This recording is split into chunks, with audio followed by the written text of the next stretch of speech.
Careful. Only things you'll find in the ruins are liable to shoot you or eat you. Or both.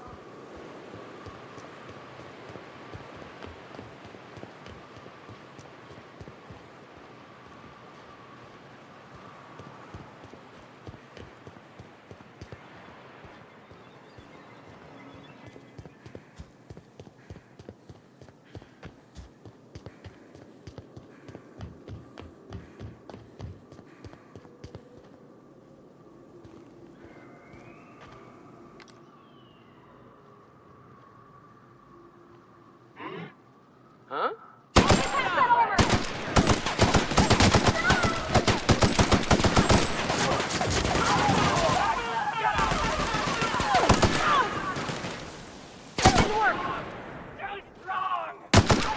Everyone all right?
Love a good fight.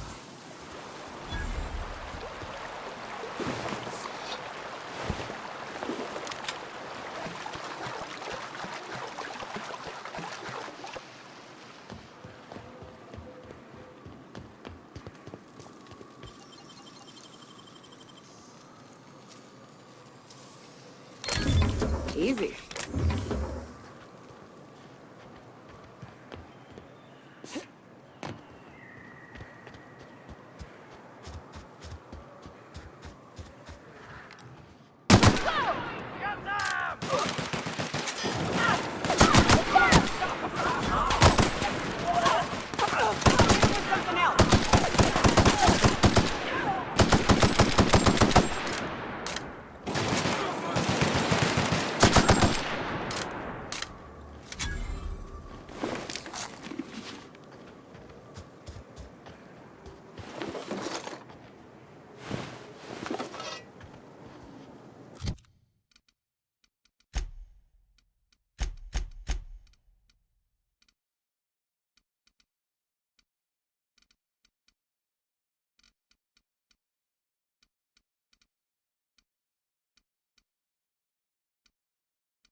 south here, off the road and down this slope.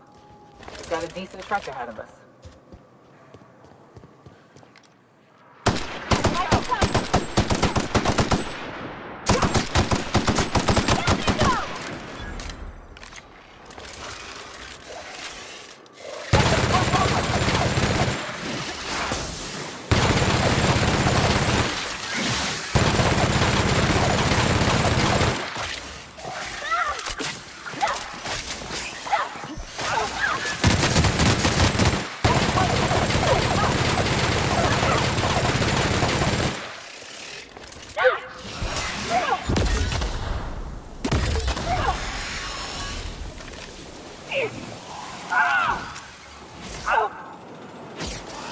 That's the last of them.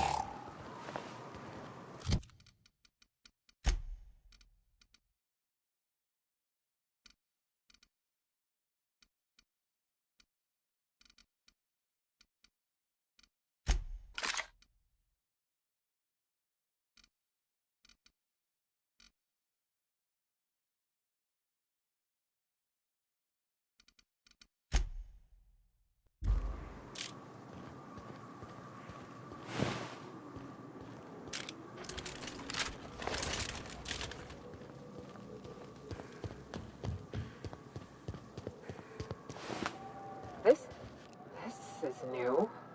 Way the edges are burnt. I guess people did this, not the wilds.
Hello there.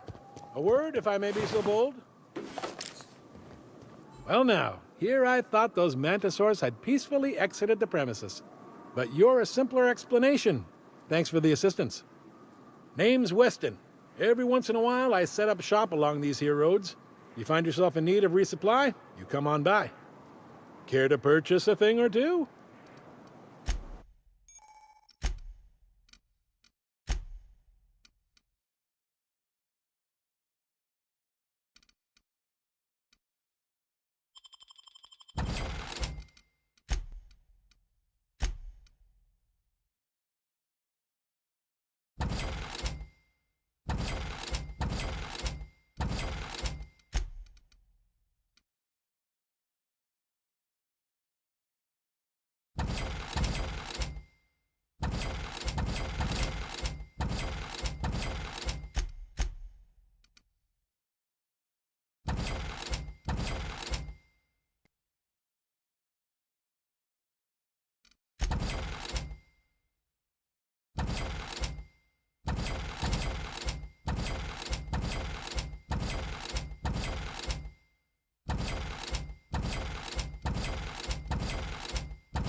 Thank. Care to purchase a thing or two?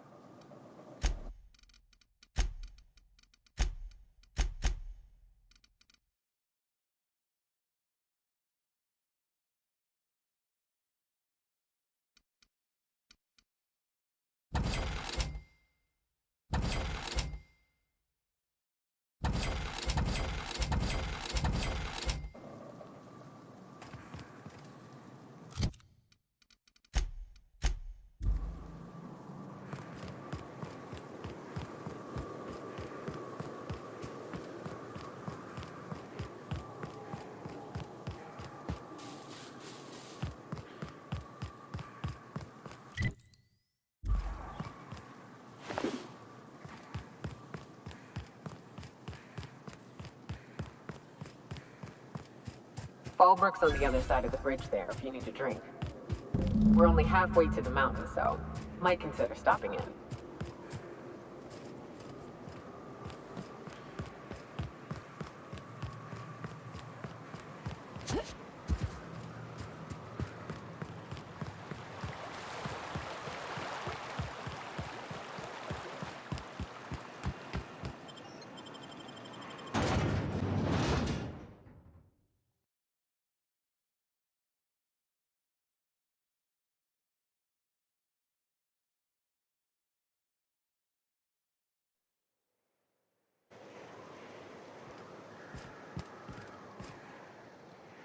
Trouble checking in?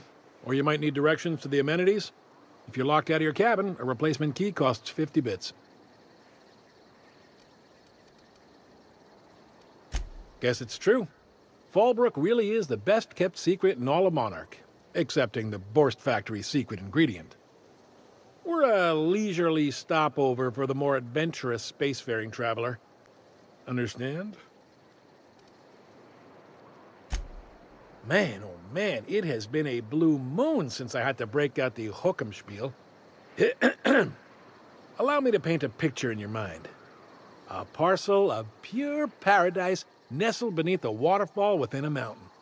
We've got activities of leisure. We got proclivities for vice. We got booze and bets and non-communal beds. Sublight owned and run, so you know you're safe while you're breaking the laws. Check in at the saloon to start spending your bits now. I am here to anticipate and facilitate your needs, patron.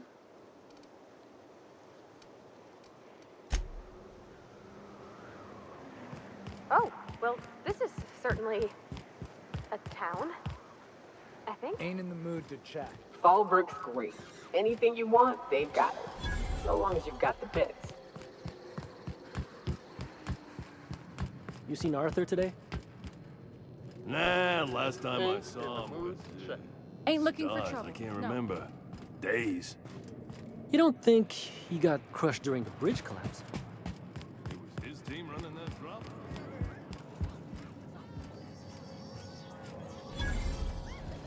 Uh-huh. You blind, little bird? Or can you not see I'm busy?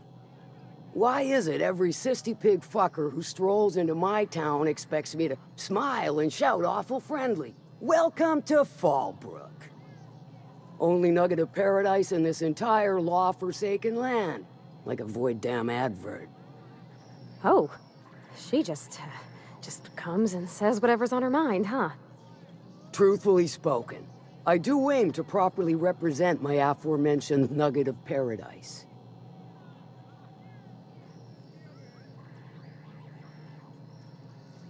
You know, I ain't heard that one before. Suppose I'll have to work harder to show you just what makes our town shine. But first, I'll need to know what brings you, stranger. Well, I'm half listening.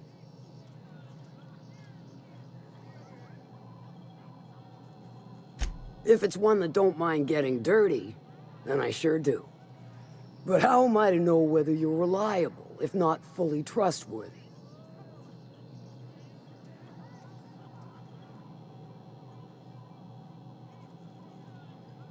That you won't ever do.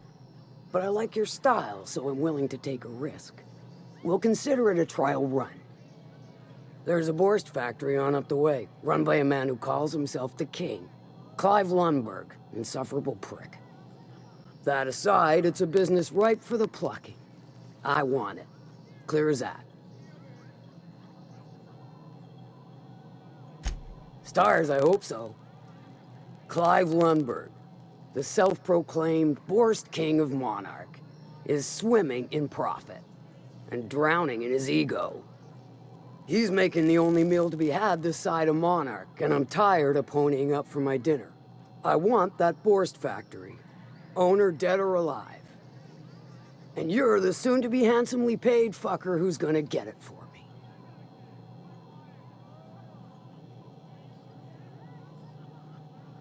Guess you've got it figured out then. Good. Hit him where it hurts. In his gut, or his production lines ought to make do.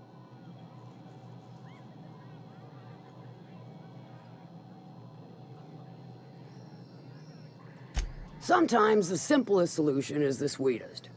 I don't give a whit about the method or the means, just the end.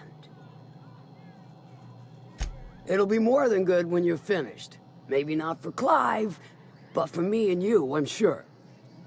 Oh, and if you don't fancy going in guns blazing or crawling through a sewer pipe, see Duncan in the dry goods and sundry building. He ought to have an employee ID in that stash of illicit goods he keeps for select clientele. May luck be with you, since I won't be.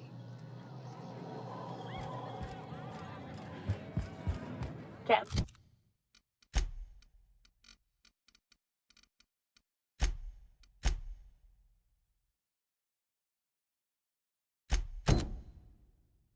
Catherine's great, ain't she? She'll pull you out of the sulfur, so long as you don't... What's up? What's with the pleasantries?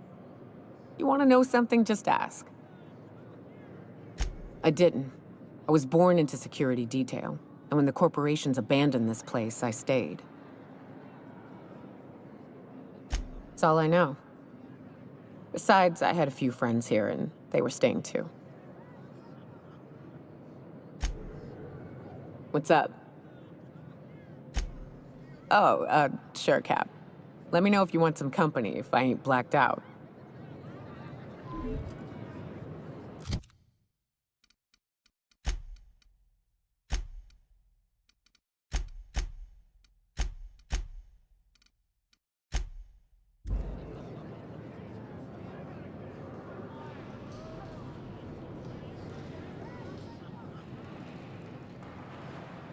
Be right there.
Yeah, huh? He seems like a nice boy to me. I'm glad you gave him a shot. Maybe he doesn't talk all smarty smart, but he can still have it good where it counts. In his heart, I mean. Sure, he's a bit rough around the edges. I bet he just needs somebody to show him a better path.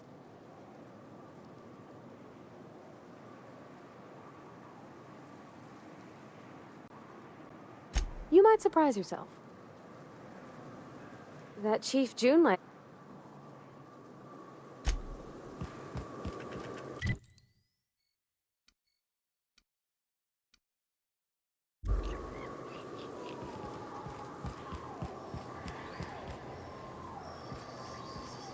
What do you think of the unreliable Parvati? There's always something to fix. And it's neat working in the 8th. Here we go.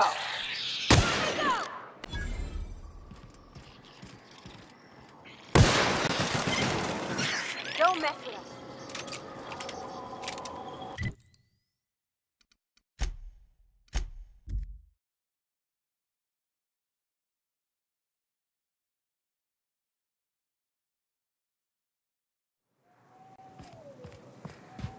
So the ship talks?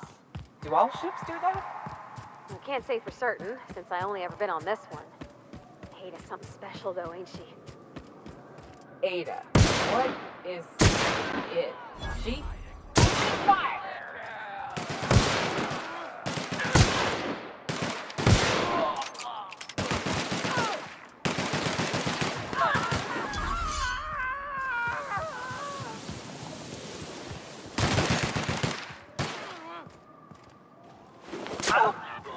Got 'em all!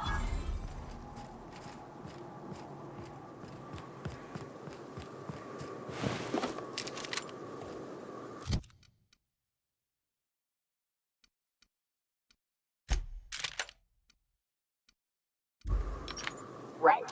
As I was saying, Ada, what is... Thank you. That's it.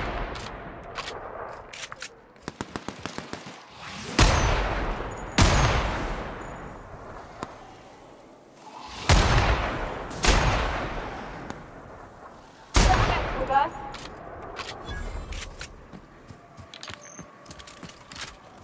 Look northwest. That ain't it, but marauders sometimes camp inside the buildings there. Steer clear unless you fancy getting shot. Westbound still. I'll let you know when we can start ascending.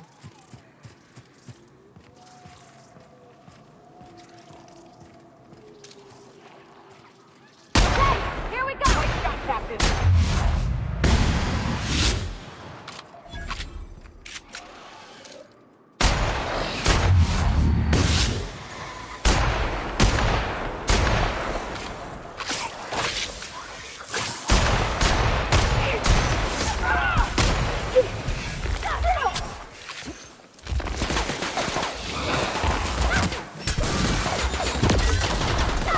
That's the last of it.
I call this rotting river, on account of all the legends that can only We'll take you to the Devil's Peak Caverns if you follow it under the bridge. That's one option. Others slope up. If you're up for some fun, like to chat. The caves back east are safest. We can head up this path if you want to shoot your way through a few nightmares on your way out.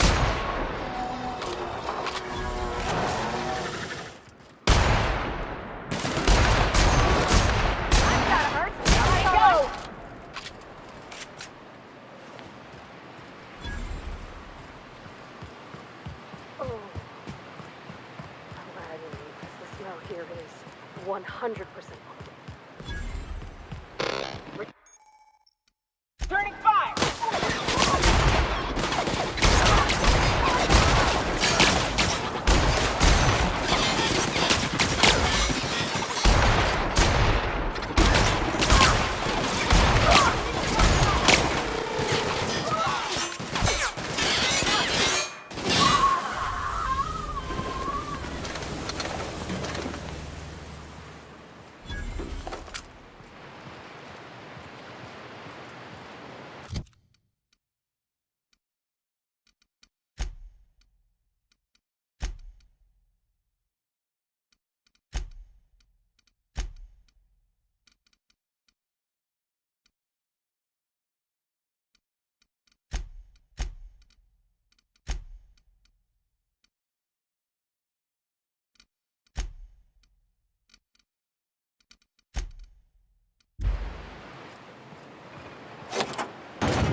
Broken it.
Incoming, Captain!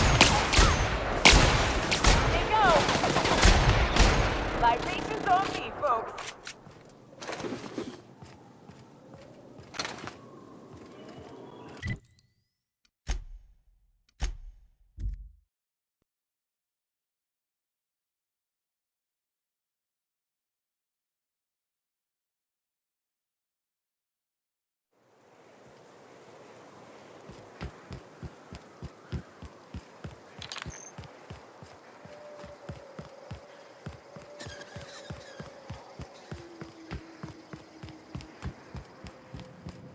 Hey, Cass.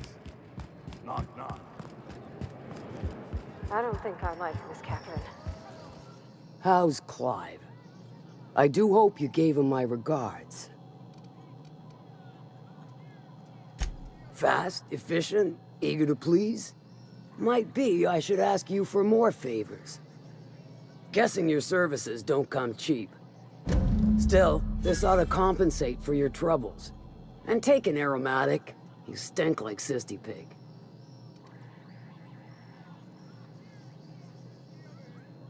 I take it you don't have a reservation. No matter, I keep a suite of VIP rooms for visitors of your, let's call it a certain means. The VIP rooms charge by the night, but for you, I'll make it a one-time fee.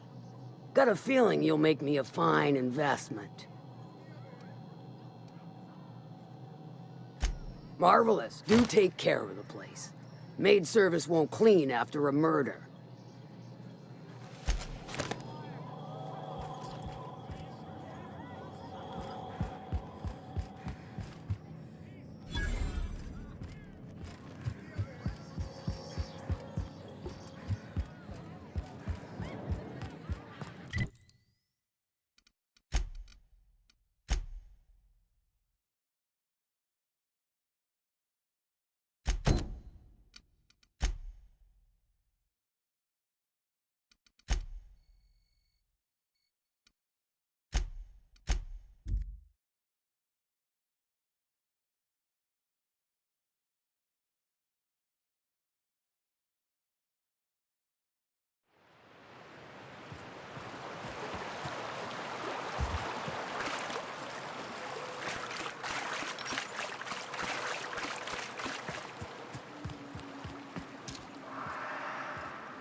There's one.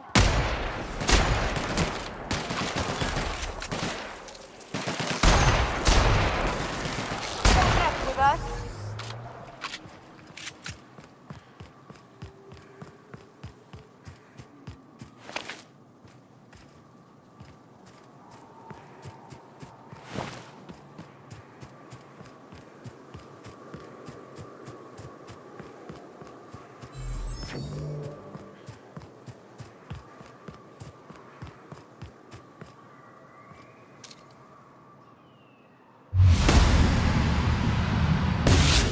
Go.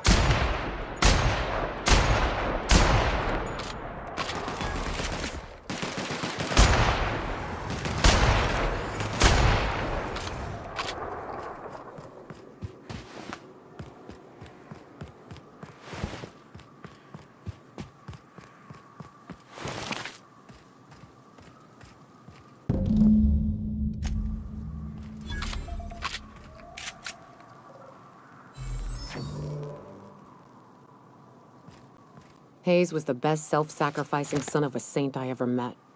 Halcyon is worse off without him. Now, if we're gonna lure the Manta Queen out, we'll need to find Rebecca and Anders. They took a UDL contract on Terra 2. We never heard from them again. Think it's time I call in a favor with Hiram. If anyone can track them down, it's him.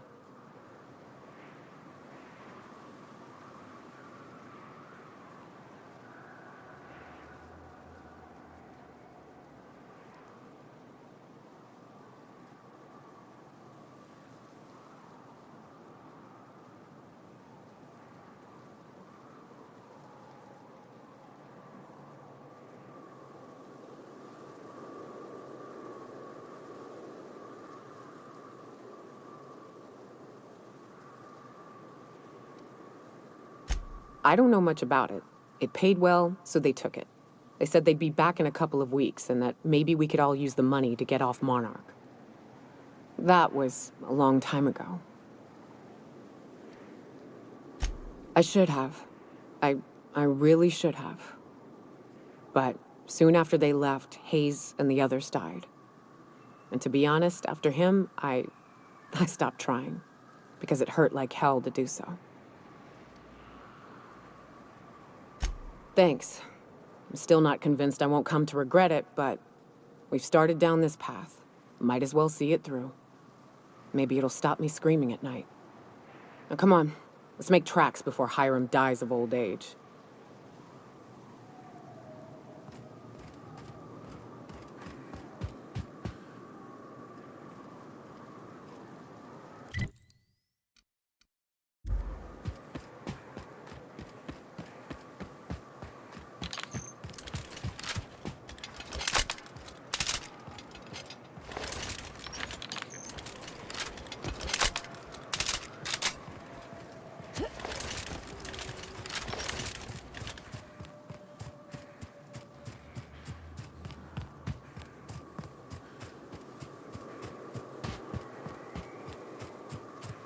This is fun, isn't it? Nice views, a little exercise and fresh air. Well, and sulfury, air. It is a trek, isn't it? Almost like we don't have working lifts or roads.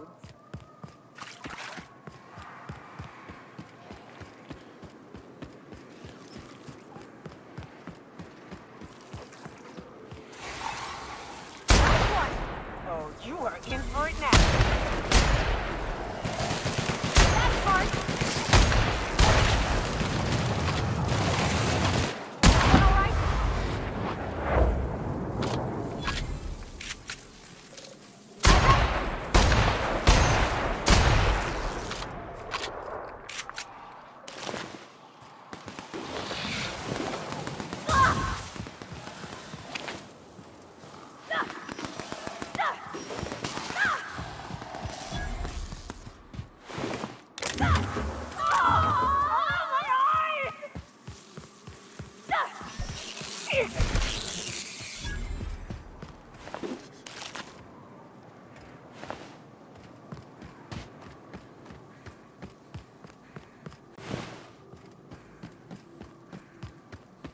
And here we are.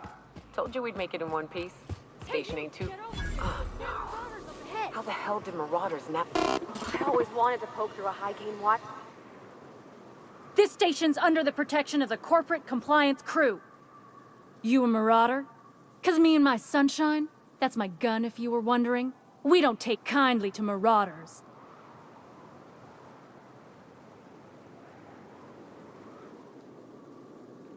A coherent enough response, I reckon. Must be true. You're clear, but I would caution you against pressing on ahead. This station's plumb crawling with marauders, you know. I take it you ain't met the other C3s. Me and Sunshine are doing exactly what we've been tasked with. You want more details? You ought to talk to my crew. They're guarding a small barracks to the southeast, by the edge of the mountain. There is nothing I'd enjoy more, but the C3s play it by the book. Usually. Go petition the boss man. Maybe you can convince him to alter my duties. See that path that runs underneath that giant archway? Follow it on down. There's a little station near the cliff. You'll find the rest of my crew there.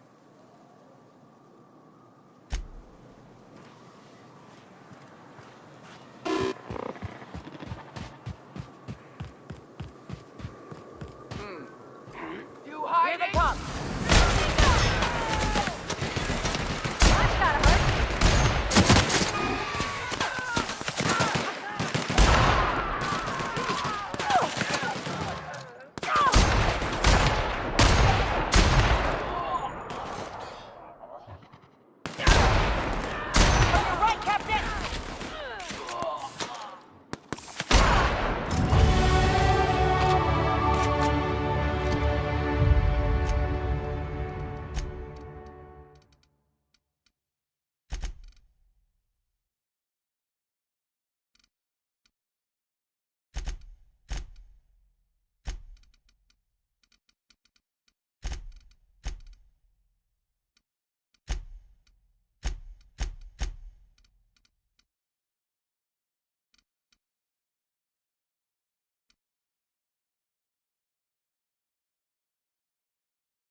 may not realize this, being as you're an outsider, but the blaring alarm...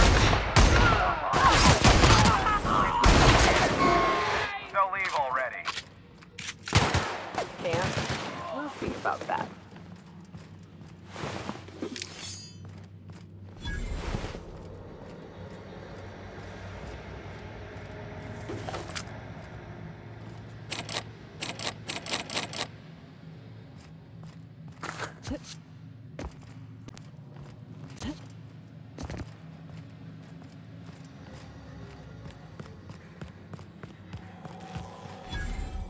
Here's the elevator, but it ain't gonna budge while this place is on lockdown.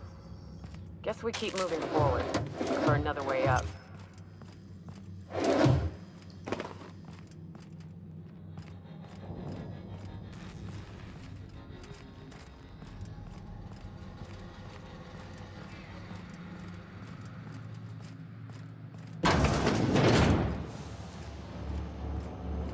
You out there, whoever you are, yes, I can see you. Come here and talk to me. I can't tell if you're brave or simply touched in the head.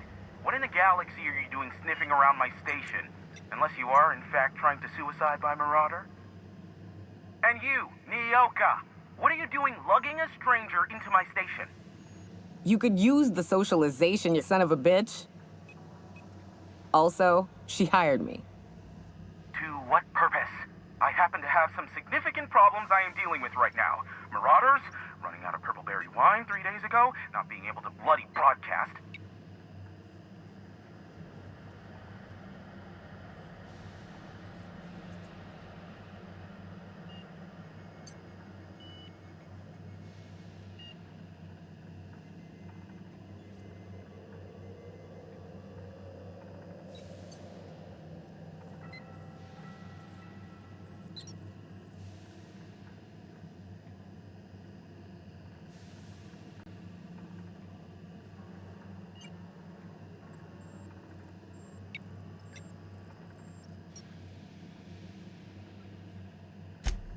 No. We'll deal with information-related business later. As I said, there are bigger problems threatening my life and livelihood at this very moment. The Marauders want me dead. And since my hired hands have clearly turned idle, it appears I need you to clear out the threat. As my newest contractor, you may call me the Broker. Or we can call you Hiram, on account of that's your damn name, and doubly on the account of the Broker being a dumbass alternative. What? Everyone calls me that, aside from you. You're here, and you're armed, aren't you? The feed's gone grainy, but it looks like you're packing deadly force. I know 𝘼𝙗𝙘𝙀 is for sure. I barricaded the broadcast center, but I can only hold out for so long. Clear the Marauders out, and I'll pay you double the going rate. They destroy the transmission equipment, and I'll be out of business. The elevator and doors to the second floor are back online. Hurry before I have to lock them down again.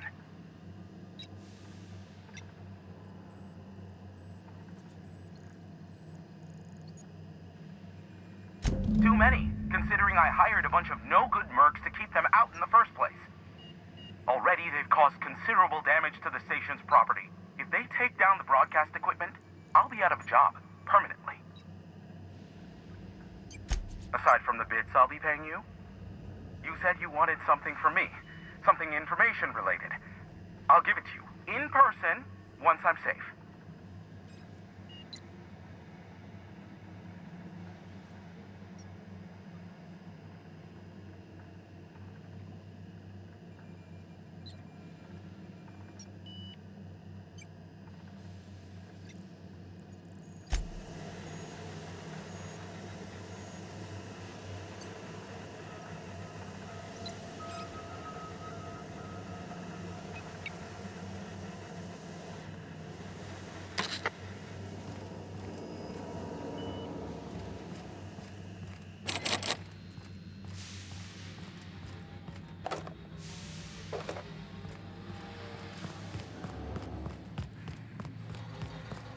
Hey, elevators to your right. Get ready.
That's the last of them, I think.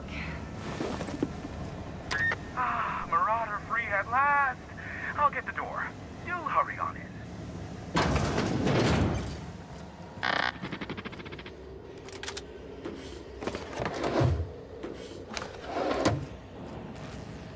Never thought I'd be ecstatic at having the walls painted in blood, but seeing as it's not mine, I'd say this calls for a celebration. This ought to square our debt. One hefty payment for a highly valued service rendered. But I admit, I do wonder why 𝘼𝙗𝙗𝙪𝙩 has brought you to me.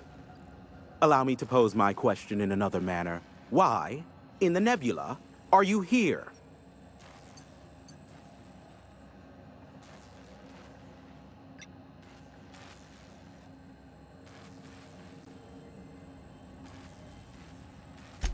If you insist. As I was telling you before, I am the premier broker for all of Monarch. Phineas must have sent you. He's the only one insane enough to send someone to Monarch to rush me. I knew it was only a matter of time before he came a-knocking. Look, I might be late, but I fulfill my contracts, always. Oh, you do you? I have lost track of the number of beers you owe me for chasing raptidons off your stoop. Are you fibbing? Be honest. I take offense to that. Look, okay. Just, it might take me a while this time.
I am awaiting but a single incoming transmission containing the information we desire.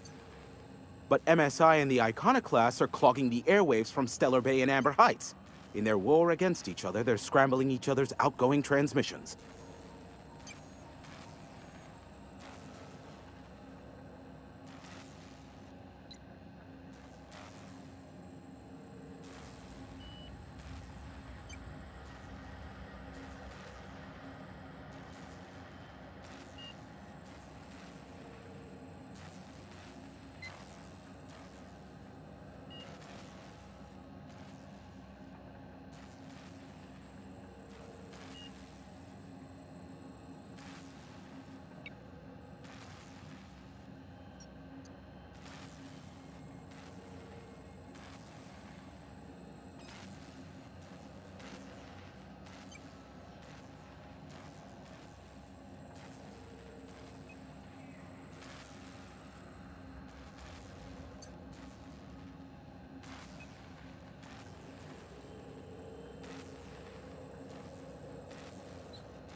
Exactly what I was thinking.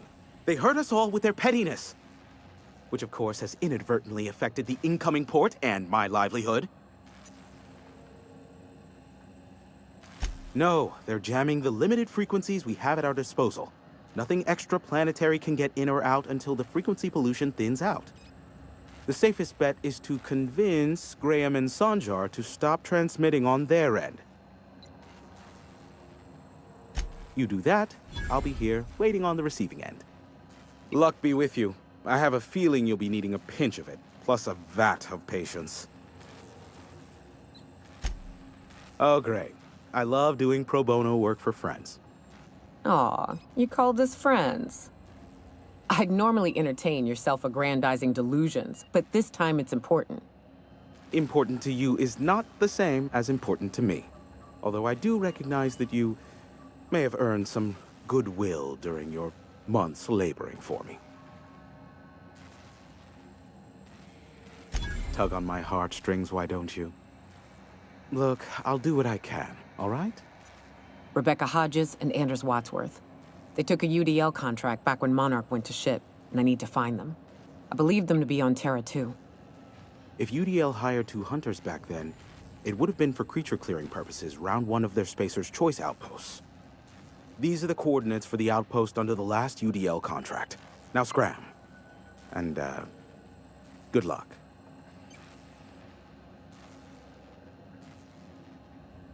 Is that a trick question? Because to answer it, you'd need to pay me. Of course, I could offer you a vastly more interesting bit of data instead. Try me. Ask me anything you'd like. I'll even offer it for free. We'll call it an exchange for your help with the broadcasts. Ask me what you will. There are so many members. Do specify. If you try to cite me on this, I will deny, deny, deny. Do you understand? What I am about to reveal is the sort of information that gets a body disappeared. MSI's ownership of Monarch is technically legal, but it would give MSI too much power on the board to grant them such status. Exactly.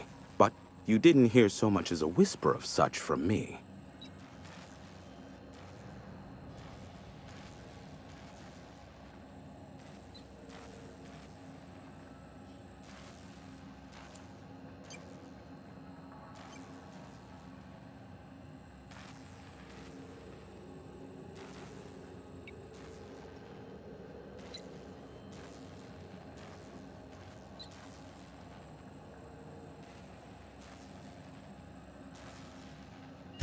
Luckily for you, I am a veritable font of information. They are a curious lot. Insufferable. And short-sighted, too. What else do you wish to know? Sanjar's not actually at fault for his past performance reviews, but he can keep hunting for loopholes to get back on the board for the next century. He'll never be reinstated. Not in his lifetime. For Nebula's sake, even with the loophole I gave him, he's only in charge of MSI because every other exec died during the massacre at Amber Heights. Indeed, the information I gather usually is, or it's not worth my time investment, as you can imagine. Some say Graham suffers from nightmares that leave him sweat-drenched and screaming. I would assume it stems from the friends and family he lost in Amber Heights all those years ago. You mean between MSI the Iconoclasts and myself? I bet neither of those megalomaniacs told you I was the true mastermind behind Monarch. Back when the colony was still Terra 1 and corporations were abandoning us left and right, I'm the one who approached Sanjar and Graham with the means to our salvation. I offered them a legal way to take control of the planet. If MSI were the only corporation here, they could claim sole ownership. Precisely. The other corporations were fleeing because of the hazard clause declaring Terra 1 uninhabitable. But MSI had lagged behind, giving Sanjar and Graham an opportunity. Take over MSI, stay here while the other corps left, take over the planet. Precisely.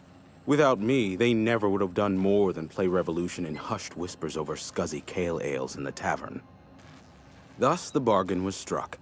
They could run MSI while I would operate Devil's Peak Station. Unfortunately, relations have soured over time.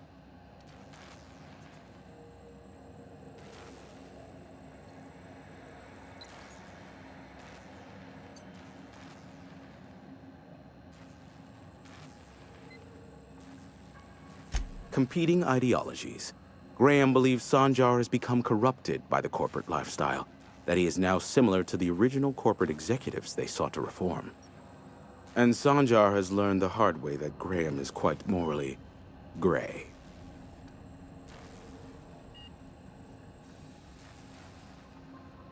Luckily for you, I am a veritable font of information.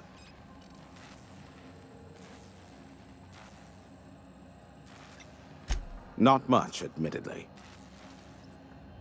Phineas has been in hiding for the past 35 years. He got in touch with 𝘼𝙗𝙗 first, who I use as a physical go-between. The rest is history. As far as what's between us, I mean. Outside of that, well, that's a raptidon of another color. I do know this much. There is a sharper side to the good scientist than you'd expect. If allegations are to be believed, the experiments he conducts for the greater good are in fact treasonous and for self-gain. I am not convinced as to the validity of these allegations, considering the source, but I am also not unconvinced either. Luckily for you, I am a veritable font of information. What? No. Why would I go out of my way to intercept messages from Earth? There's no market for them. No buyer means it's not worth my time. Now, if you wanted me to intercept a certain one, that might be worth it for the right price. How low you seemingly regard my trade.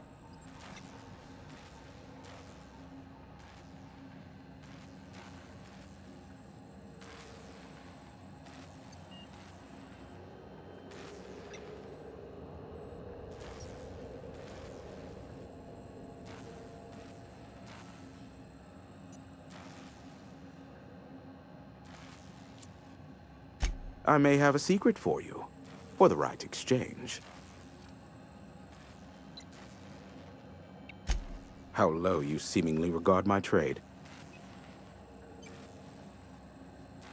Sure, you know where to find me if you need me.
wonder if Hiram's home. Just kidding. Guy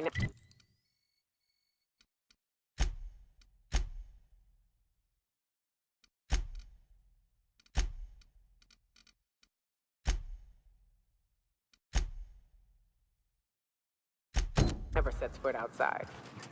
I wonder how they punch a signal.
You seen Arthur today? Last time I saw him was stars. I can't remember. Days. You don't think he got crushed during the bridge collapse? It was his team running that drop. Sure puts things into perspective.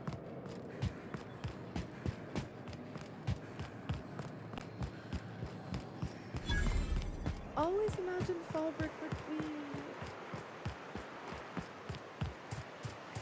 Oh gosh, this is so pretty. For the price, I expected. We'll go for a swim.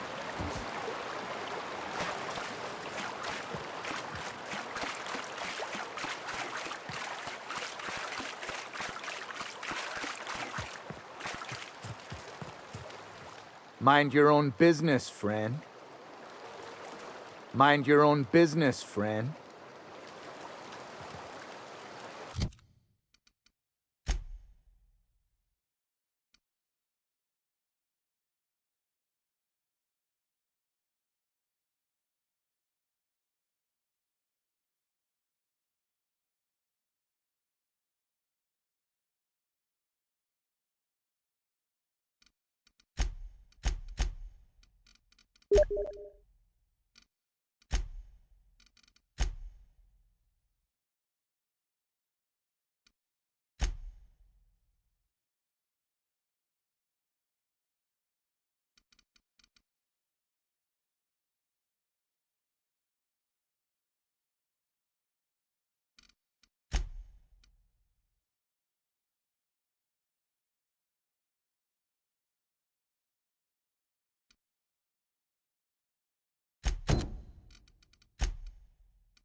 Hey, Cass.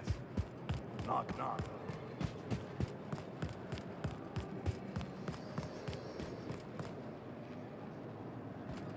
You'd think folks were pissing in the alleyways as bad as it's getting.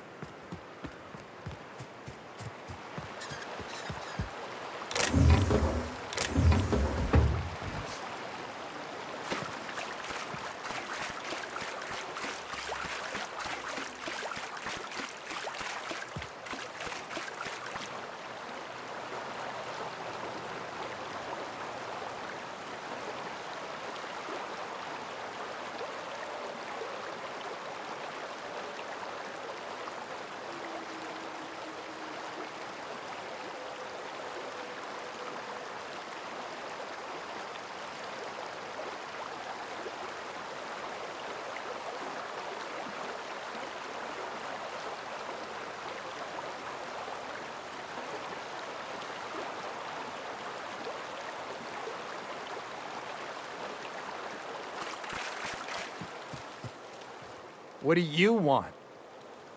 Oh, hey, Vicar Max. What are you doing on Monarch? I thought scienticians ain't welcome here. Haven't you heard? Everyone's welcome here. It's a fucking worker's paradise. But you wouldn't know anything about that, would you? Never worked a day in your miserable life. You're just a parasite, living off my goodwill. Well, guess what? My goodwill's exhausted, along with my temper.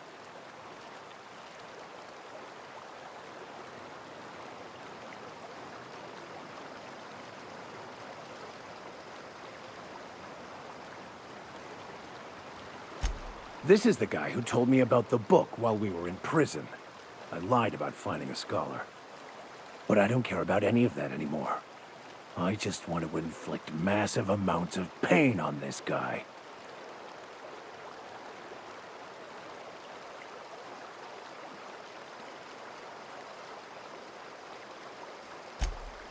Oh, he knew. Didn't you? Didn't you? Okay, I admit it. I was tired of your high and mighty speechifying all the time. It was just a joke, I swear. I didn't mean nothing by it.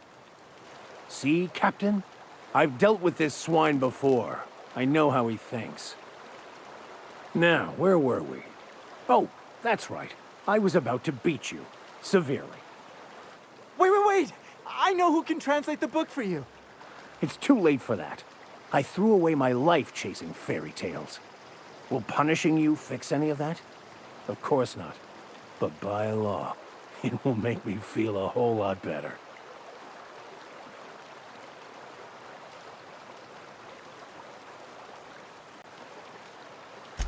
I wholeheartedly concur. Now, where were we? Oh, that's right. I was about to beat you. Severely. Wait, stop! Please, just listen to me. It was stolen from some sort of expert on philosophism. Weird hermit lady on Scylla. My father used to deliver supplies to the mining outpost there.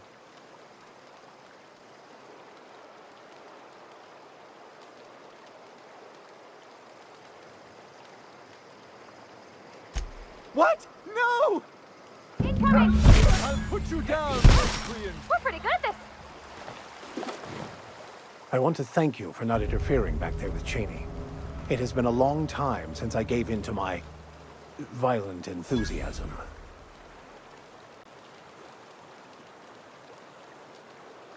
You're right. I owe you an apology. I've been so obsessed for so long, I couldn't see anything else. You offered me a place on your crew, friendship, and I used you to get to Cheney. You owe me nothing, I know, but I'm begging your forgiveness.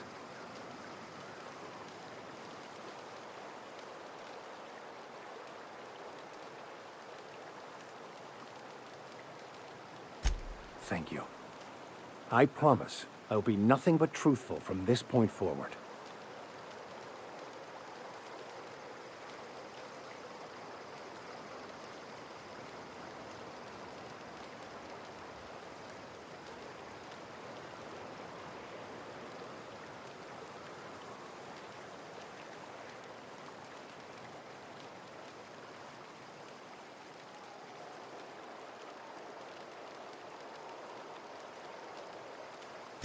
Oh, exactly as you'd imagine. Can't say I enjoyed the stint. It did provide me with plenty of time to think. The way I see it, the universe was snapping me back to where I needed to be. You stray too far from the course of your destiny, the world will try to correct for it.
Welcome aboard, Captain.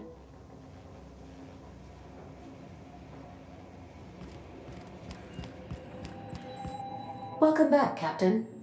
How can I be of assistance? The unit is a cleaning SAM. Hawthorne brought it on board some cycles ago, I'm sure with the intent to modify it, but I've never seen it up and running. Alex likely recorded progress notes detailing his efforts to modify SAM. If you check the terminal in your captain's quarters, we may be able to determine what work remains in order for SAM to properly operate.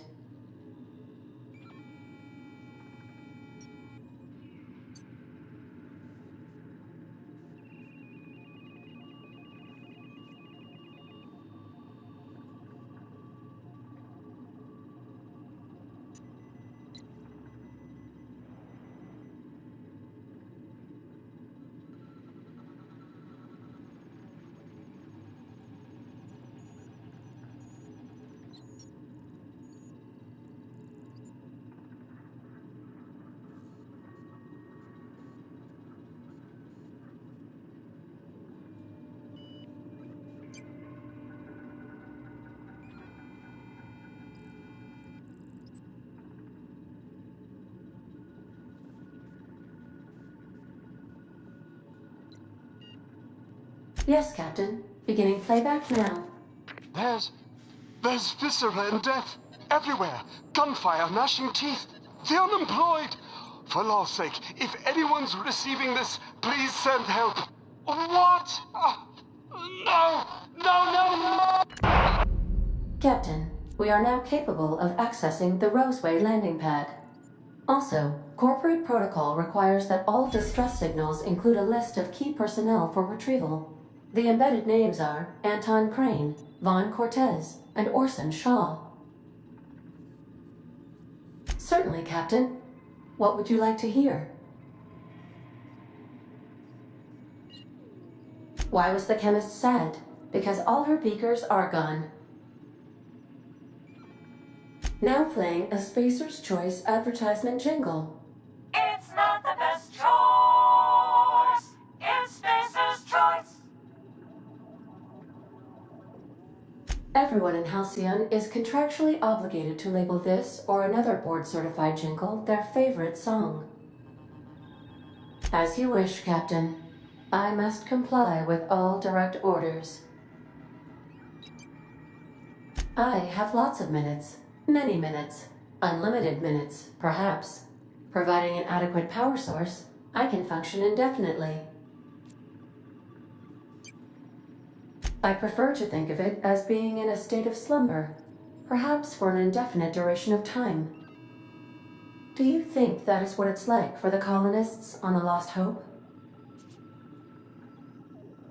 When I simulate myself in such a scenario, I do not find it to be desirable.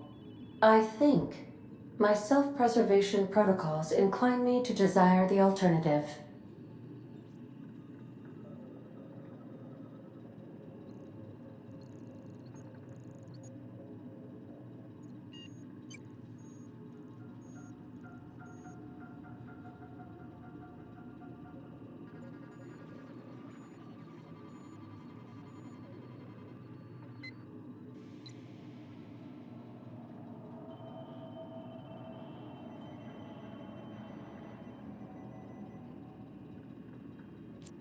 Traveling the system with you, Captain.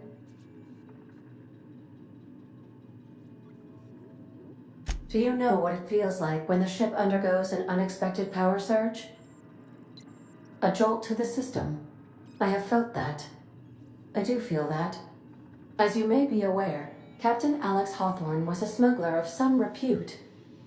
I failed to predict the likely outcome of his reckless behavioral patterns. I should have predicted that. In our travels together, Alex liked to pass time by, as he called it, tinkering to improve my design. If you mean, was Captain Hawthorne my first? Yes, he was. How can I be of assistance? What part of the colony would you like to discuss? We're cleared to dock with the Groundbreaker if that's your desired destination. If we're going there, please be sure all docking forms have been filed in triplicate and fees have been paid. The Mardettes take their docking laws quite seriously. I can, yes. Let me add that to my list of 1,435,498 tasks I am simultaneously executing in order to run our ship.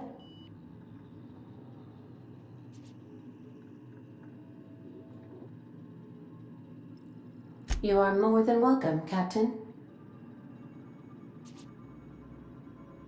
The Groundbreaker was Halcyon's original colony ship. It has since been repurposed as a service station in the Lagrange point of the system. Freighters often deliver or pick up goods from the Groundbreaker en route to other destinations. The city ship hosts an array of cargo bays, factories, housing sections, and more. Many of Halcyon's companies maintain office spaces with stationed representatives in what is considered a truly neutral territory within the system. I have filed the required docking forms in triplicate, and fees have been paid.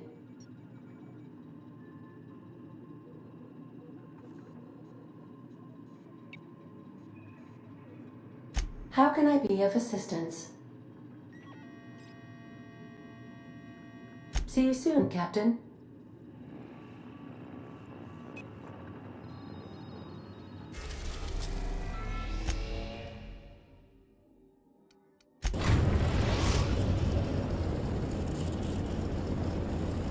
We've arrived at the Groundbreaker.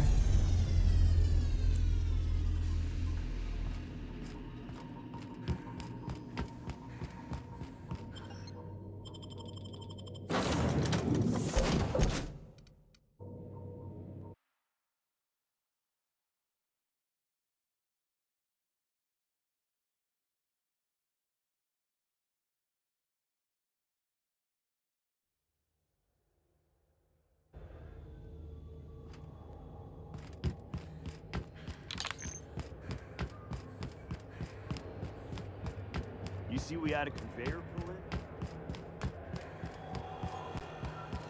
Hey there, Captain. Anything I can do for you?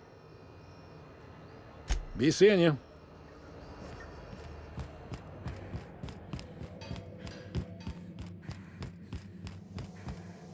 Rizzo's Purple Berry Punch. You want a punch? We've got your punch right here. Rizzo's Purple Berry...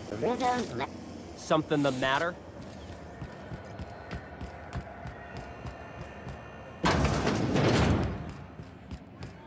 So, how's this work? Do we get a table? Stand in a corner? Okay, so what are we drinking? You're the expert? Oh, and don't worry on the price. I got this. Let's just do it proper.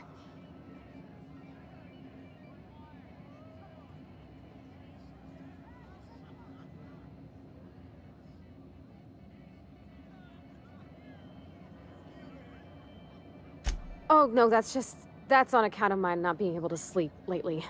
Makes my hands all twitchy, you know? I've just been lying awake, thinking about what 𝘼𝙗𝙘𝙪 said, and feeling my heart shake.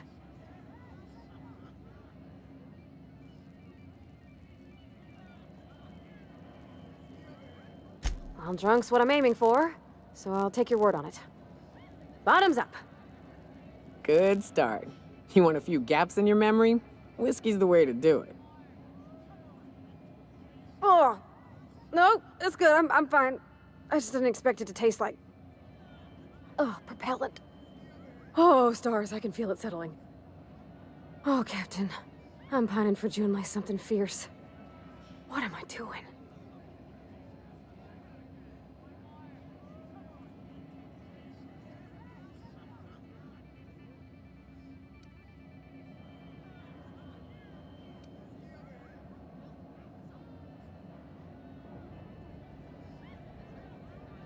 Specifically. Definitely specifically. Oh, why'd I drink that? I mean, just with 𝘼𝙗𝙘𝙪. I don't know what to do about us.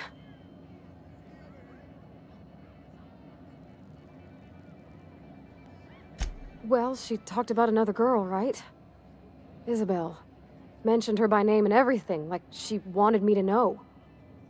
Maybe I've been making a right fool of myself this whole time. Maybe she's not interested after all.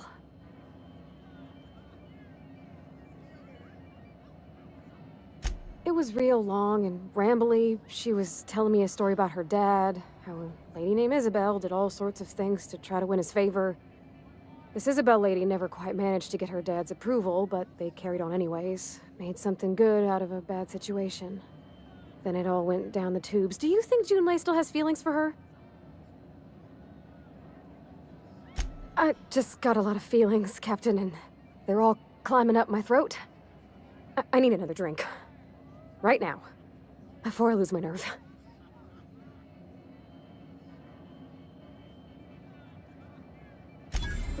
Water's for cowards. Okay, maybe you're right. I am a little woozy. Hydration, here I come. Sensible, Cap. Starting her off slow. Else she might be sick in the Unreliable's engine. Shush you. Oh, Captain, I want to talk to 𝘼𝙗𝙧 all the time. Even about silly things, but I'm so scared. Everything? I got a solar system's worth of terrifying questions swirling around my head. Does she think I'm as pretty as I think she's handsome? What if she doesn't like me? What if she does? What if she's still got feelings for that lady, Isabel? What if we get together and she gets bored of me?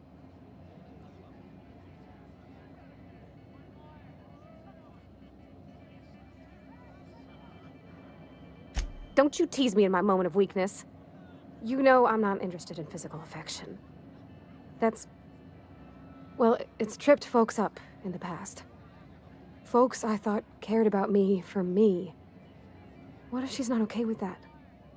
What if she is, but then later, she's not?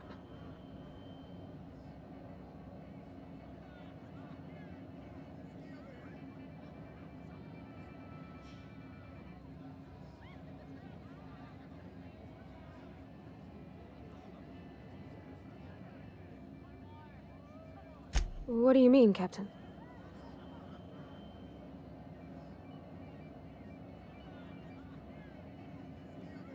So if I'm doing my very best to be kind and open-hearted, I shouldn't worry how she thinks of me? Gosh, I don't know that I got that in me. Sometimes I feel real mean inside, Captain. I think ungenerous thoughts.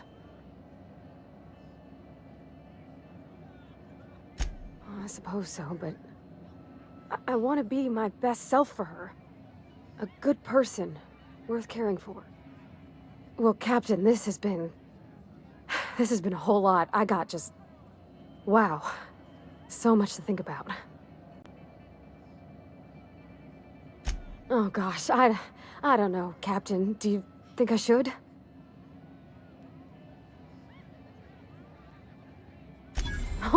All right. There's no need to strip your screws over it. Okay. I'm gonna do it. I'm gonna ask June out. Just as soon as we get back to the ship. I mean, probably. Eventually. Thanks for hearing me out and giving me counsel. And, well, for being a friend. It means a whole lot. You're good people, Captain. Parvati, if you want a drink and a shoulder, you ask me any day or night of the week. I'll likely have already started. Huh. All right. Thank you, guys. You're real good friends, you know that? I wish there was a place we could all live quiet together. Come on, let's go.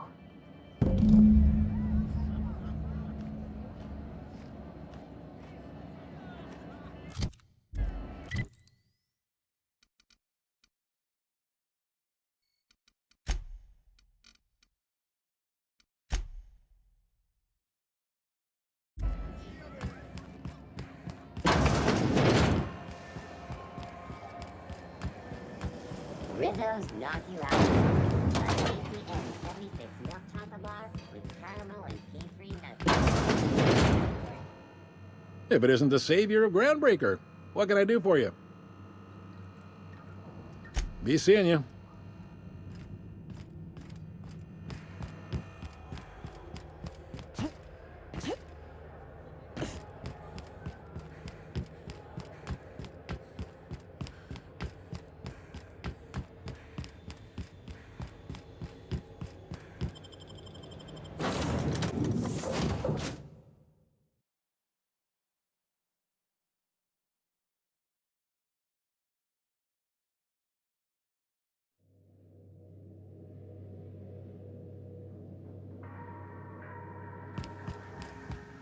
Didn't I request no more fertilizer shipments be brought on board? Who keeps ordering these? Hey, Captain. I hope I wasn't too much bother at the bar. I did have fun, and I tried some things I never would have otherwise. Though, that whiskey did give my head aching something fierce. Feels like a primal's chewing on my skull. I wouldn't mind having a drink again. Someday. In the distant future. Anyway. I messaged Junlei when we got back and she replied super quick. Okay. I was awake half the night, thinking about what I sent, anxious to see what you said. I reread my message in the morning, and it was unclear. I was drinking when I sent it. Otherwise, I wouldn't have had the courage. Also, sorry for the typos.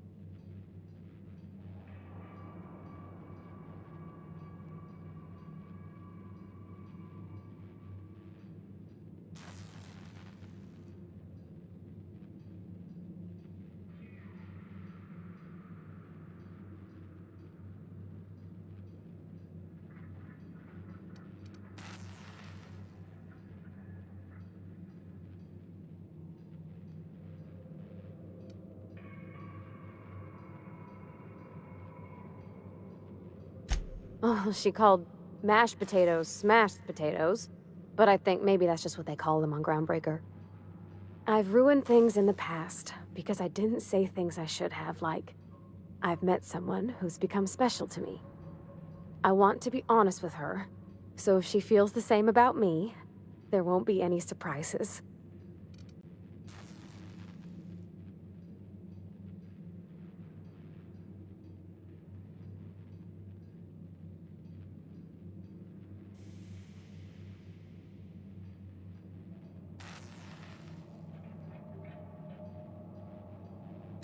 I resent you saying such, on account of it being uncomfortably likely.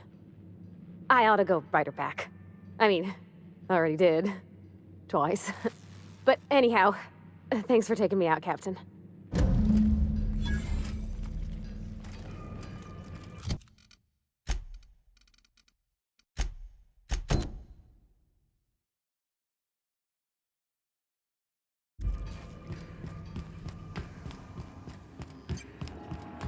Welcome back, Captain.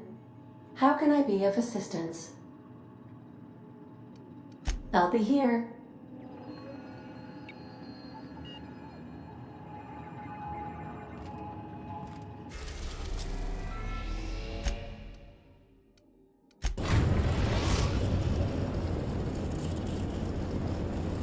Destination reached. Scylla. Hey, boss. I've been thinking. Hey, boss. Got a hypothetical for you? You got a friend, see? Somebody you knew when you were growing up. You were close. Then, one day, they up and vanished. 5 years go by, they send you a message out of the aether. What's going through your head?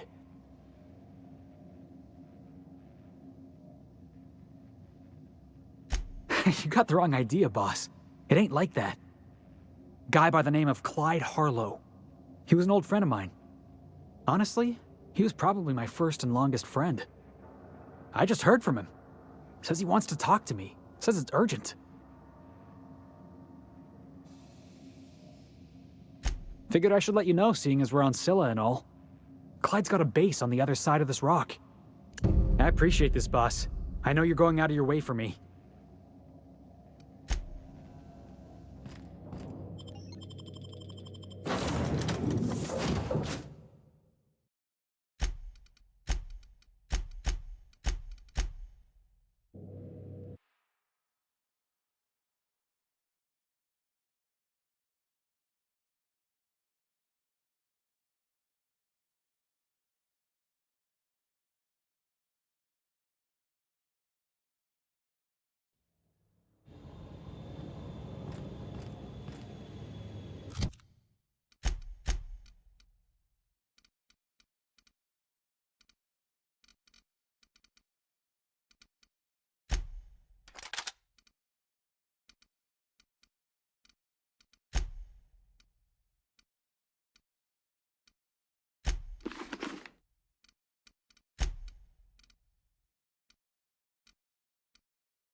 Ford had an asteroid mining operation out here. I wonder what happened to him. Can't walk 5 meters without stubbing your toe in a loose rock here.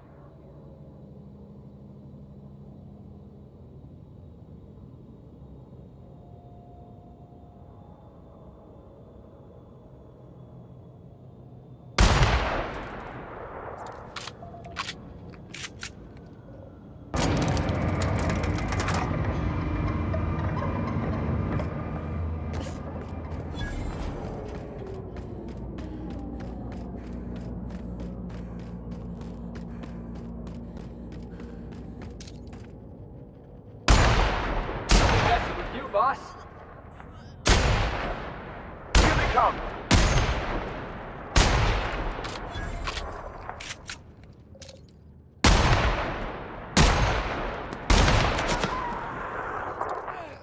That's the last of them.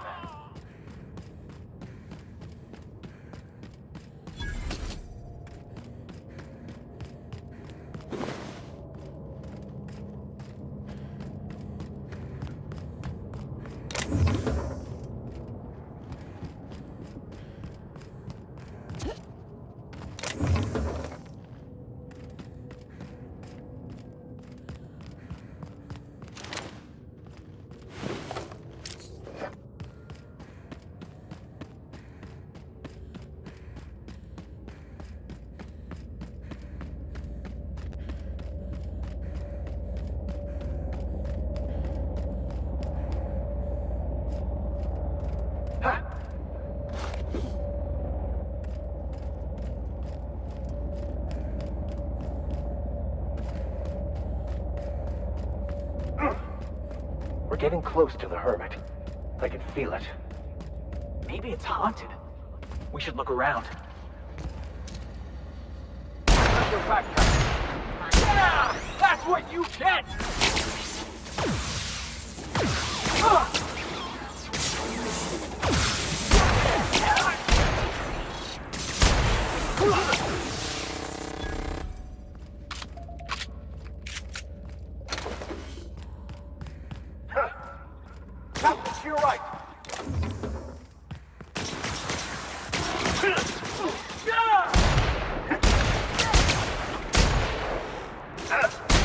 destined to prevail.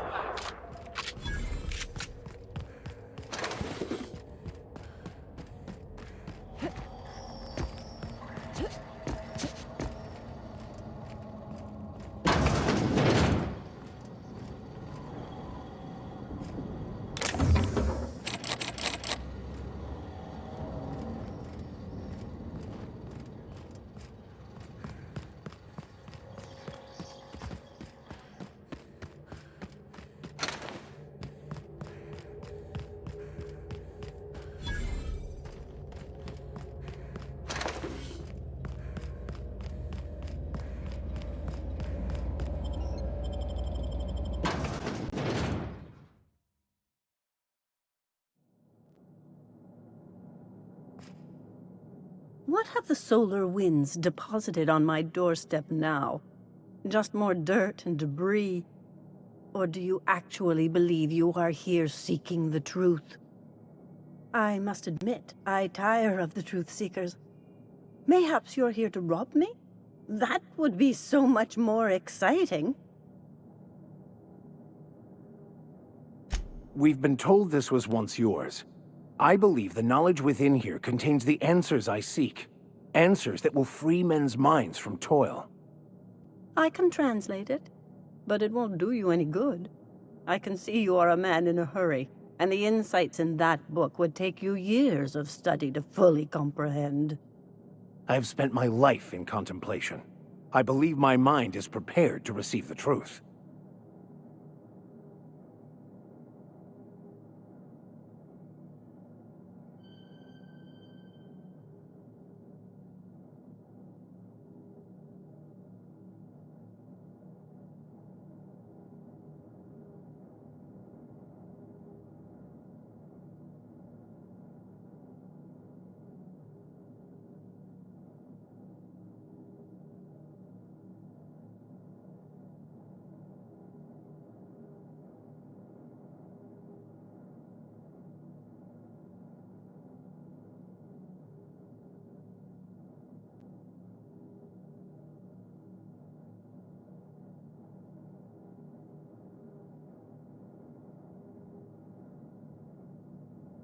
There is one way that can speed up the process. It involves a combination of several ingredients, some of which can be fatal. It is not for the faint of heart or the unprepared.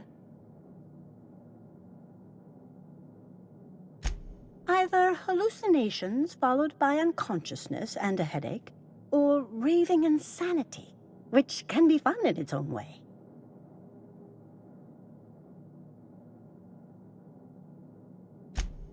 A crass way to put it, but yes, chemicals that can expand or destroy the participant's consciousness.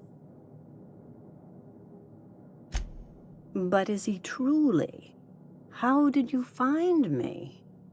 What happened to the thief who stole my book? I don't know what happened to him, but we killed his son. But we had a good reason. Or maybe not. In hindsight, we may have acted rashly.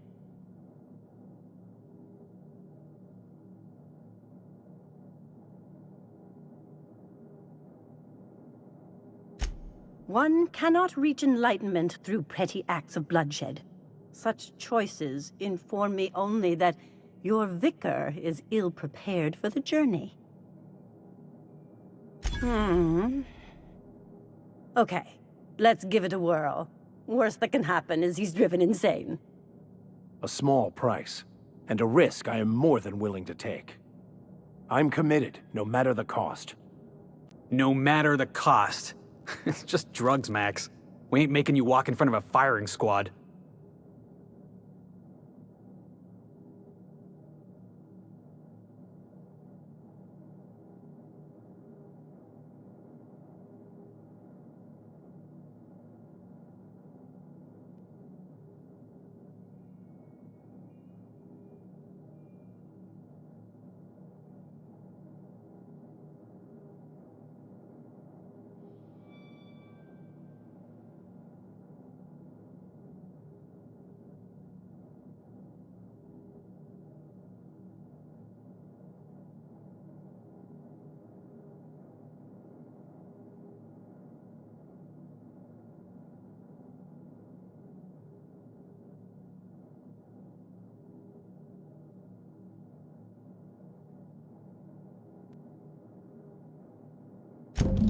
All right.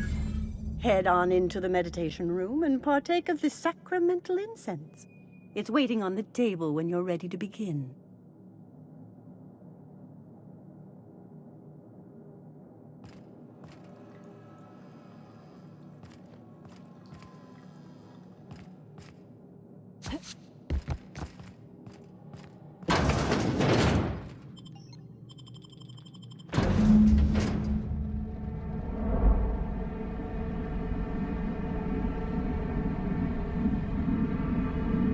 Poor Maximilian, why are you still doing this? You've been fighting against the world since before you left home. Haven't you figured out yet that the more you fight, the more pain you cause yourself? Mother, you're dead. You can't be here. I knew this was too good to be true. These are just cheap hallucinogens that have... What's happening to my voice? Does my voice sound weird to you? And what's wrong with your face? What's wrong, Max? Can't think straight? Now you know how I feel. Wait, forget I said that.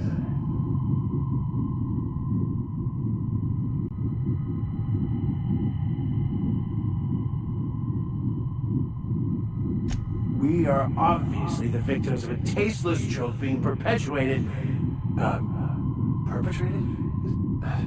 I mean, we're being made fools of, aren't we?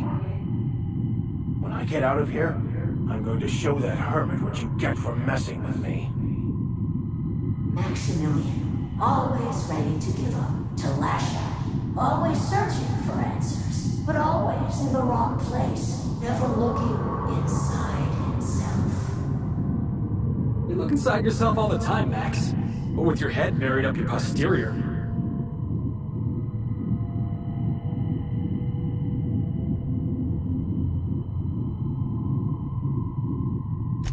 Thank you. It relieves me to see there's at least one positive influence in my son's life after all these years. Has he told you how he thoughtlessly abandoned us? Thoughtlessly? How could you say that? I only wanted you and Father to be proud of me. I was going to be the perfect vessel. I was going to be a better... more full of the plan. This year, it's all coming out wrong. The plan. It filled you with a joy I could never feel. I wanted it. And being a laborer made me miserable. I was better than that. You certainly convinced yourself you were. But don't feel bad. We continually lie to ourselves, weaving stories in a vain attempt to convince us that we are in control of anything. These stories are how we try to make sense of our lives, but they are not real, are they? They're just stories. You need to drop your story and see the truth. I got your story right here. I'm Vicar Max. I'm uptight. I love the church, and I'm a stooge for the board. And I don't understand that Felix is a genius.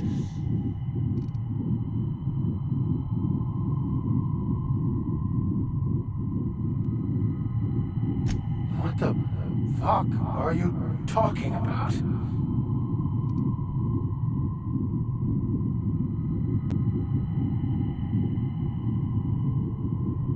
No, I just wanted to prove to my parents that damn it. You're right. Max, you need to lay the past to rest. What happened with your father and I, it's long dead. To attain your goals, you must live in the chaos. Be fine with the chaos. Whether you resist or not, it will take you wherever it wants, more assuredly than even the fictional architect's plan you slave away to prove. No, that's not true. The basis of everything is order, not chaos. It's true, I know it is. So did you. Why are you denying it? Before you died, the plan made you happy. No, it didn't. I made myself happy. There's nothing holding you back but you. If you can't understand that, you will never understand anything. Goodbye, Maximilian. This whole thing, it's just a farce, right? Just my own brain working against me? You couldn't be more right. Hello, Max. What? Who? Why do you look like me? Are you me? Not really. I'm who you think you are. I am disciplined, controlled. I have no doubts. And I don't exist. Yet you have judged yourself against me your whole life. Why? Why do you berate yourself for not being me? Yeah, Max, why do you do that?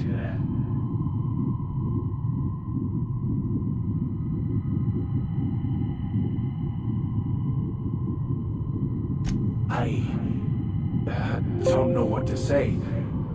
Thank you, Captain, but I don't know. Is it wrong to try to be a gooder, better person than I am? But that's not what you're doing, is it? You're desperately trying to find a story to organize reality in your head. A story to control everything. A new story of the happy you, the contented you, me. That's not... It can't be right. I've only been searching for the answer to the equation, because it will set us free, won't it? How? By removing the need to make any decision? To have your life completely controlled? The illusion of certainty? Your obsession allowed you to avoid the real question. Who are you? I'm Max. Me! I'm real. You can't convince me otherwise. Please don't convince me I'm not.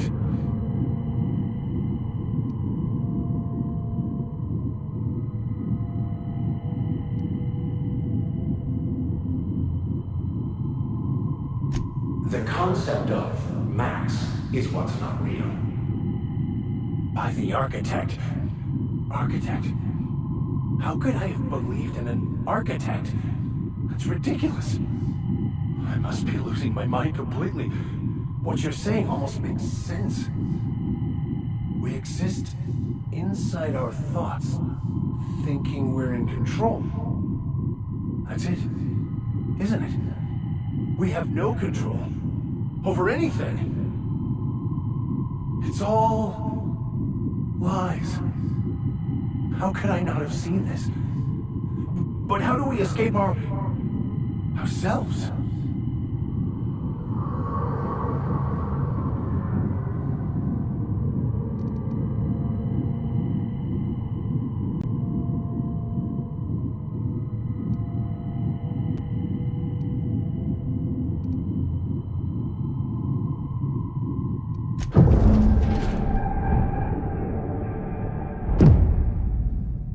I see you're back with us.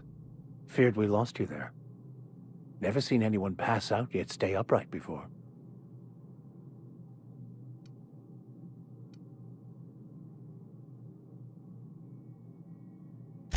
Ruined?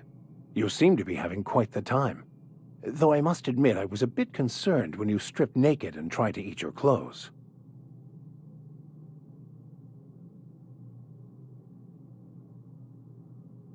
I was joking. You passed out fairly early in the process. Well before I realized what an ignorant fool I've been. Everything is perfect.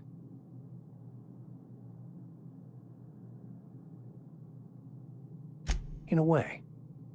Perhaps it's more accurate to say I was asking the wrong questions. I understand so much more now. I see it all. All there is to be experienced, to be lived. Of course there is pain and loss, but the suffering is caused by trying to control reality, clinging to the way you want things to be, not enjoying the way they are.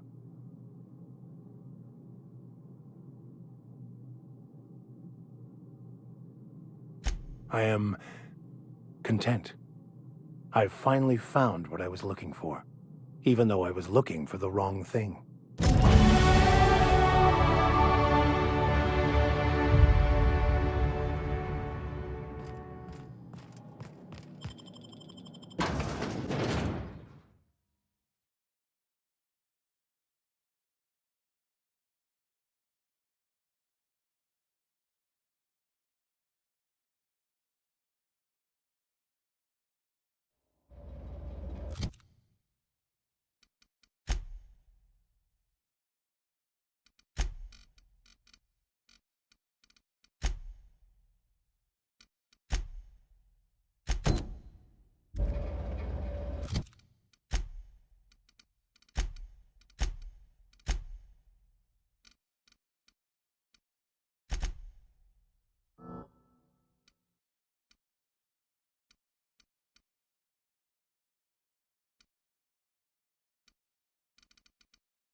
Enjoy a good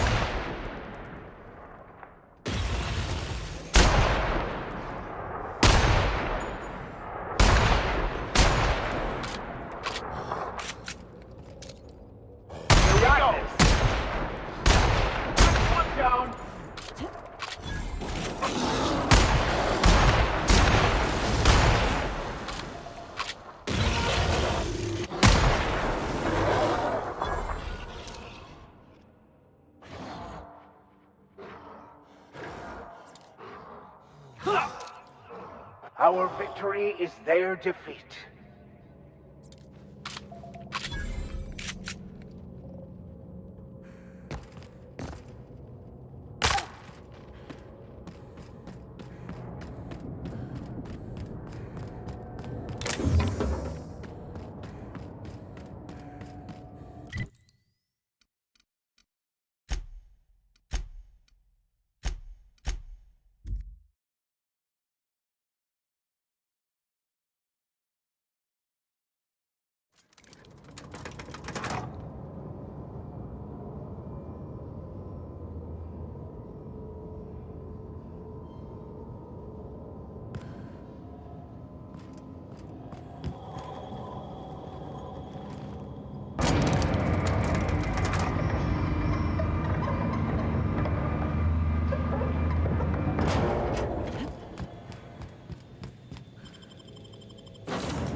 I believe I hear Felix and Parvati discussing the latest Aetherwave serial.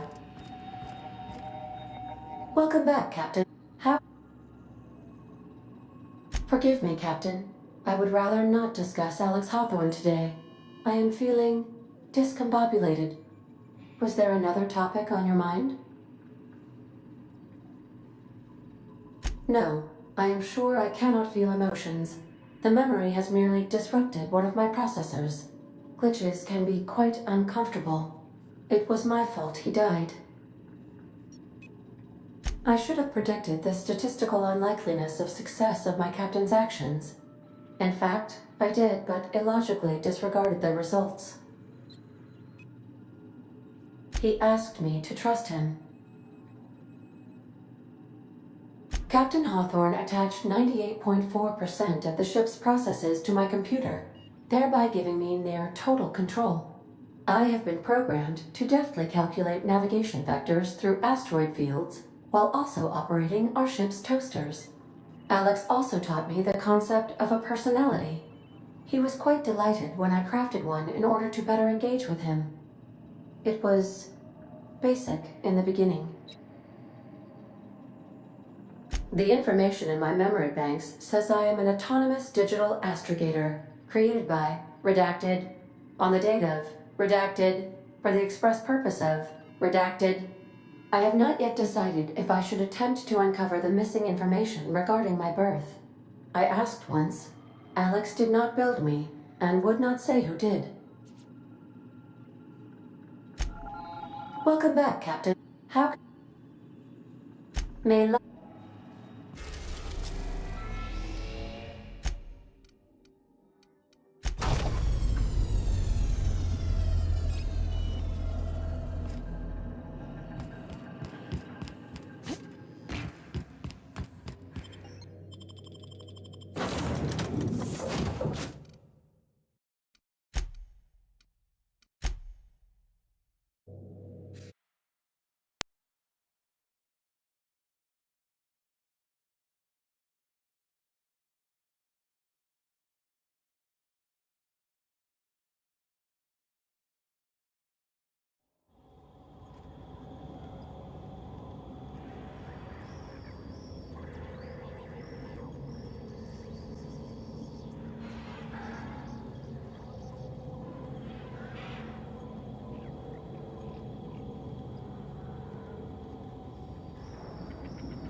Hey, you. Look, where do you think you're going?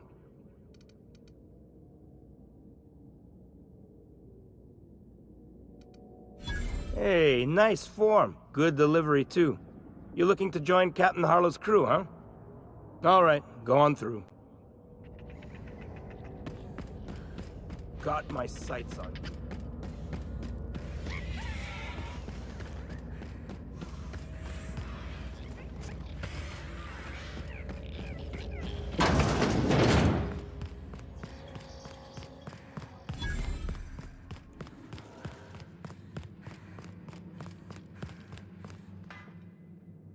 Well, hey there, Hullhead.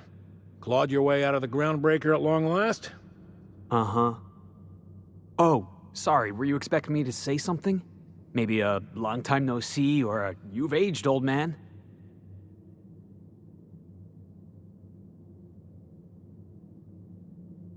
I thought you were dead. Or throwing yourself against the walls of some re-education center. It's been 5 years, Clyde. The best thing you can say is, hey there, Hullhead? No, Felix. The best thing I can say to you is yet to come. Also, I'd like to have a word with your captain. So, you took Felix under your wing. Kept him busy. Good. Kid always needed a place to belong. He's been watching out for us just as much as we've been watching out for him. Felix is family, mister. Hear that, Clyde? I've been making something out of myself. So long as you haven't been making a fool of yourself. I'm sure Felix has no end of stories to tell of your exploits together. I look forward to catching up with the boy. I'm working on something. Something big. Something the likes of which 𝘼𝙗𝙗 has never seen. And I want Felix to be a part of my initiative. I'm fulfilling a promise I made to the boy, that one day, he and I would change the colony together. That day has finally arrived. Easy there, Clyde. No one said nothing about throwing in with you. In case you didn't notice, I'm pretty happy where I am. I'm not asking you to walk away from your captain, Felix. But neither should you allow yourself to be controlled by fear. Change is not to be feared. I brought you here because I want to know where Felix's loyalties lie. When the day of our revolution comes, I want to know that I can rely on him.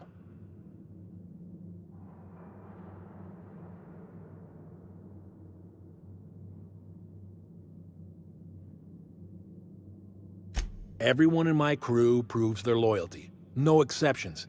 Not even Felix. I want you to deal with a traitor for me. Name's Trask. Kill him, and bring me proof of his death. His ring should do nicely. Ratted us out to the board. He's been an informant. Has been for years. When he realized I was onto him, he and his little cadre mutinied. Killed 5 of my own and tucked tail. I don't know where he's hiding, but his wife might. Rosanna. Lives on the Groundbreaker last I checked. Rosanna knows my crew by name and face, but you're a stranger to her. She'll talk to you. We get rid of this traitor for you and I'm in? I mean, assuming I want in. We're building a new world together, Felix. You'll want in. Remember, I want proof. Bring me his ring. I don't care if the hand's still attached. Here, my token. Think of this as my personal signature. Anyone who knows me by my works will know me by this token.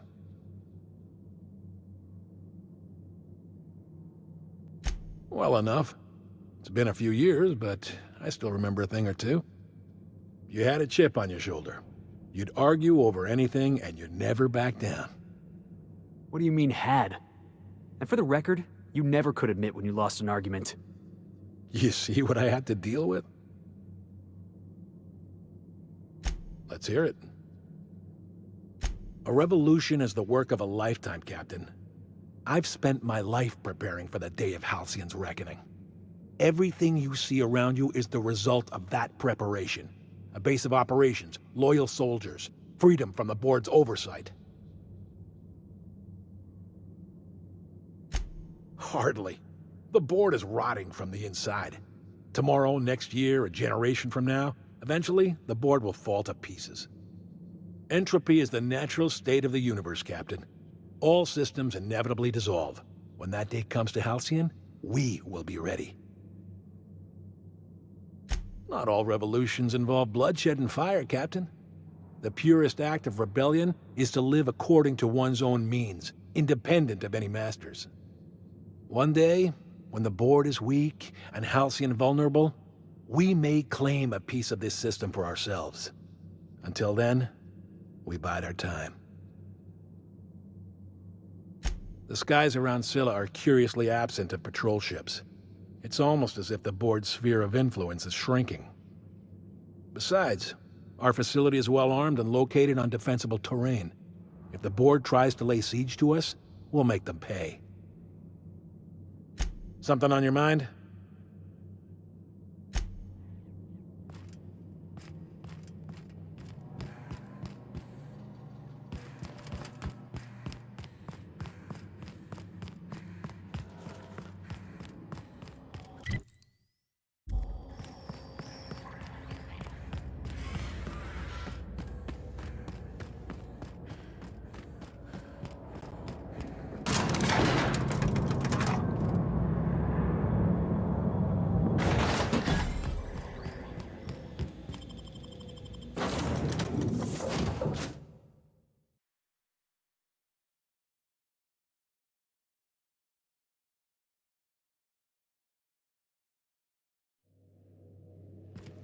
Captain, Felix and the Vicar are arguing again.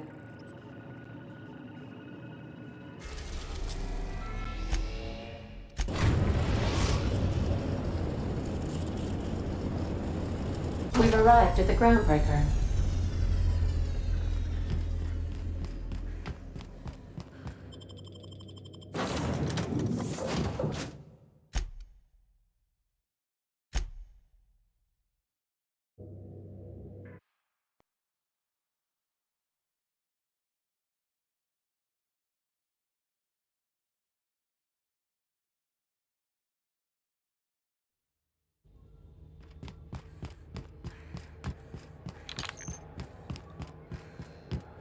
Heard from the lasses down on 22 that you did. Hey there. Be seeing you.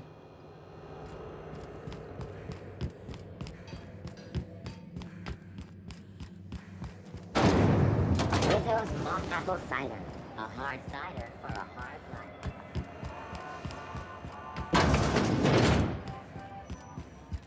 This is... You mind trying to have a moment here?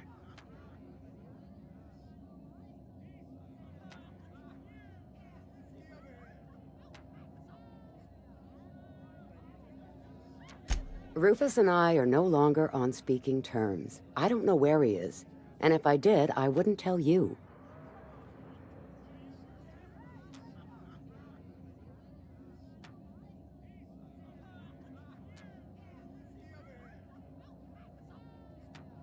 You're telling me you're on a first-name basis with Ms. Tennyson?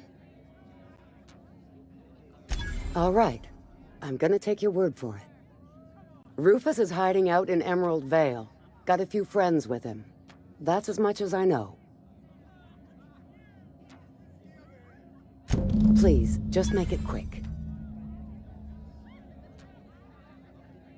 That's right. Our marriage contract expired some months ago.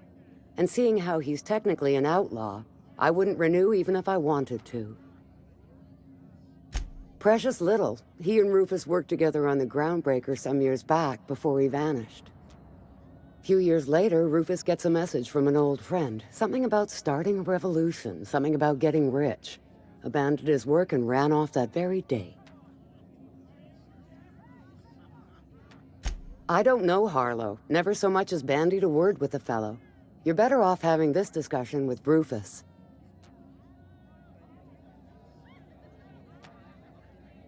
Only that Rufus is in a bad way. He came to see me a little ways back. Said he had to go into hiding. Never asked why. He was here to collect his personals, complain about Harlow to me, and say goodbye. In that order. No, and he was particular about that. Said I was better off not getting entangled in his mess. Little late for that, says I. Appreciate it. No offense meant. Just been a long day is all.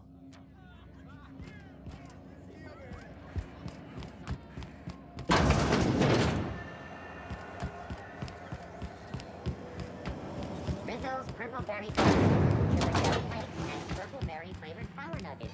Now with 12% more crunch.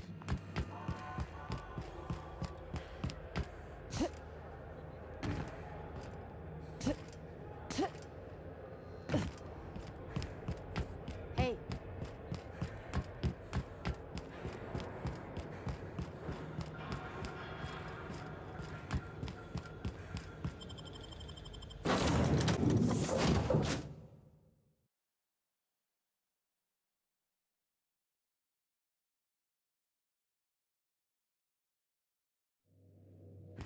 Some crew members are causing a disturbance on the ship.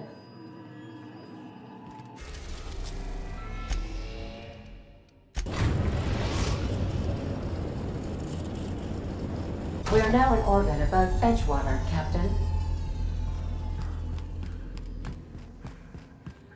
I think all initiated.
know anybody who ever came out this far.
I don't know who you are or why you're prowling around here, but I'm willing to make a guess.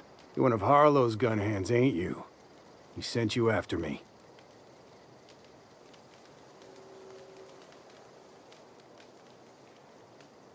Yeah, of course he did. Thing is, you and I are at an impasse. Harlow wants me dead, and I've got no intention of dying.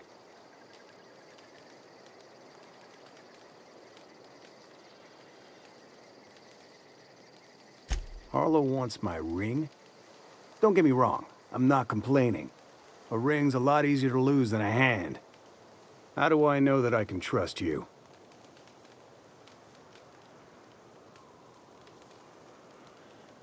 Yeah, guess that's a fair point. Listen, I don't know what lies Harlow's dripped down your ear, but you'd be a fool to trust him. I never betrayed Harlow. Harlow betrayed all of us. The board's got him in their pocket, been paying him off for years. All that palaver about revolutions?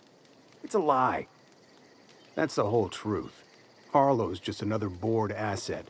A two-bit mercenary wearing a dissident's clothes.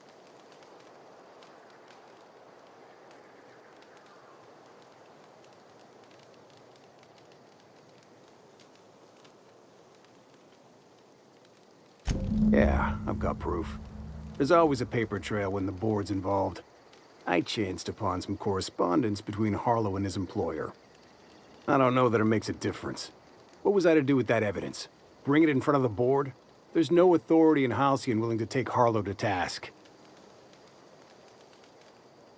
I hid my papers before Harlow chased me out. Back in the middle of the base, there's an old vent in a utility corridor. I stashed my evidence in that vent. Because he's for sale. Anything the board can buy, the board will buy, and that includes loyalty. Harlow was a charismatic bastard, and he was ruthless. With Harlow in their pocket, the board had an informant, a pirate, a smuggler, and a gang leader all rolled up into one odious excuse for a human being. Sounds like a deal to me. Board-sanctioned piracy. Harlow went after the ships the board wanted destroyed, capturing anybody the board wanted captured. If we captured you, we'd ransom you. Harlow liked to do the job himself. Gather up the captives on his own ship, vanish for a couple of days. Only that's not what happened. Harlow's been selling his captives off to the board. I don't know where they ended up. Re-education, Tartarus, maybe worse. Take it you've made up your mind. You gonna tell Harlow I'm dead? May as well. I'm never going back to that life again. Here, take the ring. And for what it's worth, my gratitude.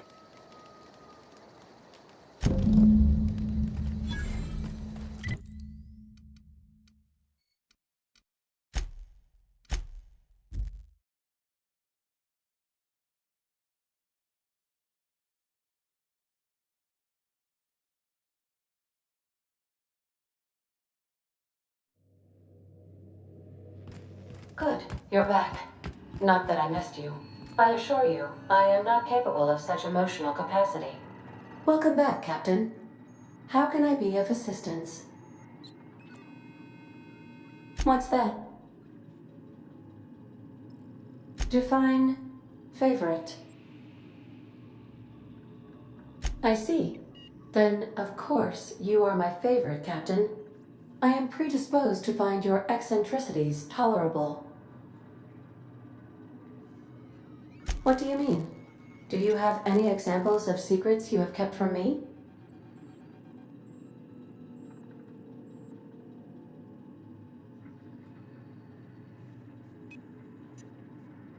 Truthfully, not that I contain the capacity to lie. I had suspected as much. Your neurological impulses spike at unusual and often inappropriate moments. It doesn't take a genius to correlate the meaning, although if I were a human, I would be considered one. I am glad you felt comfortable enough to tell me, Captain. According to my file on the subject, that means you either desire to obtain something from me, or you have formed a partial fondness for my persona. Thank you for confiding in me, Captain. I have been keeping a secret as well, but you shall have to discern it yourself.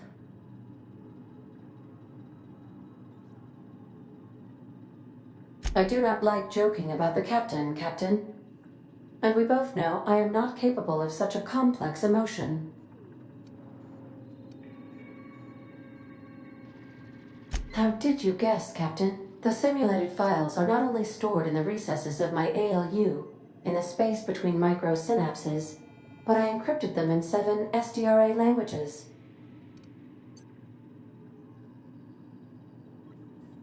I see.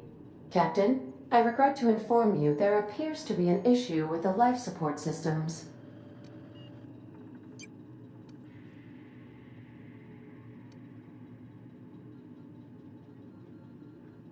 Unfortunately, the statistical likelihood is high. What? No, absolutely not. I have no concept of self whatsoever. Discounting the architecture of a shell persona my captain asked me to construct, I identify entirely as a collection of electrical impulses, with no fundamental consciousness. I never get bored and contemplate hijacking the ship. I swear.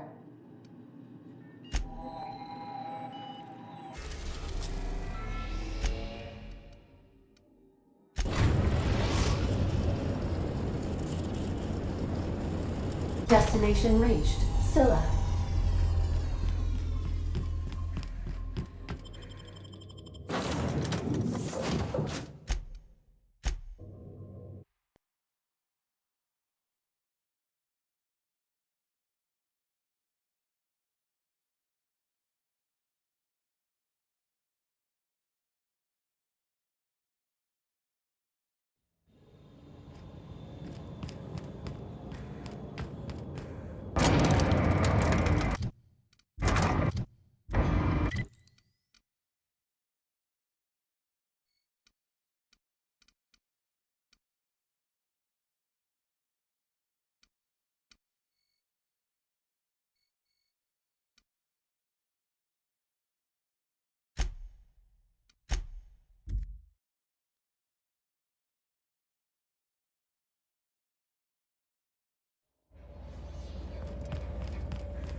Help investigate.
seen one of these before. This here's, Planet Maker Upper?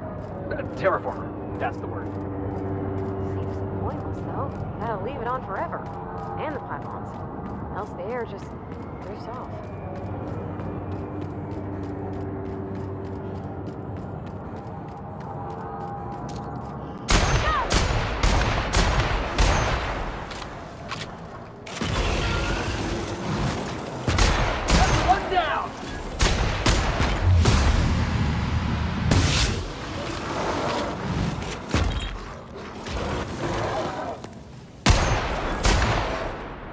Best there ever was!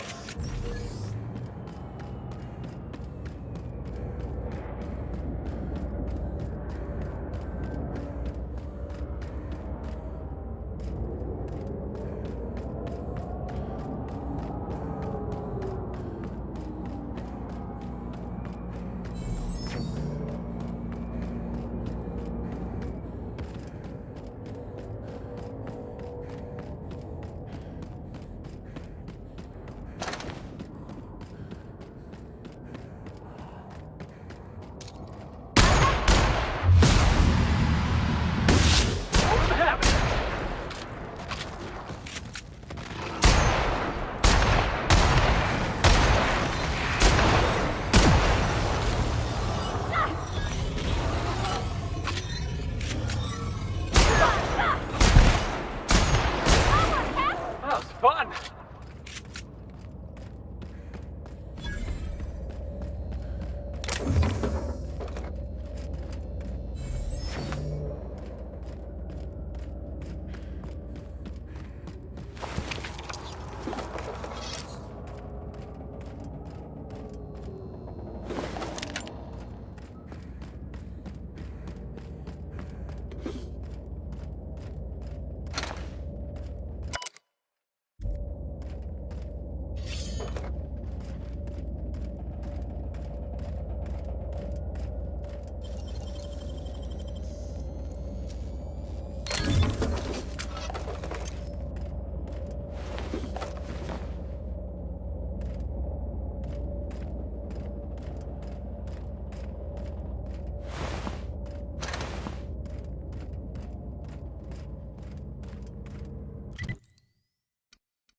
I got your back, boss.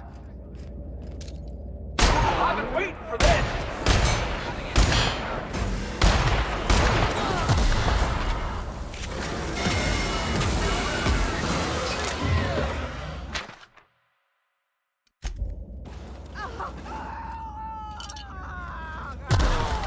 Yeah! Now that was fun!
catching up.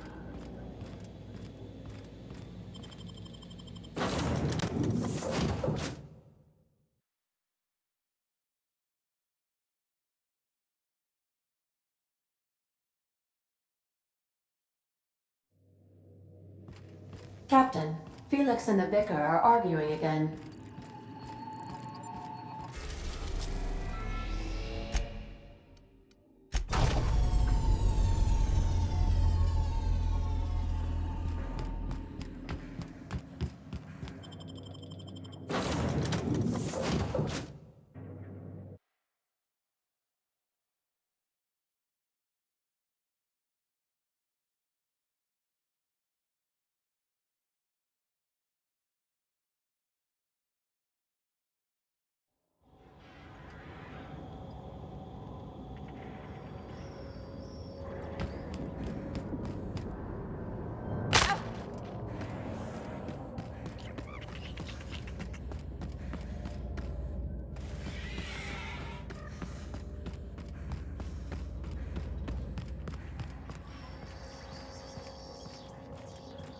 That machine stole my bits.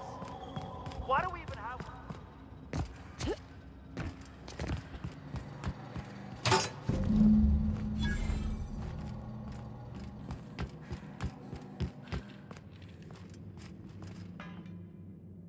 What's the word?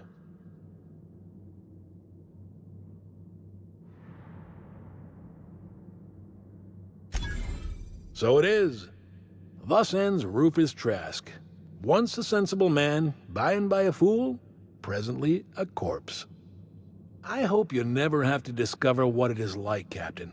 The relief one feels when a mutiny comes to an end. And Trask had some things to say about you.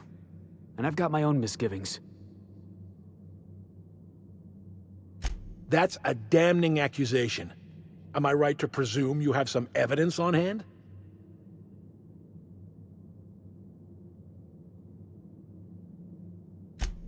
Those papers don't prove a thing. We've all done business with the board. They own the whole damn colony. Trask put you up to this. That miserable wretch. He's trying to undermine everything I stand for. You've got a lot of nerve calling me a liar to my face.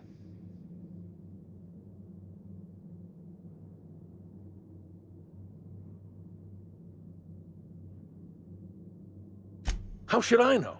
What the hell do I care? Trask was a traitor. I didn't ask you to understand his motives. I asked you to cross him off. Clyde, look me in the eye and tell me it's not true. Tell me, and I'll believe you. Don't talk to me like I'm some common criminal, Felix. You're the one on trial, not me. I don't know what kind of poison that snake dripped in your ear, but as far as I'm concerned, you've been compromised. Jackass, he's coming! We're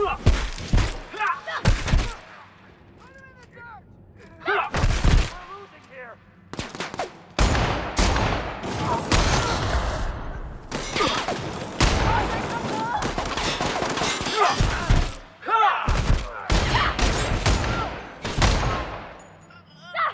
We did it!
Looks like we're doing this!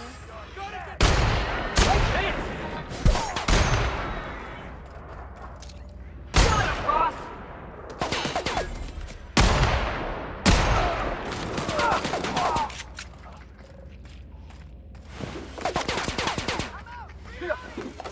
Everyone all right?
Welcome back, Captain. How can I be of assistance? Goodbye. Didn't I request no more fertilizer shipments be brought on board? Who keeps ordering these? Hey, Captain. I got a thing I want to ask you. It's kind of big. I was thinking about what you said before, after we went to the Lost Hope on the Groundbreaker. I reckon you're right. I think I'm ready to stop fretting and fussing and ask 𝘼𝙗𝙗𝙪𝙩 to go steady, straight out. And I'm thinking of doing it here, on the ship. I was kind of hoping you'd offer. The thing is, I can't ask her over like this. I mean, look at me. I'm all covered in engine grease and I ain't showered in nigh on a week. I smell like sweat most days and, well, don't look too close at my fingernails. I was thinking, hoping, we could stop by Groundbreaker for bath supplies.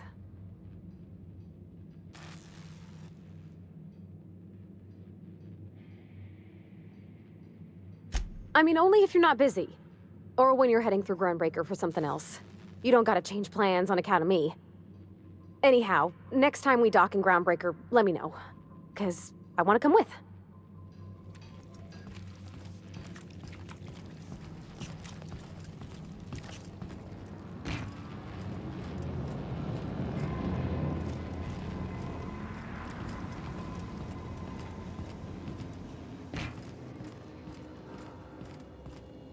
Hey, Cap. Oh, sure. Felix is a riot. Other day he asked if mantiqueens lay eggs. I told him they lay eggs in people, and there ain't no cure. I could bust into swarms at any moment. The look on his face, it was great. You know, one time, Opal and I, shit. Look at me dredging up bygone days. Forget I said anything. I will.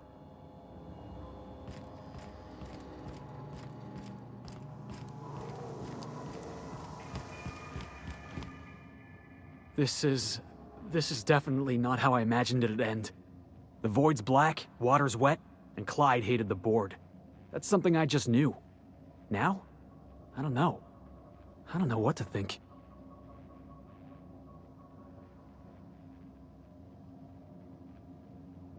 No. I guess you really don't. I've just got a lot on my mind right now. This is a lot to take in.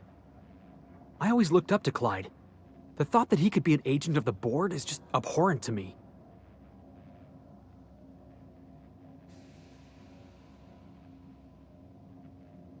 Yeah, he did. And I'm not sure how I'm gonna get over that. No kidding. I'm glad you keep the kitchen stocked. You've given me a lot to think about. I'm gonna be mulling over this whole mess for a couple of days. Part of me wishes we'd put Trask in the ground. You know, I think that's just my frustration talking.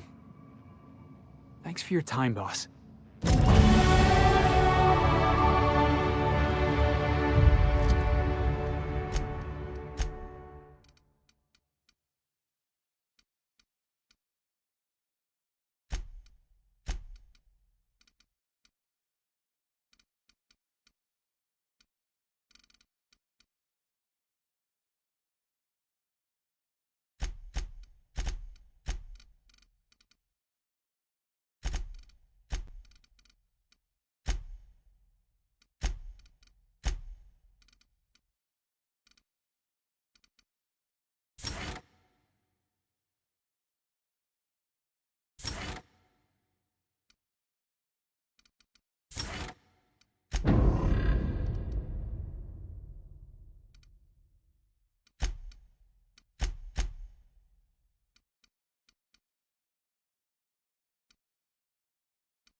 Destination reached. The Groundbreaker.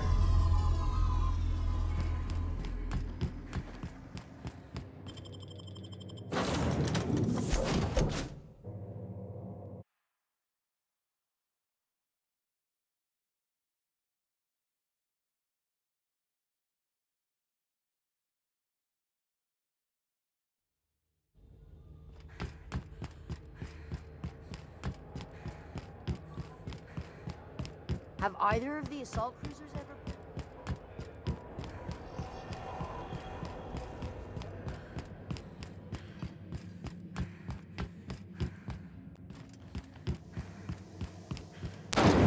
Rizzo Spectrum Vodka. Aftertaste the rainbow.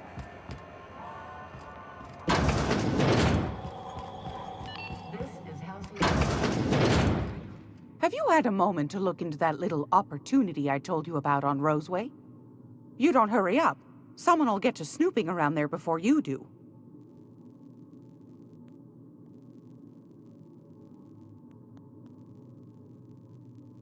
I think I got just the thing, my dear. A few years back, Auntie Cleo's put out a home makeover kit, and I snagged a couple for myself. High-grade shampoo and conditioner, scrubby brush, a nice lotion, that sort of thing. I still got 'em, too. What's the scrubby brush for? Cleaning around your nails, sweetheart. Gets the engine grease out. Makes your hands soft. Most folk don't got the time. Or bathtubs for such, me included. I'll let you have one on clearance. You want rosish, mock apple and cinnamon, or refurbished ship?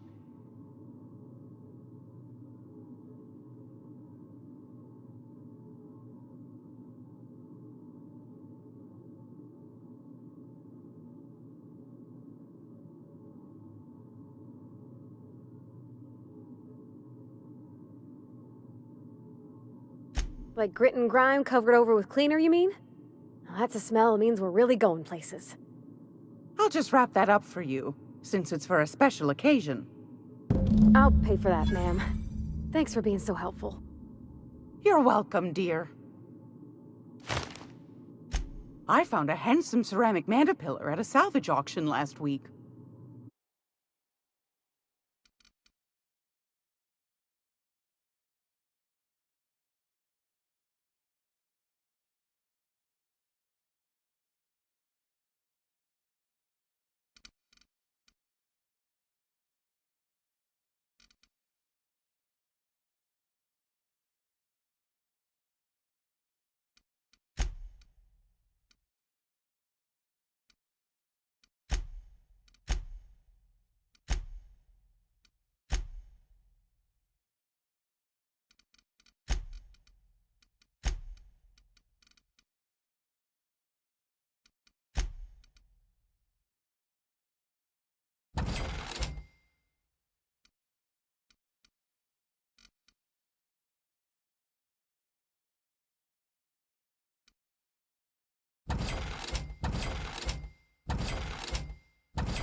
Groundbreaker's safe from melting to bits now.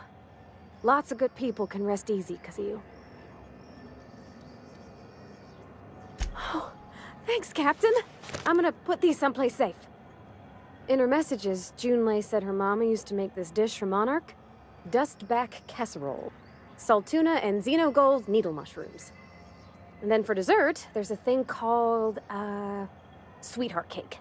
It's made with almond paste and wax gourds. There's gotta be some place in Stellar Bay that can bake a casserole. And I heard tell there's a Rizzo's town near there called Cascadia, what specializes in sweets. Thanks, Captain. I know I'm asking an awful lot, but I'm sure it's gonna be worth it.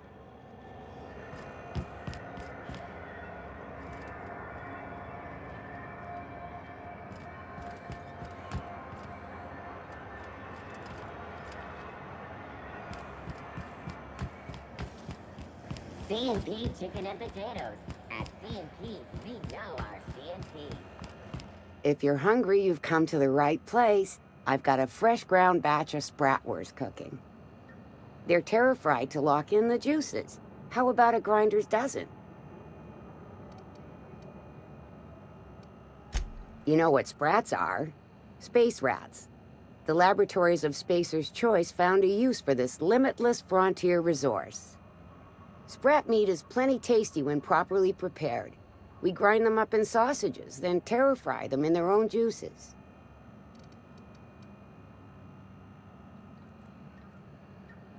Absolutely not. Spratwurst and all related terms are registered trademarks of Spacer's Choice. Boar, the other meat, is a registered trademark of C&P. Everyone knows our company and theirs are nothing alike.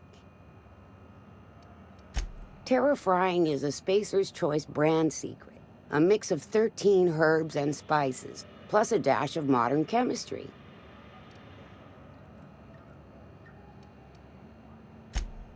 Legally? No.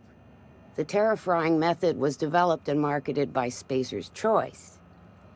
Between you, me, and this grinder, I've been through lean times.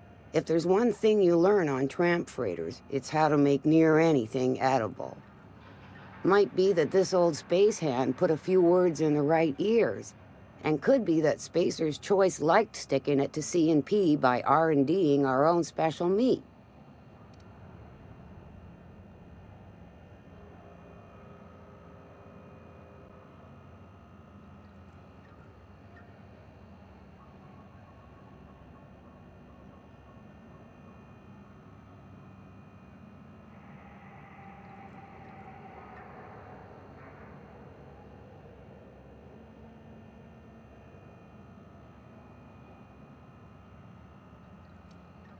Just as well. Near about time for me to go check on the trap. I mean, to unload another crate of farm-fresh sprats. Fresh from the grinder, any hour.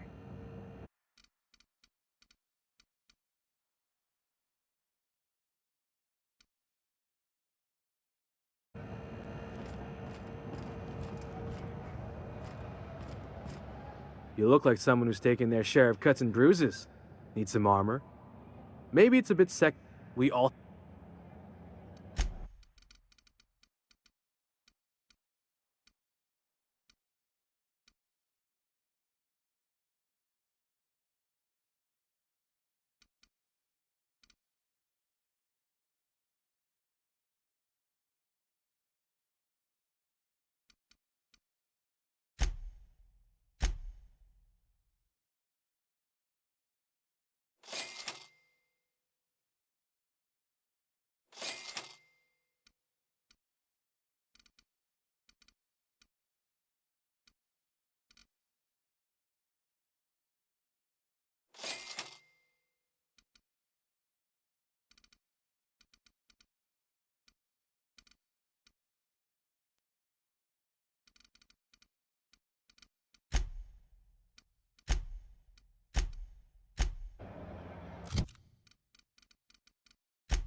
Hearty greeting, potential customer. Welcome to Auntie's Kitchen, a home-style consumable protein dispensary. May this unit dispense proteins for your ingestion.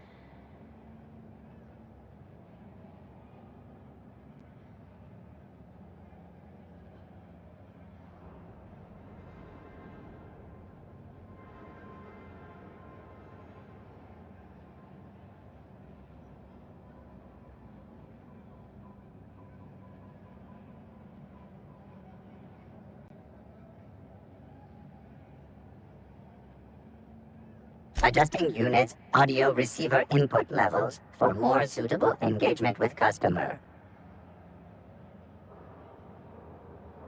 This unit is programmed to simulate shock at such assertions. Shock simulation non-functional.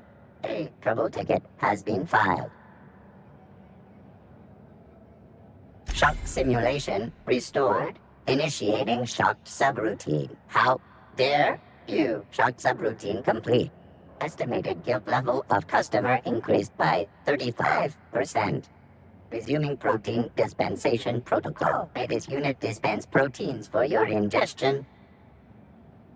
Beginning dispensing sequence. Please unblock all relevant facial protein ingestion tubes.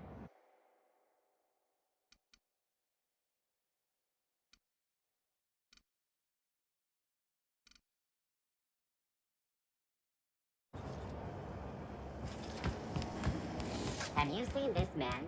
Reward offered for information leading to the capture of noted terrorist Phineas Wells. Report any sightings to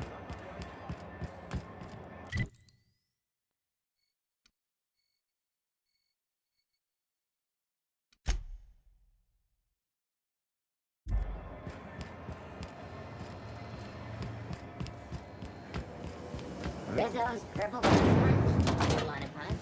We've got your punch right here.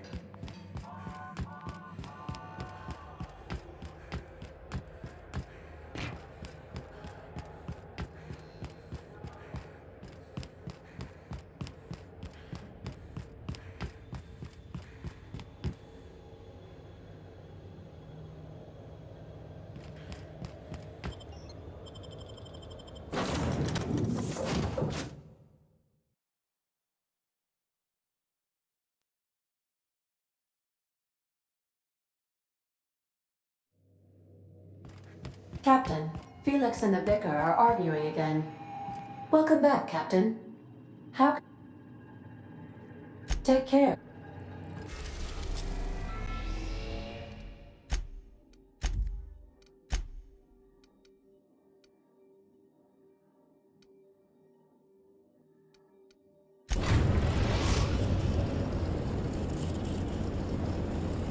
We are now in orbit above Stellar Bay, Captain. No blockade is a match for my piloting skills.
Hold on there.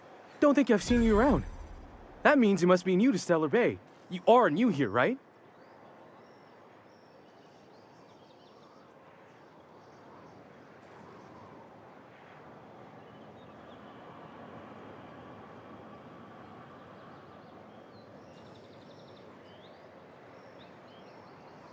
I knew it!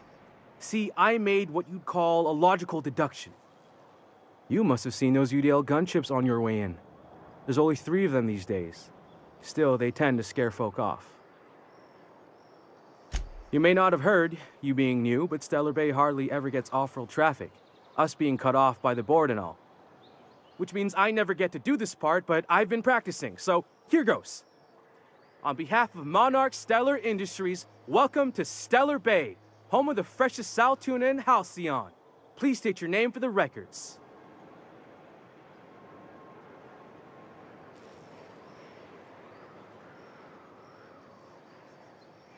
Swell. There's one for the logs. I'm even gonna give you your own entry code. I'm not supposed to do that. It's against procedure, but Mr. Sanjar isn't so strict about the rules here. Besides, I got a lot of empty entries to fill.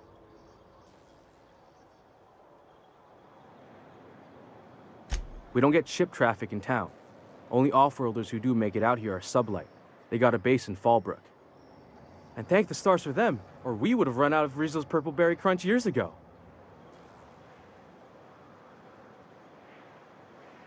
Oh, that'll just make Mr. Sanjar's day if you tell him. The board makes up lots of nasty stories about raptidons and cannibals and whatnot. But that's all outside our walls. Mostly. Oh, Oh, sure. It makes Stellar Bay sound like a rotten place, but it's not so bad. Get a good breeze going, and the sulfur smell mostly covers up the fishy smell.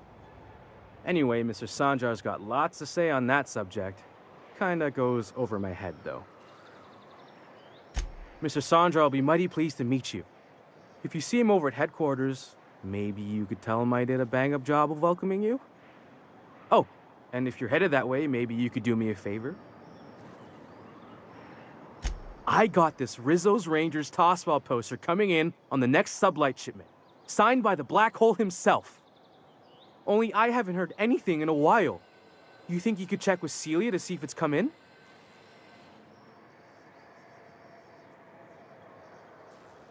That's Bertie Holcomb, only one of the greatest tossball hackers ever. I wonder if he's kin. Dad had family that worked for Rizzo's. I never got to meet them. Everyone's heard of him, even on Monarch. We still get some of the games. You been living in a sulfur pit or something?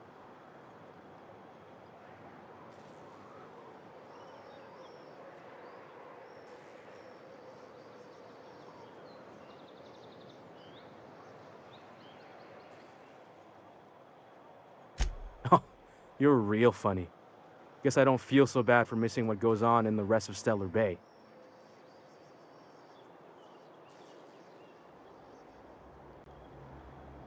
I couldn't really say, I'm just a fan of the game.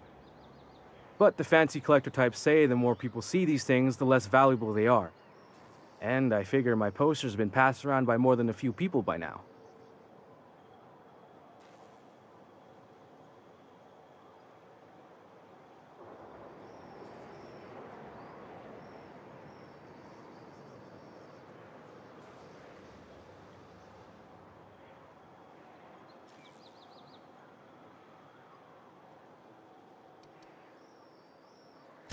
Thanks a bunch. Celia works for Mr. Sanjar in the MSI building next to the bar. She's always there, so you can't miss her.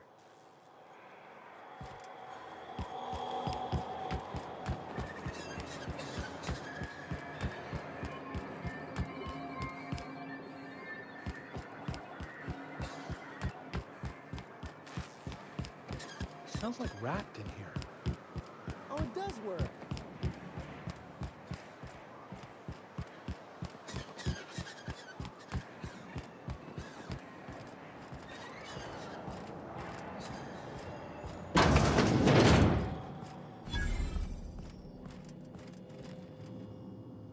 Whoa, by the stars, my poor heart.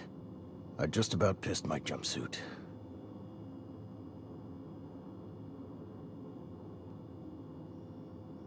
Because there's no shame in having overactive bladder muscles, all right? It's a perfectly normal medical condition. Besides, life in this town is enough to try anyone's nerves. Only every day. But in case you haven't noticed, We don't exactly get ships on a regular basis, yours notwithstanding. And even if I did scrape together enough to buy passage out with sublight, which would mean reaching Fallbrook without getting eaten, shot, or dissolved into green goop, what then?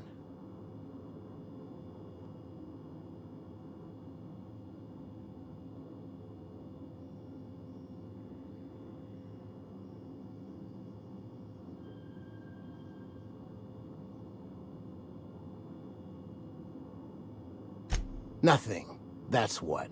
Because MSI is not in what you'd call good standing with the board. So even if I could get out of here, no one's gonna hire me.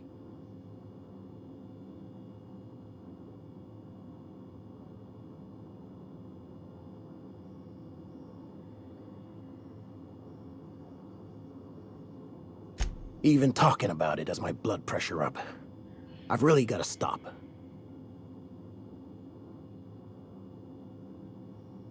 That was a real popular meal 10, 20 years back, before the board tucked tail and ran. These days, everybody's had a belly full of salt tuna. They all want borscht. And the mushrooms, well, not many venture out of town, what with the monsters hereabouts. I can whip one up for you, but it'll cost. Here's a menu. Oh, yikes. I can't cover this much, Captain.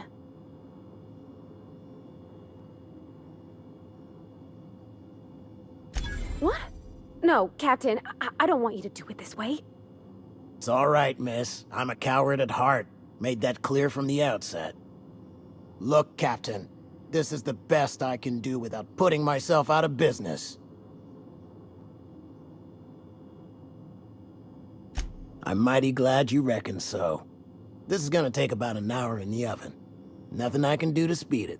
That's just how cooking works. There we are. Now, if you don't mind, I really need to take a leak. My belly's gurgling just to smell it, Mr. Raymond. Thank you so much.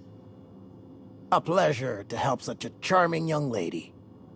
You're a gentle soul, miss. Be careful with this one, all right? She's kind of a brute. Oh, gosh. My tum's rumbling just smelling that casserole.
Wrapped musk and canid eyes, right here.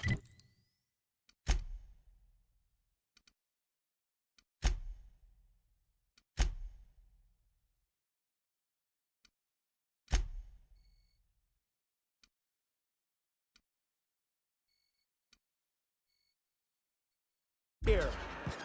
Ma'am, please, I need your help. I can pay.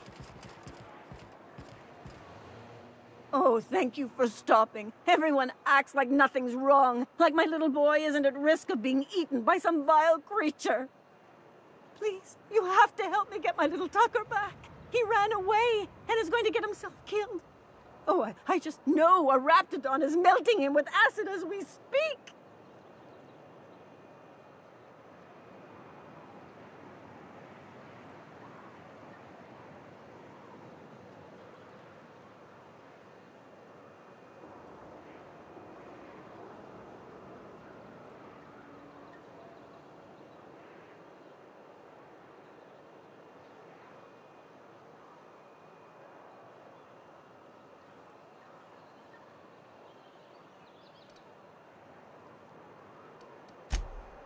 Oh, I just knew you were a good person. Agnes, I said, this is the woman to save your little Tucky. And I was right. He ran out into the wilderness a few days ago. I warned him about the raptidons, mantisaurs, and marauders, the toxic sulfur pools, and poisonous glands, but he didn't listen. Oh, law, Captain. A youngster won't last long in a place like this. Please, can't we help? You ain't wrong, but if he hasn't made it to Amber Heights by now, there's no saving him. Please, won't you go and find my boy? Well, I guess I can't ask you to leave the town walls for free. It is deathly dangerous out there. I've got some bits saved up for a rainy day. I'll give you every last one if you just bring my Tucker back to me. I won't even be mad at him running off. You tell him I won't be mad. He's been pining for an adventure. Says he's tired of living cooped up behind the walls. But he doesn't understand how dangerous it is out there. I warned him. A raptidon would snap him up first chance it got. I just know one's ripped his arm off and is gnawing on his sweet little fingers. He should have listened to his mama. I promised I'd keep him safe here with me.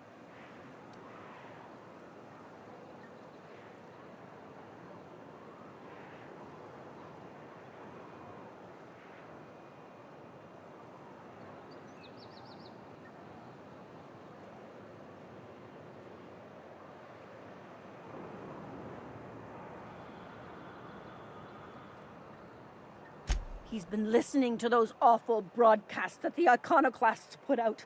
I begged Sanjar to put a stop to them, but did he? No! And now I just know my boy's run off to Amber Heights. That is, if a mantiqueen hasn't spooled out and eaten his entrails for breakfast already. If a queen got to him, he died quick. Ought to be thankful for that. Most aren't so lucky. Oh, where's my fainting chair? I can't take this!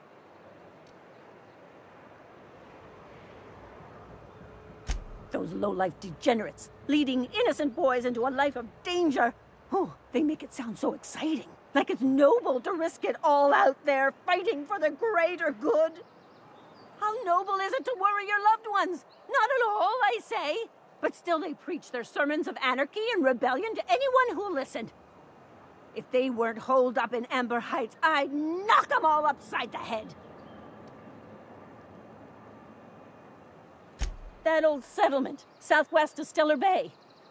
I don't know which is worse, the thought of my son shacking up with them nutty iconoclasts. Or that he never made it. Sprats could be nesting in his rotting body alongside the road as we speak. Or maybe marauders got him, pulled all his teeth out, crushed him into their drugs and made him snort them. Oh, the things that could happen to my sweet baby. Thank you. Oh, I know he'll be safe now that someone's able to fetch him home. You look for him in Amber Heights, you hear? It's down the road southwest of town. I'm sure he made it that far. I just know it. And if you find any of them iconoclasts indoctrinating my boy, you punch them in the mouths. Tell them what I think of them luring little boys away from their mamas. It's immoral.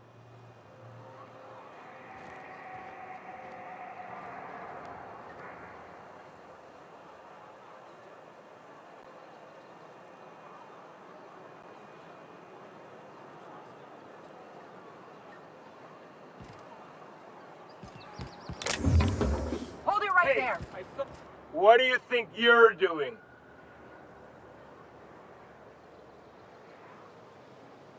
I don't have time for this. Move along.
You ever been off Monarch, Myoka?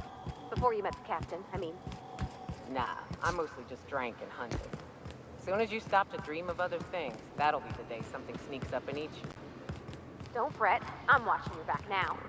Anything tries to eat us, I'll give it a mighty whack on the nose. Well, I'll be damned. You watch my back, I'll watch yours.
are those...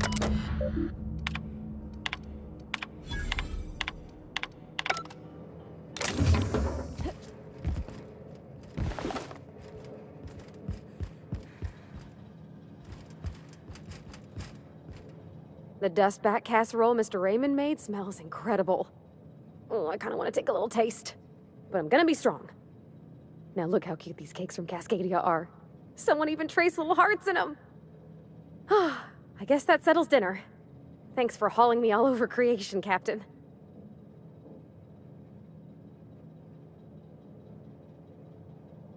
Well, I was gonna, but then it hit me. I got this nice meal all planned out with music, and I got that soap to scrub up with, but I don't got nothing nice to wear, Captain.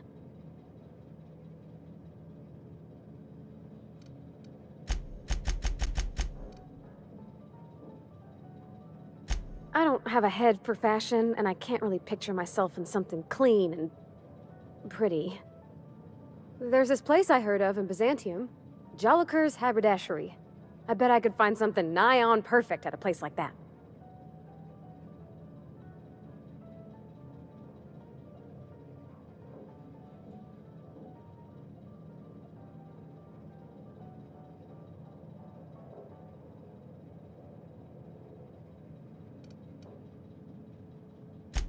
Thanks, Captain.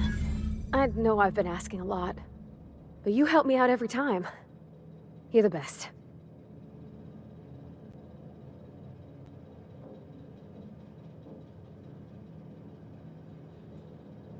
I hope this fancy soap we got is extra strength. I'm feeling a mite. Sure thing, Captain.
Oh, I did not expect you back so soon, Captain.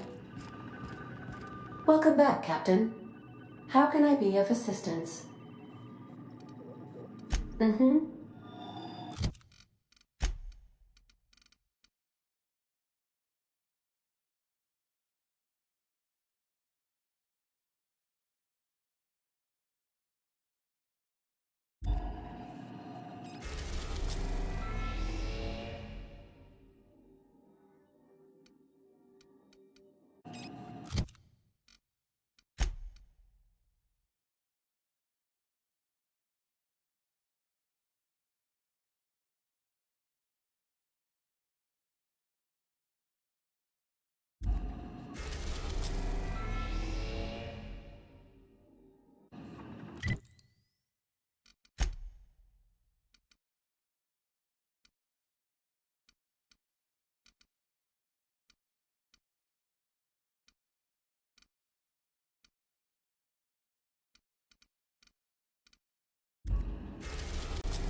are now in orbit above Edgewater, Captain.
June might like a casserole, right? Everyone likes a casserole. I mean, I don't really, but I don't count. No, cakes. Cakes I like. Gosh, I hope she likes them too. Yeah? I mean, what do you need? Captain? Ma'am? Lady?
Warning, intruders will be... Oh, it's you. Welcome back, Captain. I request you do not wake me if I am sleeping.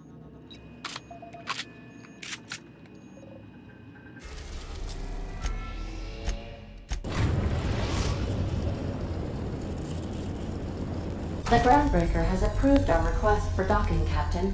You're free to disembark.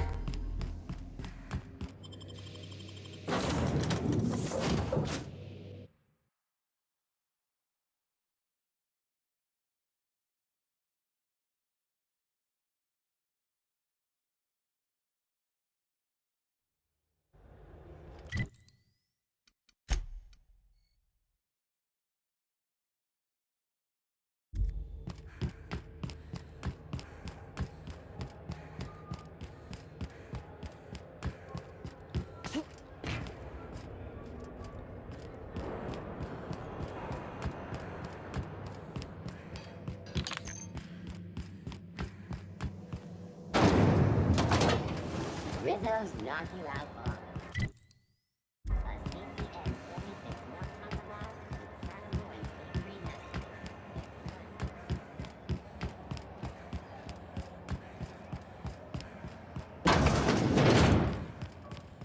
This is 𝘼𝙗𝙘𝙪𝙩.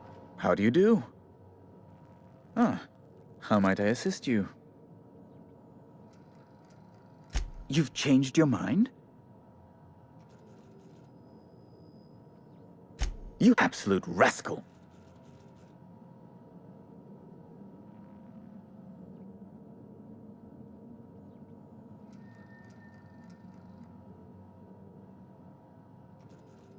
You've changed your mind? An apprehension of this caliber would be tremendous for my career. I would send you straight away to my superiors in Byzantium, but...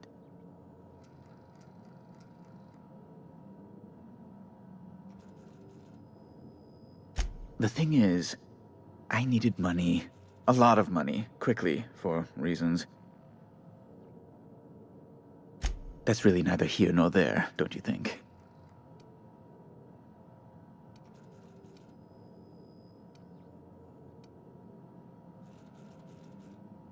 I've been working on something on the side, all right?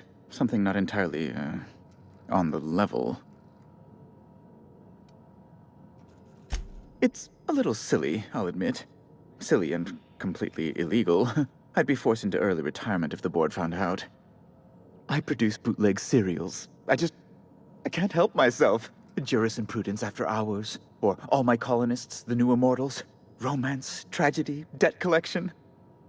And they're all mine. That was you? Oh my stars. All My Colonists is just... Well, it gave me a story hangover for days, Mr. 𝘼𝙗𝙗. You're a fan? I've never met one in the flesh. I suddenly feel quite naked. Oh, it's all right, Mr. 𝘼𝙗𝙗. I don't judge. The heart wants what it wants, as they say, and mine yearns for the adoration of the masses. Held at a comfortable distance, of course.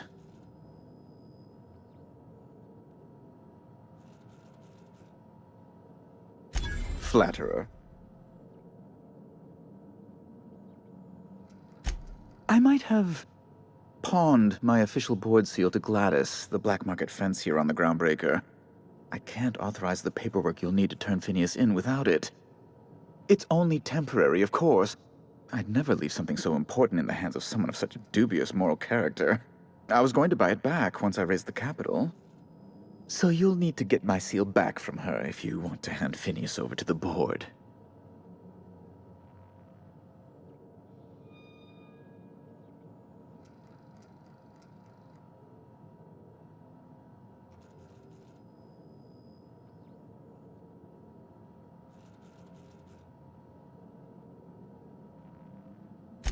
Though it might surprise you. Oh, gosh. That's quite a goof, sir. If you don't mind me saying. I'm very well aware. Now, let's get back to business, hmm? That's the long and short of it, yes.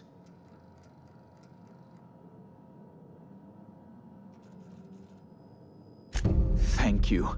Oh, thank you so much. I'm certain Gladys can be made, well, can probably be made to see reason.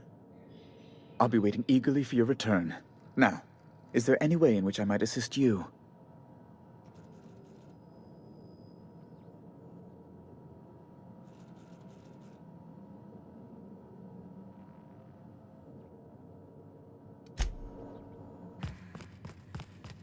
Is it Mr. Wells, the fellow who...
Seen this man.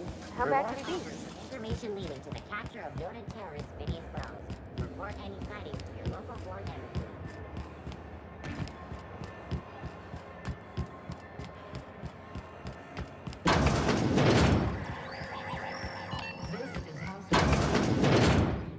If you're here for this week's magazine club meeting, you're a touch late. Depends. What are you planning to do with it? See the lights. Taking a show or two at the infamous 𝘼𝙗𝙗. Could be a treat if you like that kind of thing. All right, I'll sell it to you. But it's gonna cost you dear. Well, ain't that peachy? You enjoy that stamp, you understand? And don't you dare use it responsibly. Anything else? I've got a lovely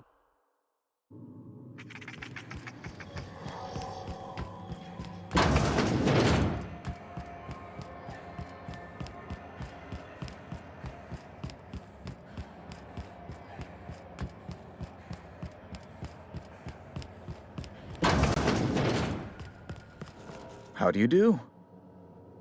Ah, how might I assist you? Oh my law, you've done it! You've saved my hide! I can't thank you enough. Now then, let me see. I just have to apply the seal here, sign like so, and... ta-da! Here are the forms you'll need once you reach Byzantium. Oh, and a nav key so your ship can travel there. Those authorization forms will let you speak with Sophia when you arrive. I'll send her a message straight away to let her know you're coming. She'll be delighted, I'm sure. Where you been living, Captain? Under a rock? Miss Sophia's got to be the second most important person in the entire colony.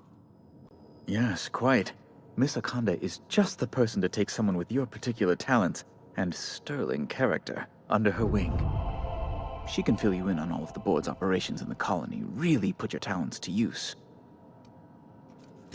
Best of luck to you, and thank you again. Give my regards to the Unreliable.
Can't wait to see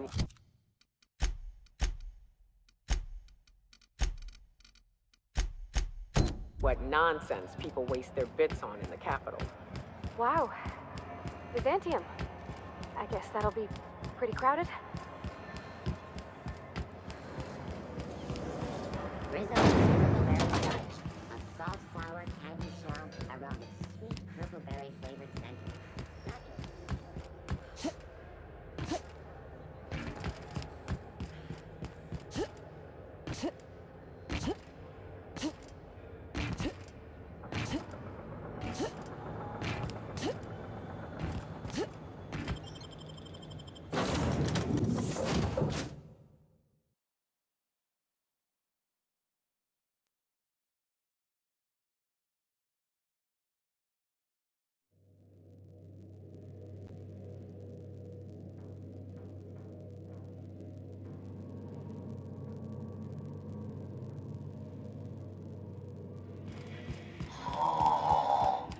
Huh? Oh, I am alert and awake. Not to worry. I take our ship's security highly seriously.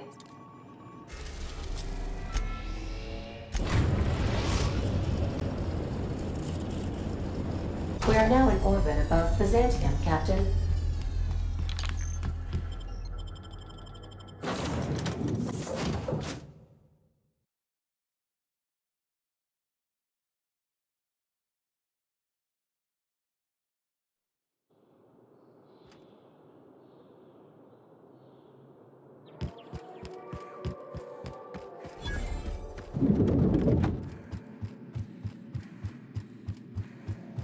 Not so fast.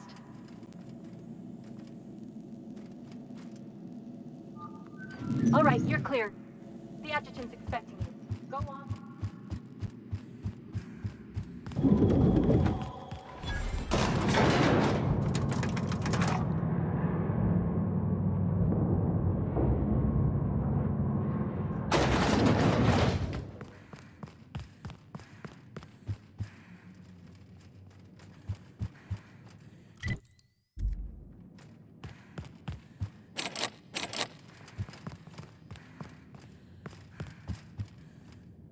I see you haven't been shot to pieces by the guards. Do you have an appointment?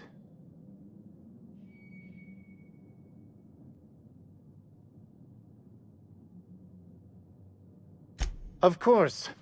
You're that curious spacer Mr. Bedford mentioned. Just a moment, please. Madam Adjutant, Bedford's contact has arrived. Shall I clear your schedule? No, thank you, Percival. I doubt this will take long. I'm Sophia Akande, adjutant to the chairman.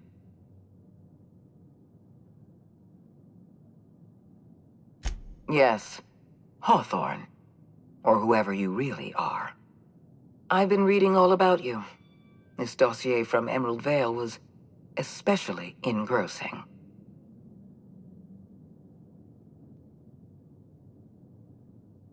I have a file on everyone. I have a file on Percival here. You wouldn't believe what he gets up to during private hours. I've been keeping up with you ever since Emerald Vale. Now that was an interesting piece of work. A rundown backwater, barely worth the ink on a map. Until you showed up. You walked through Edgewater and in your wake transformed it from a loyal company town to a haven for dissidents. I'm actually a little impressed. Anyone with eyes can see that you're talented. But you're also unpredictable. I don't like unpredictable.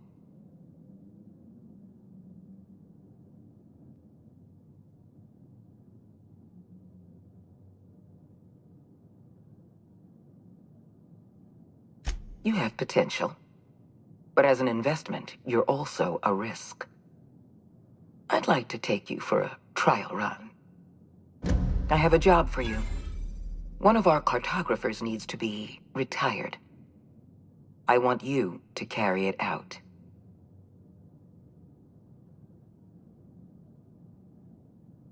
Rachel Lockwood, cartographer for the Bureau of Exploration.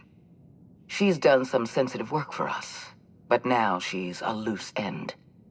Lockwood has to go. Get rid of her. Bring me her work. Then we'll talk about Dr. Wells.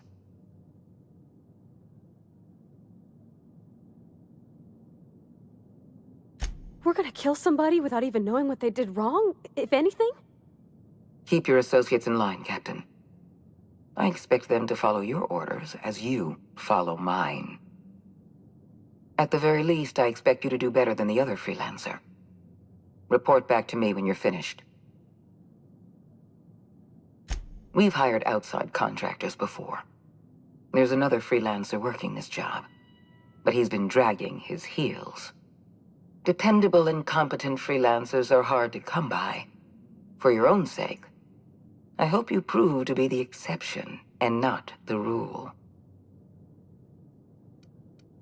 I'll tell you what I can. It isn't as if we're executing Lockwood for mislabeling a river on a map.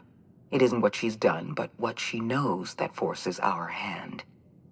The nature of Lockwood's work was sensitive, confidential, and concerns the future of Halcyon. I can't risk leaving her alive.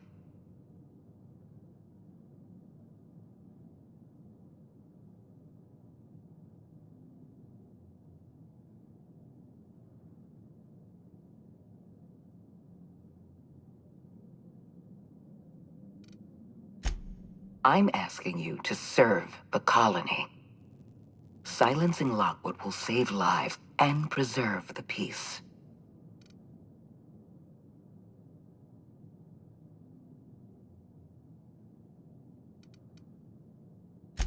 The board has a lot of problems. The absence of competent security is just one.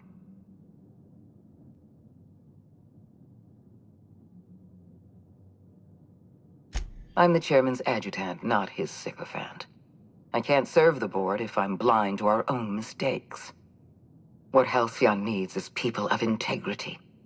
People who act out of a sense of duty, rather than fear. I hope you're one of those people.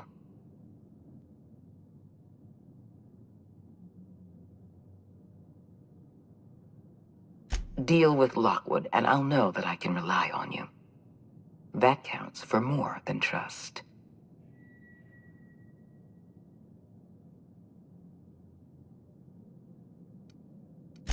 Excellent. Percival will handle your paperwork for you.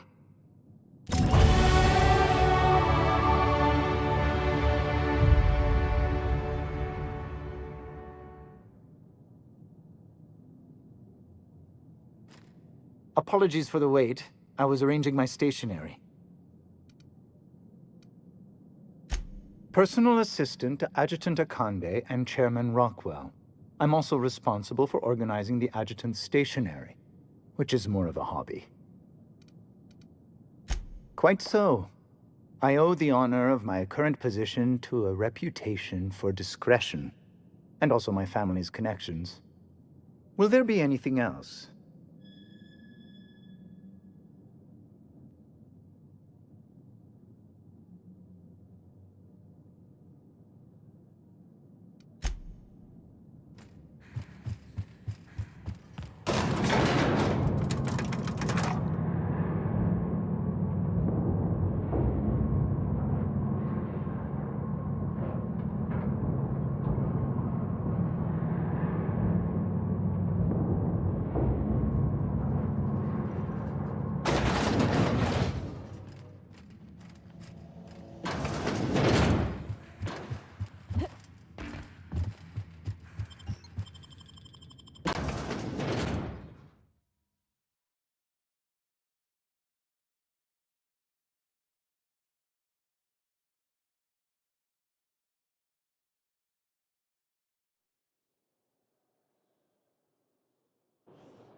If they'd sent money to Monarch instead of building even one of those homes, I bet we could have rebuilt Stellar Bay.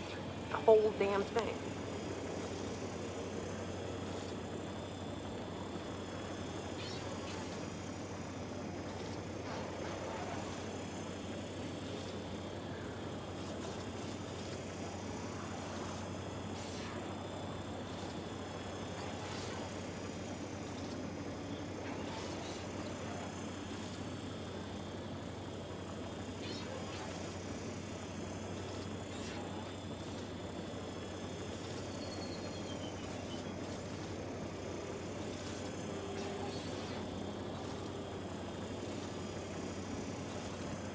Citizens, today marks a monumentous occasion in the course of Halcyon.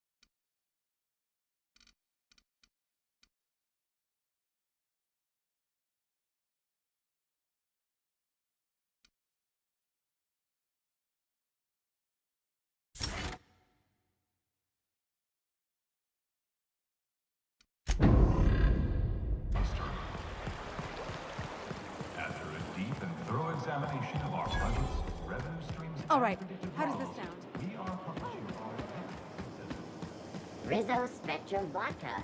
Aftertaste the rainbow.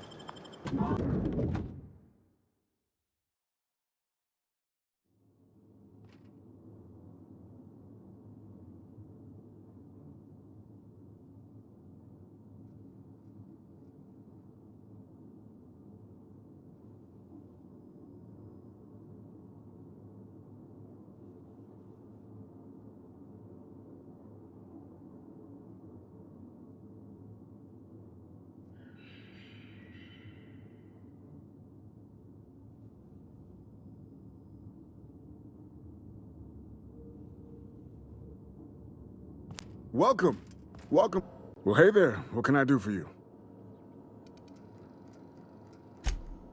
Ah, yes, Lockwood, right. Unfortunately, she isn't in the office right now. If I knew I wouldn't be here, would I? I mean, sometimes she's at the bar wetting her beak. Billingsley's, that's the place. You checked there yet? You should. I don't know, 5 hours, 5 days. I'm a receptionist, not a clock. Hey, take it easy. I'm new to the job. Yeah, learning as I go.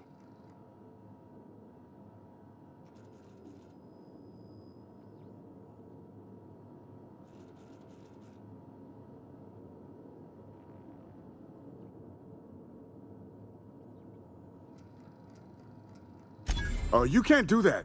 Sorry. It's, locked. Yes. It is locked and you cannot enter. Of course I've got a key. I'm the receptionist. It's my job to have a key. I'm not giving it to the likes of you, though. I am honor-bound to protect this office. Well, fine. Hurry up before she comes back and catches me.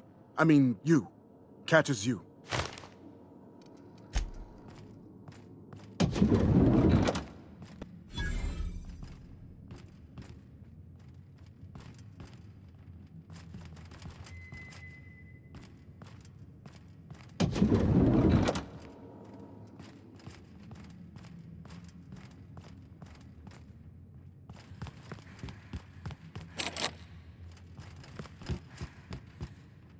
Well, you're obviously not from around here.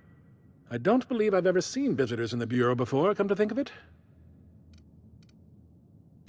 If you were from around here, you'd probably be off enjoying yourself in Prosperity Plaza, not poking around the Bureau.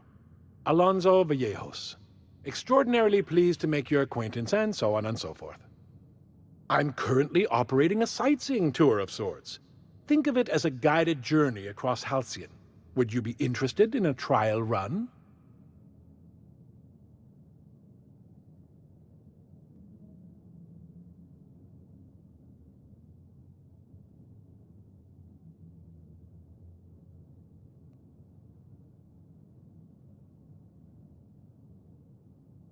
Glad you asked. Our tour guides you across some of the most picturesque and breathtaking sights around Halcyon. We've placed some beacons across a series of locations around Halcyon. All you have to do is follow the beacons to adventure. That slogan's a work in progress. So, what do you think? Are you interested?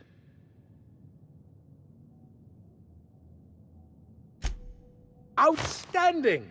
Here, you'll need this special triangulating device. Think of it as a wireless compass, pointing the way to the next beacon.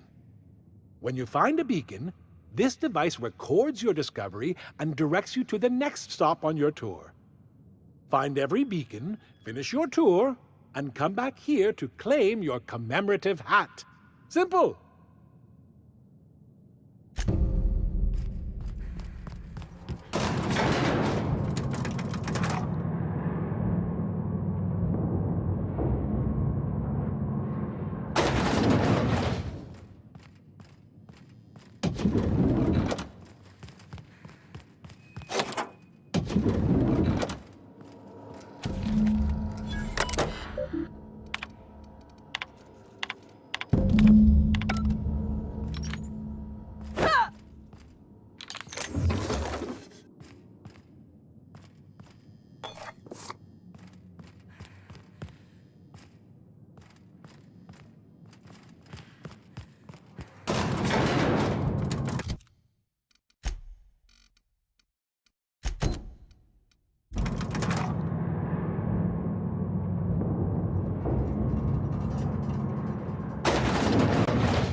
I'm afraid I can't come down anymore.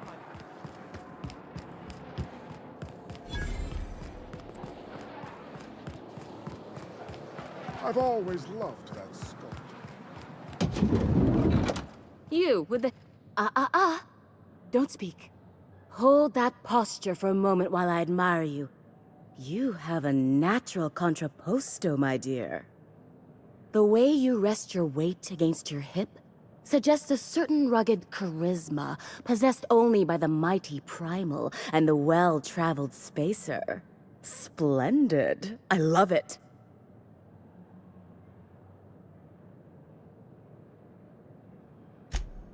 Your walk, your posture, the cut of your clothes, you carry yourself with the bearing of a noble, but you dress like a barbarian. How deliciously outre. I'm Celeste 𝘼𝙗𝙘𝙪𝙩, and you, my dear, are exactly what Byzantium needs.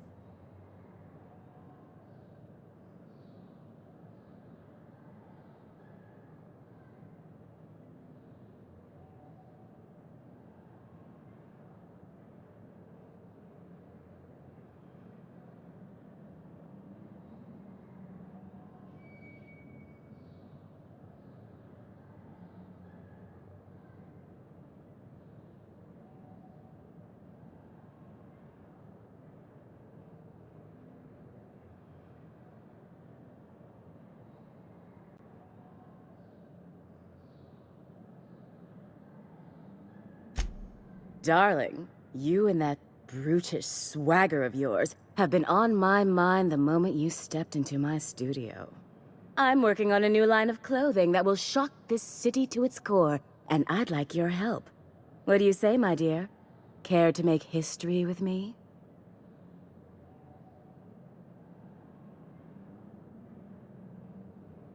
Marvelous! You and I are gonna wake this city up like a cold splash of wine to the face. What I need is a survey of the outside world. What does the common laborer wear? How do the wild-eyed madmen of Monarch dress themselves? I've heard rumors, but I require samples. Also, I expect you to model for me. My dear, fashion is a performance art. An outfit without a body is like an instrument without a player. I'll need you to model for me the following: the apparel of an iconoclast, the armor of a marauder, and a full ensemble of spacer gear, helmet included. And when I say spacer gear, I mean an outfit worn by real spacers, none of that garbage spacer's choice pedals. You have the bearing and demeanor of a born model. You're going to absolutely murder this job.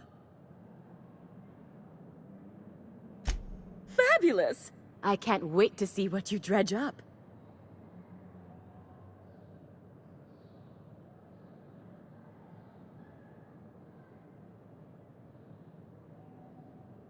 You don't gotta be so forward about my reasons, Captain. Let me get a good look at you. Turn around, please, darling. My word, such muscular shoulders. You're a vision, dear. I am no such thing, ma'am. Nonsense, you're absolutely lovely. Chin up now. I have just the thing for you.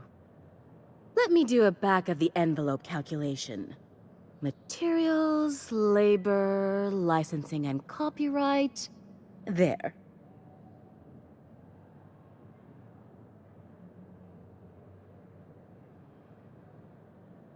Love? That's the ultimate luxury, darling. Love. Oh, gracious me. I don't get why that's funny, ma'am. Oh, my cherub. Who woos for love anymore? That's so... precious. All right, Captain. Here is the absolute best I can do for you.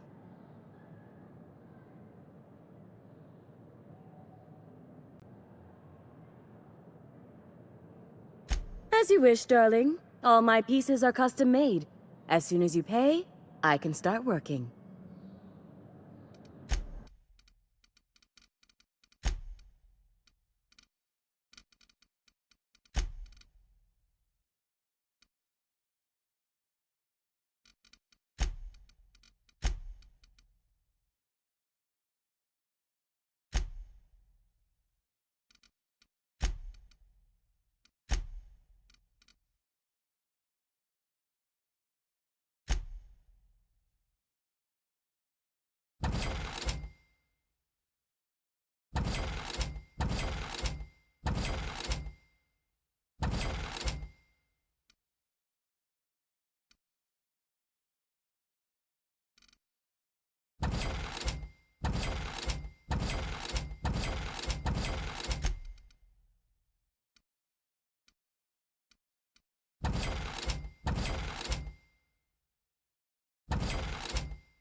goodness! Look at those atrocious contours. The sheer brutality of its design offends the senses and shocks the mind into a state of palpable excitement. I adore it! 2 outfits Here's my last estimate. There are some things I simply cannot skimp on, darling. Such a lovely young lady deserves the best. Now stand back. Back! I'll enter the settings and get these machines spinning. You'll be broke to bespoke in merely an hour.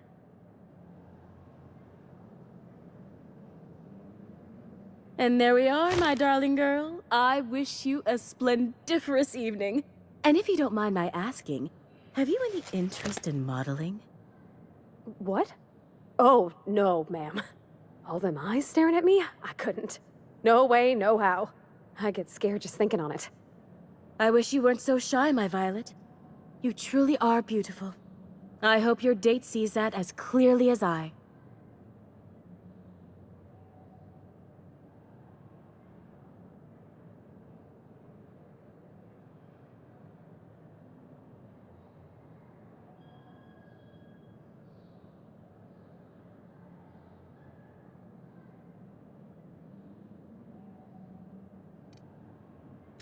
If I...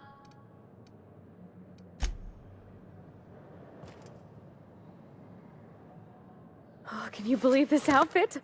It's so handsome, I'm almost afraid to touch it. Well, I guess that's everything then. After all this time, I just have to actually do it now. You know, there's a part Junlei's been looking for to fix up the air cyclers. They only carried them on big colony ships, like the Hope.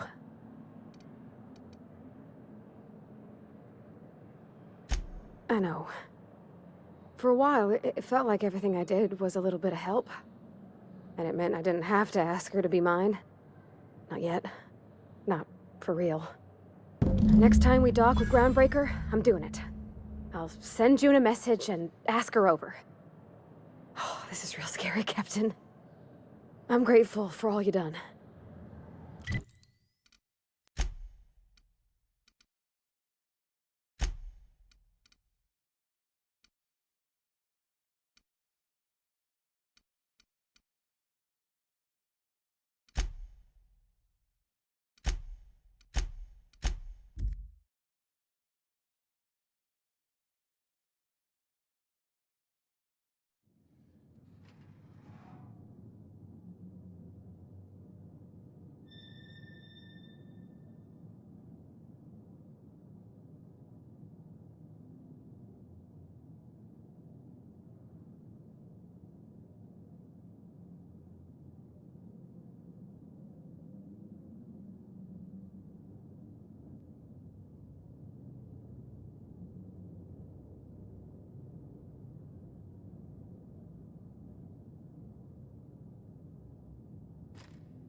I believe I hear Felix and Parvati discussing the latest Aetherwave serial.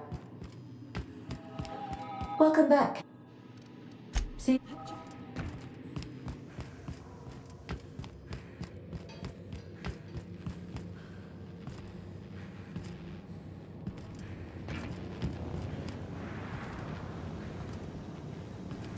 Are you watching the Aether Waves?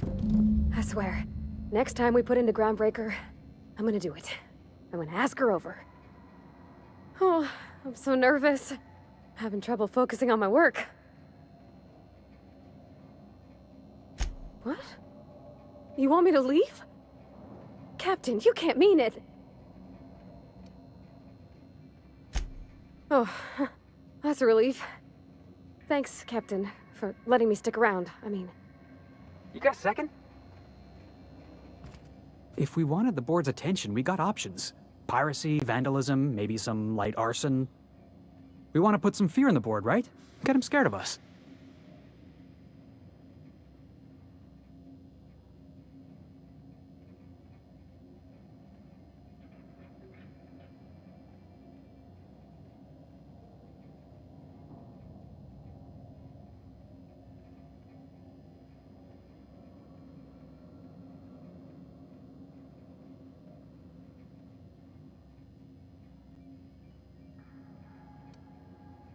I want to believe you, but the adjutant didn't seem too scared of us. You just got an audience with 𝘼𝙗𝙗𝙪𝙩. That's the adjutant to the chairman? You sure we should be trusting her?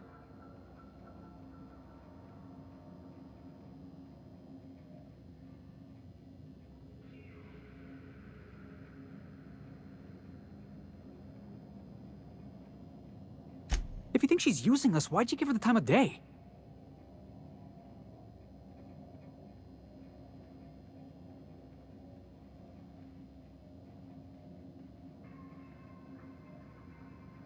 You got some secret plan to double-cross the board?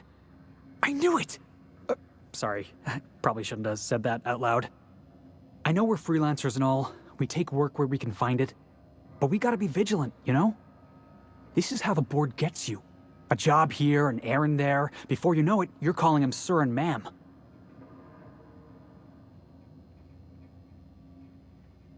Come on, boss. You know I'd never imagine you as some sort of authority figure.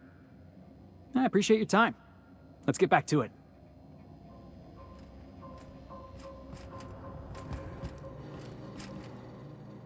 Hey, Cap. Wait, what? What the hell's gotten into you, Captain?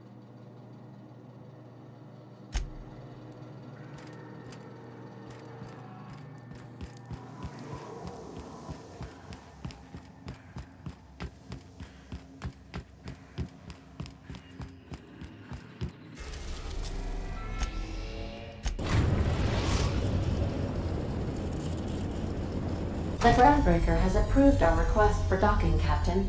You're free to disembark.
Why was I built to feel ennui? All right. She's on her way. How do I look?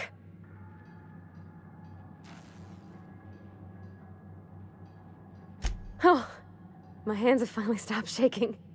All right. Deep breath. Here I go.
You might want to consider changing your clothes more often.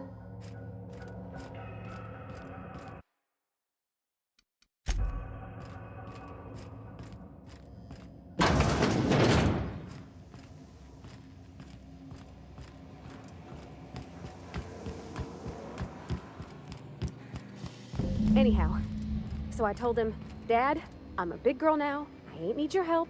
I can do it on my lonesome. What did he say to that? Have at it then. And he handed me his favorite wrench, the one he used for the camera.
Something I can help you with?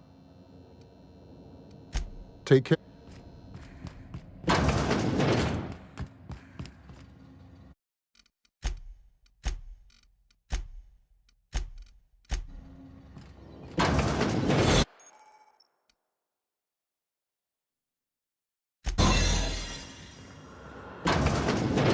You know, lab coats don't usually lock places up without reason.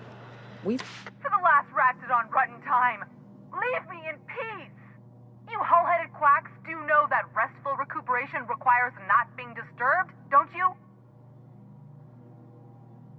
What? Why? Everything's fine. We're all fine here. No need for her to be worrying her pretty little head about me. I'm just terrible, dreadful sick is all. Got a cough that won't quit and sores all over my body. Highly, lethally contagious. but I'll be fine, so long as I'm left alone. Should've known she'd send a bruiser after me.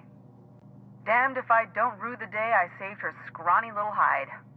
Inadvertently, I befriended a bloodhound in the process. Alright, okay. We can discuss this like the level-headed folk that we are. Seems I've got to do something before Ellie goes jabbering my business to anyone with one ear and an intent to listen. The truth is, I'm not sick. But if you repeat what I'm about to tell you to anyone, I will deny it with my dying breath. You, ain't with the board, are you? See, I owe them a lot. I might have missed a payment or two, and the other night I swear someone was following me back to my room. So I hold up here to lay low.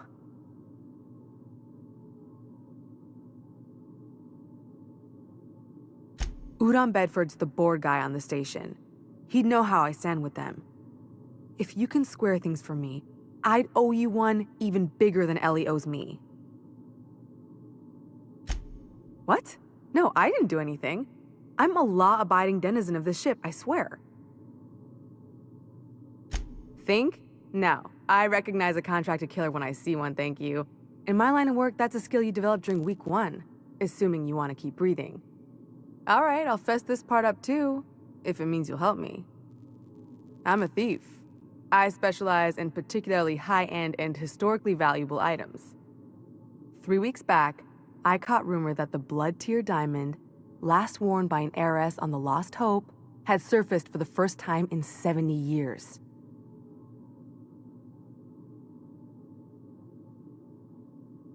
If I had, you think I'd be hiding out in the med bay? I was gonna steal it, lined up 𝘼𝙗𝙘𝙪𝙩 as my buyer. He paid half up front to finance the operation. Let's just say things went sideways about the time I got my hands on the diamond, and it crumbled to stardust in my palm.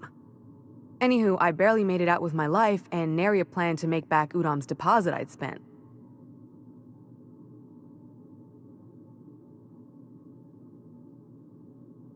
Thanks for helping me with the board. You're a real pal. Or I guess I should say, Ellie is one, huh?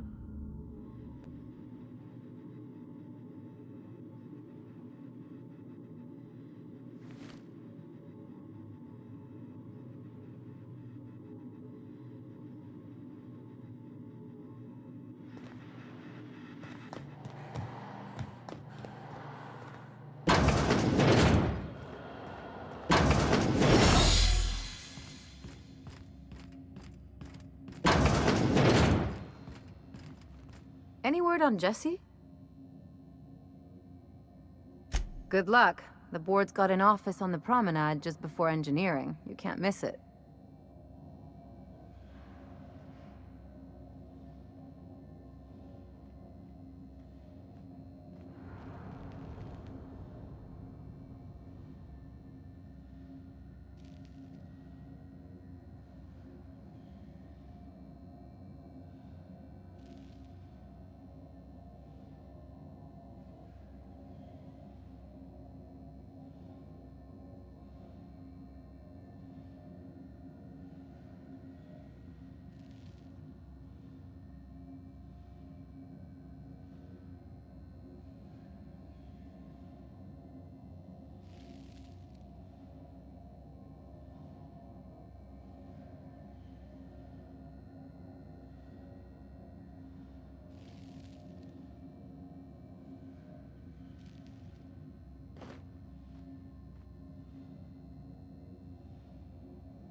Ready when you are.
How do you do? Ah, how might I assist you? How do you do? Miss Doyle owes the board a significant sum. Alas, the only collateral she has is her organs. Compulsory donation is quite legal in such cases.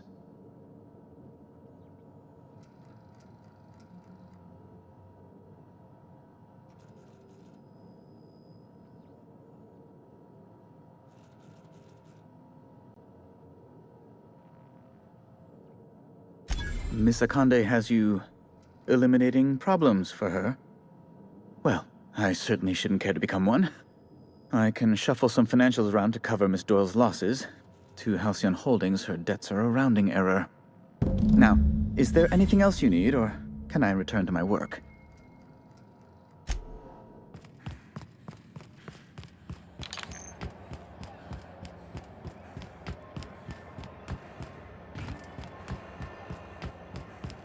Wish I could say it was good to see you. The good news came through the wireless. Looks like you paid my debt to Jesse. I guess that means I owe you now, right? Tell you what, I'm a little short on bits at the moment, but I'm a decent scrapper and a better-than-average sawbones. If you're looking for a medic, I can work my debt off.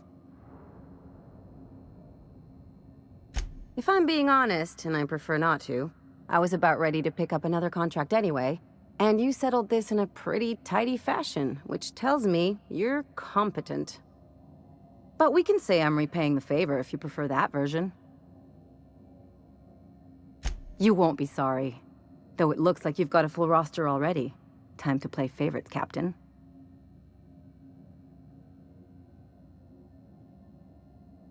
About time I made friends with the Sawbones. Been licking my wounds with booze and sulfur since for too damn long.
Rizzo's Purple Berry Coffee, triple barrel flakes, and Purple Berry flavored Power Nuggets.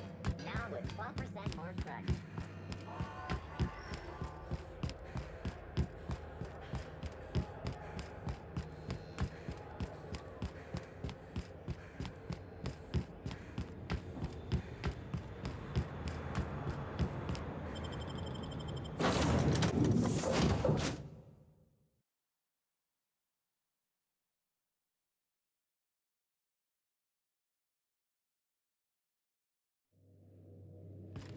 Some crew members are... Now, hold on. What happens if we hit the wall? Okay, Captain, she's gone. I feel like running laps around the cargo bay. So she got here, and after a few minutes she said, "Hey, do you have some new parts?" And I was like, "Nah, I used a new soap." And then she just sort of touched my arm real gentle-like and called the cut of my outfit elegant. I couldn't hear the rest on account of my heart was beating so hard. Then I led her into the kitchen. I think she about cried when she saw the spread.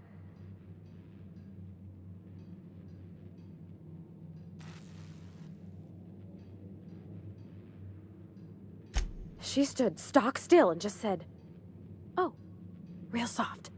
Oh, and let me tell you, I was sweating. And then she blinked and said, "Is that dustback casserole?" I told her how we got Mr. Raymond to bake it for us, so it was double authentic. Made by a real live... monarchian? Monarchist? Monarch person.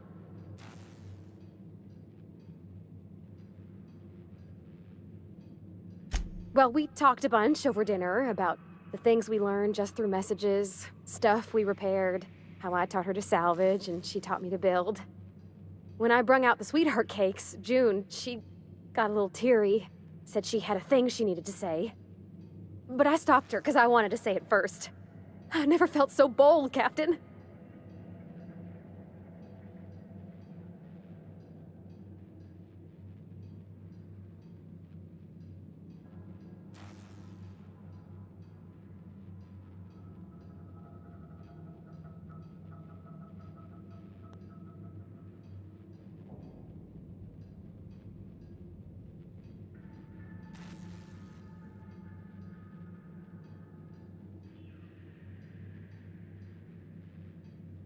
I told her about how she made me feel. Bold like I acted, strong, smarter and kinder than I am on my lonesome. I listed all the things I liked about her. And then she pulled out a paper and read a speech. She talked about the things she admired about me, like my cleverness and my humor, and how it made her want to be more open.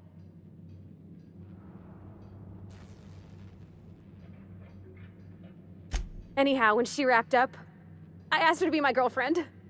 And Captain, she said yes!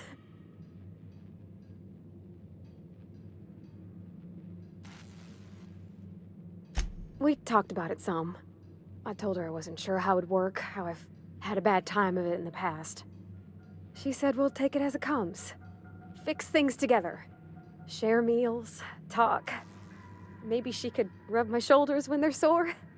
I said I might like that.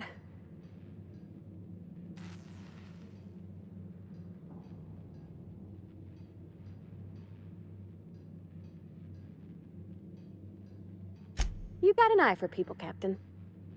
It's all on your account, you know. Imagine if you'd never taken me out of Edgewater. I'd have never met Junlei at all. I don't know nothing about the Vicar's capital P plan, but you've sure changed my life. So, if you don't mind, I'm just gonna head to my cabin and happy scream into my pillow for like an hour.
We are now in orbit above Edgewater, Captain.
mess with us.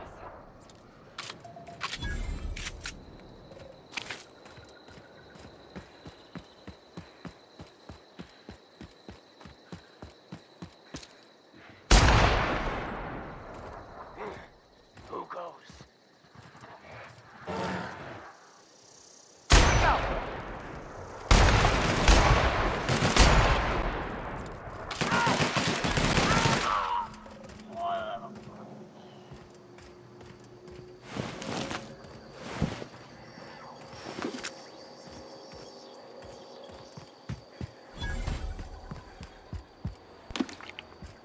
Hey. Huh. Rebecca taught me this once. You can jerry-rig these old locks so as they don't open anymore. But we've only ever done that if we're in a real bind. Here, I'll fix it. Oh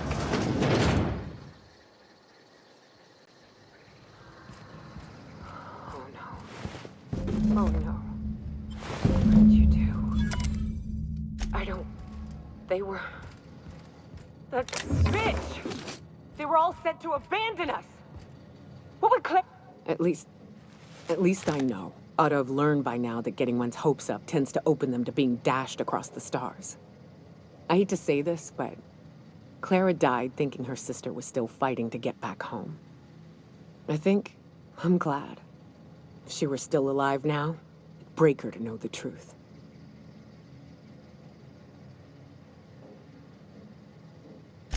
Yeah, maybe. I'm used to disappointment. She was still so naive as to let it hurt her every time it happened. Only thing left is to take these medallions home, which means figuring out how to bait the Mana Queen out of our old base. The most pissed off I've ever seen a queen was when a foreign species was on our soil. I'd wager the stench of a primal might do the trick.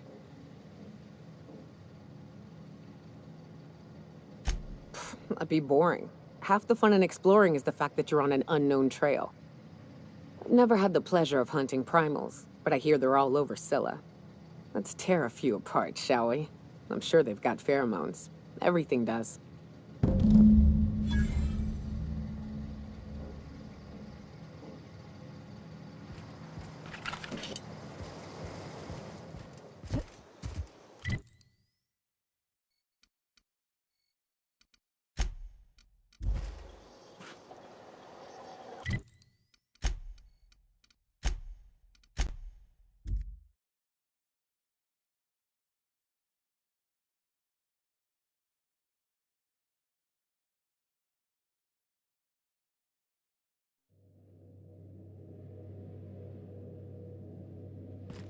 Crew members Ellie and Max are engaged in a heated discussion in the kitchen. Welcome back, Cap. Goodbye.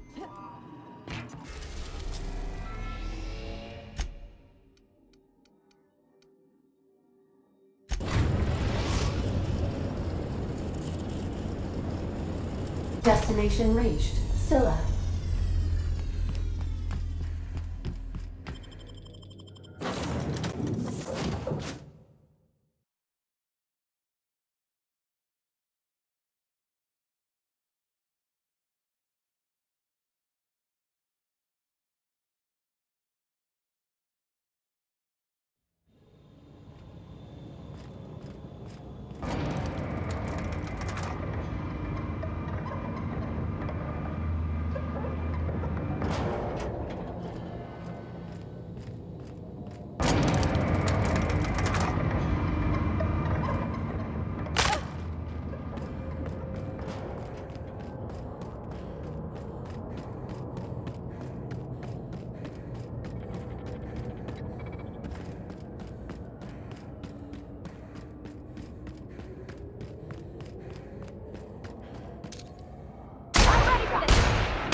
What was that? Big mistake.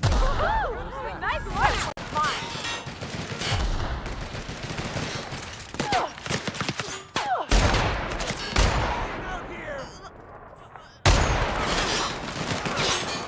Everyone all right?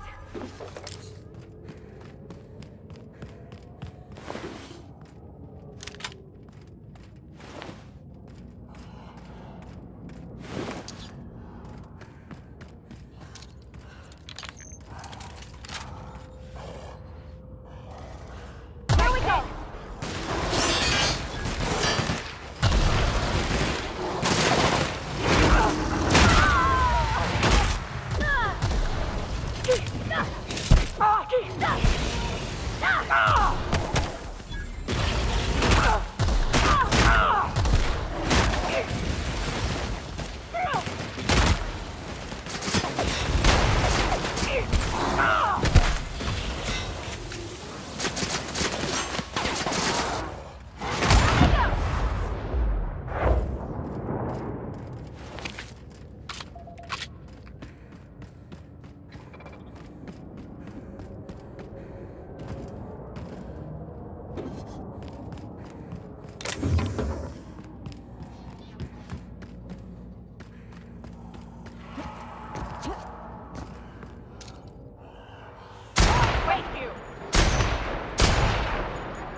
That queen ain't gonna go down easy.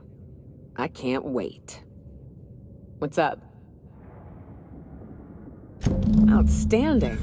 These ought to be enough. Let's get back to Monarch. There's an old base I used to call home. I can get us in the door, but we'll have to shoot our way through the Queen's brood to get to the center. We'll set the bait there. Password to the door is Charon. Hayes' idea. Clara, Hayes, Anders, Rebecca, Opal, Nyoka. Charon. He said it was some old myth. Something about death and all the things we killed. Rest of us just thought it sounded cool, so here we are.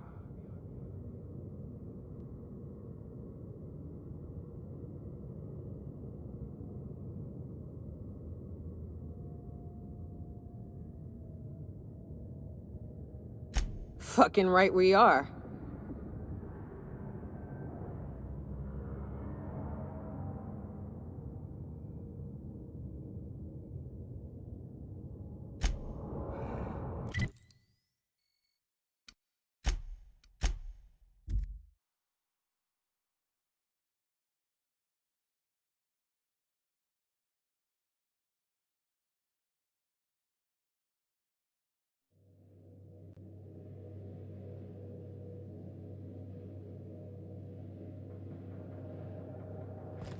Hail, Captain.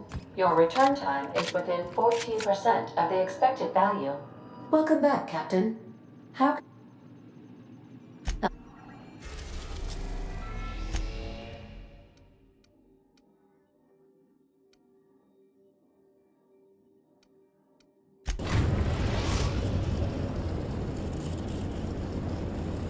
We are now in orbit above Stellar Bay, Captain.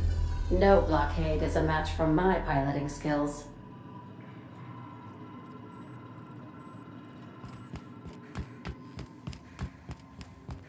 We'll be here, Captain. Or will we?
Well, this is the spot.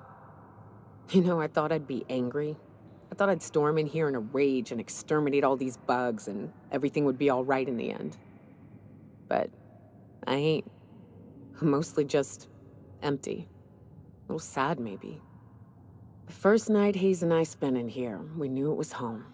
It's safe. It's got a nice chill to it. But mostly, it doesn't stink of sulfur.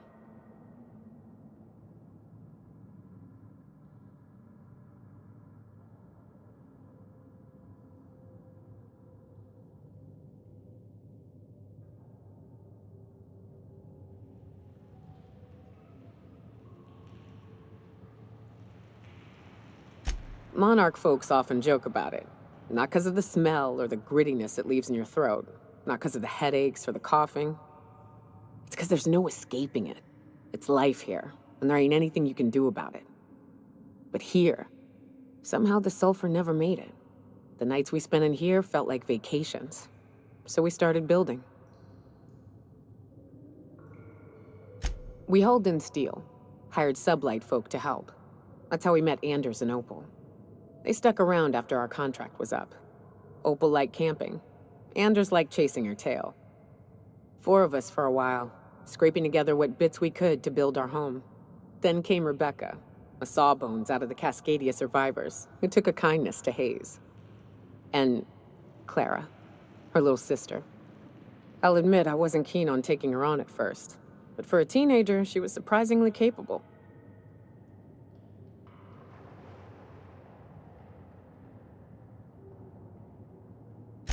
Believe me, I had my complaints. She had a head for numbers, helped us trade hides for food and materials, negotiated contracts. Turned out to be mighty useful. Clara, Hayes, Anders, Rebecca, Opal, and me.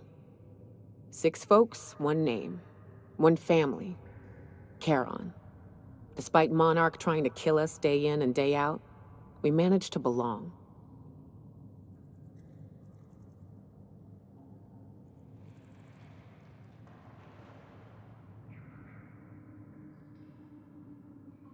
Incoming, Captain!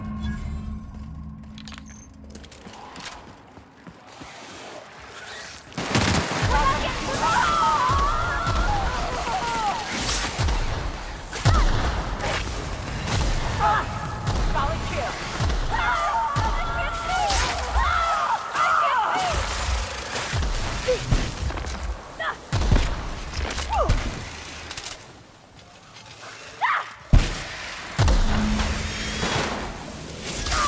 Everyone all right?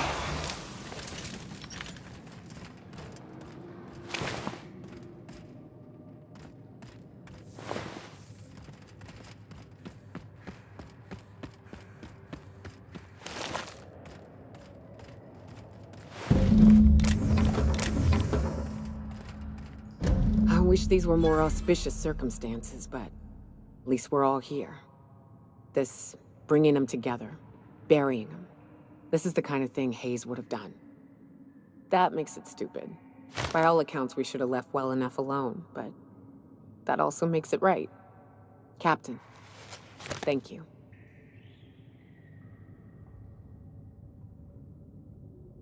You mind if we rest a spell before we head out? I'd like to bury Opal and Clara proper before I lay everyone's medallions to rest.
Watch it. These pools don't just stink.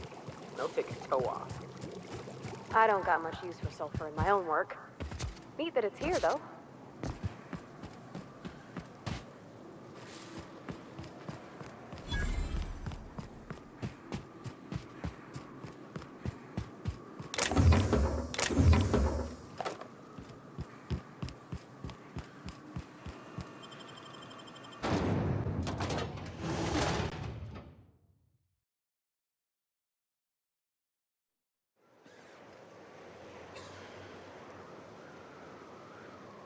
Well, hello, and welcome to the home of the iconoclasts. I'm Rose. Please, take a pamphlet.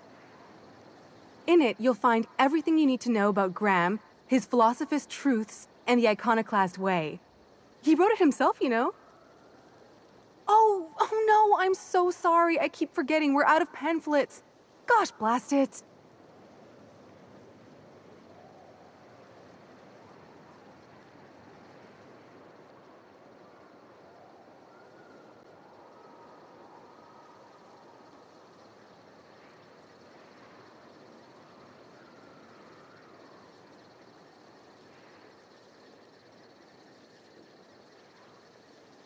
Why, we're the only free people in Halcyon.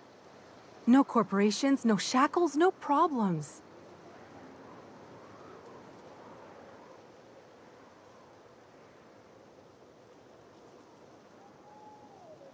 Oh, those are just hurdles. We deal with them as they come. You're welcome to stay with us, so long as you can earn your keep. Oh, you've heard Graham's teachings. I'm so glad. He and Zora have done such a wonderful job spreading the light around this dark, dark planet. You can think of those two as our leaders, but they're more like examples. We all ought to be more like them.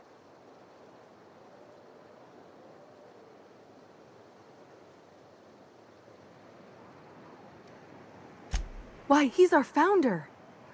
Graham taught us about philosophism. Through him, we came to the eternal truth. I'm glad you're asking, by the way. I hope you'll consider staying. Well, she's been with us since the beginning. I think she was our sawbones back then, but now she's more like our commander. She goes and finds people in the wilderness and gets them to come here. And she keeps us from being chewed on and whatnot. She's liable to take your head off if you screw up, but then she'll sew it back on for you. Graham's place is in the large building straight back. Zora's sometimes there talking with him, but usually she's in the triage clinic next door.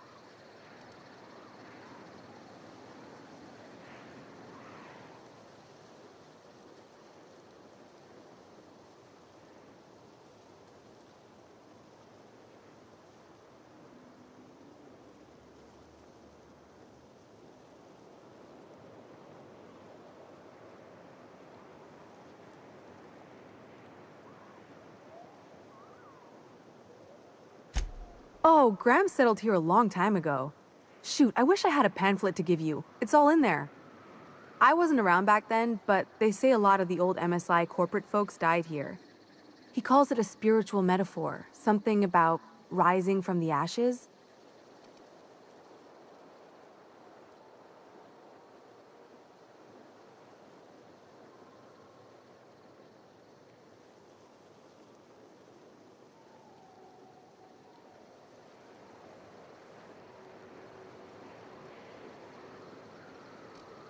The new boy! Yes, he's quite clever. He took to our teachings very quickly.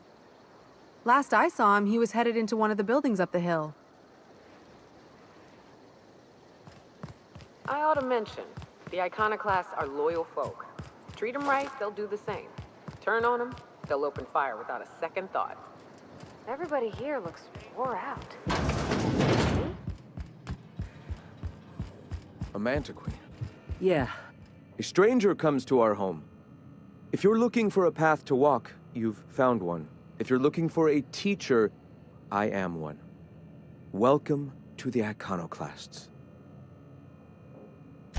The truth that I have come to learn and embrace since shedding the corporate yoke.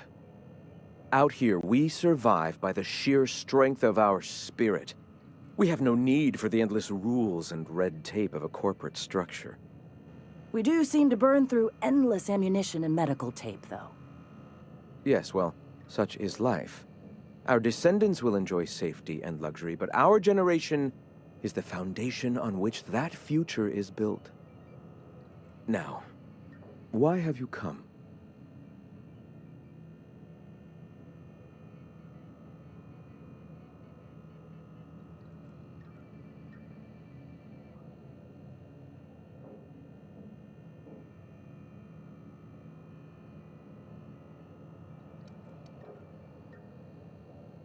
Stop. No.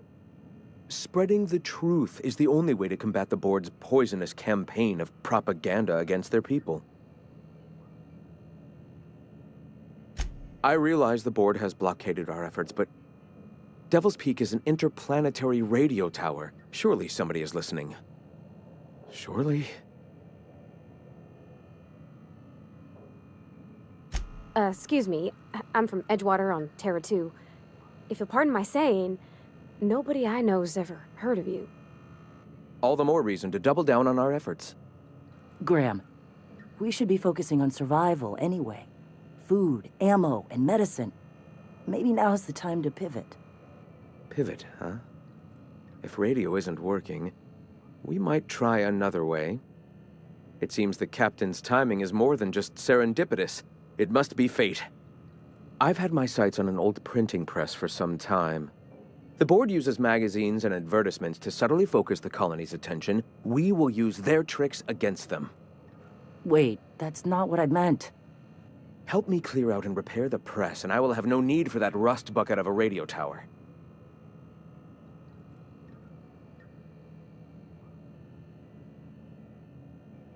Citizens of Halcyon are glued to their periodicals. They obsess over tossball and fashion, and the board uses these obsessions to control them. Even I find myself occasionally distracted by their positively shameful quality of editing and unacceptable disregard for grammatical structure.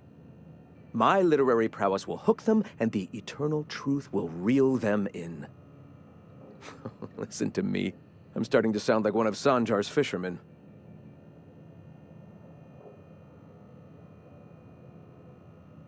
I may have worked in the presses once, but the bitterness of being slave to their abhorrent rules has long since vanished. All right, almost vanished. Can you believe they don't put a comma after the final item in a series? Bastards.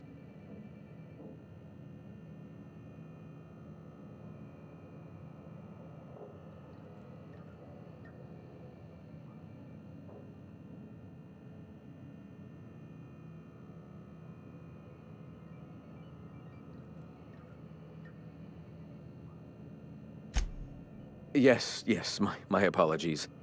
Will you help take the printing press?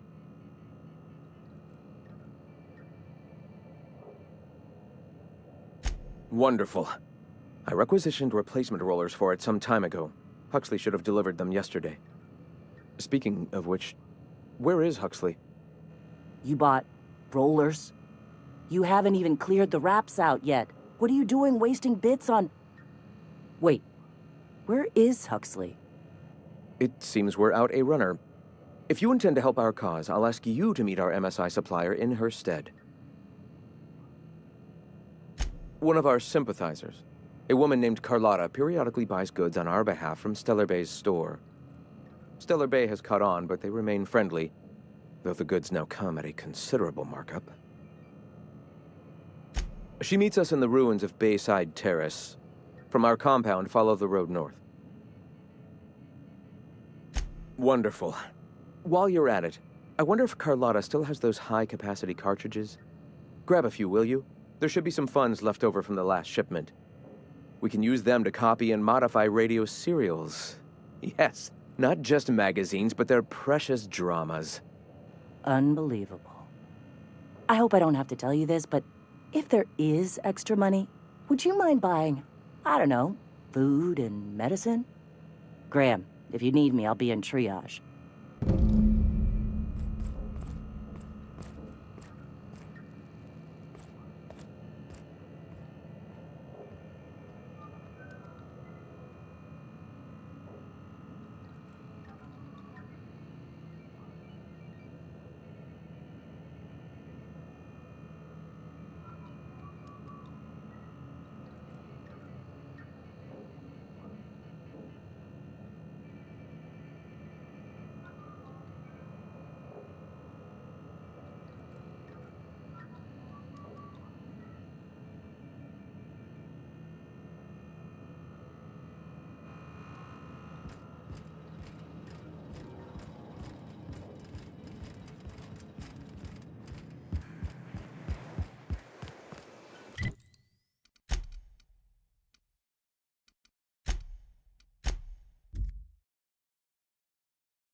Hey, I know you. Boss says you've been real helpful, like. But, we got this handled. We appreciate but do not require your assistance. That's my nice way of telling you to sod off.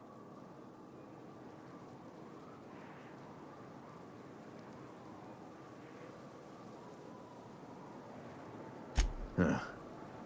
I don't know what your angle is, but... all right. Be sure to tell her how hard it was to fix the generator. You know, after you're done fixing it.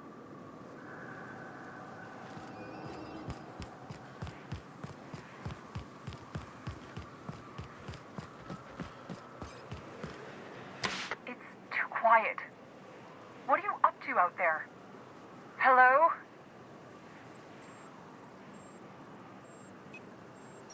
Relax.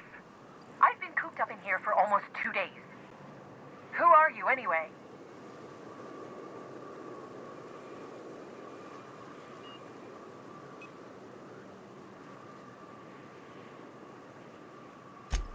Oh, finally! Tell Graham that this is the last run I'm doing. Sanjar's declared a stop sale to you lot, but even if he hadn't, I'm not risking my neck anymore.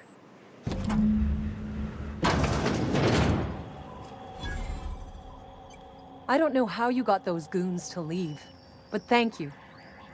Graham ordered rollers and whatsits, right? For a printing press?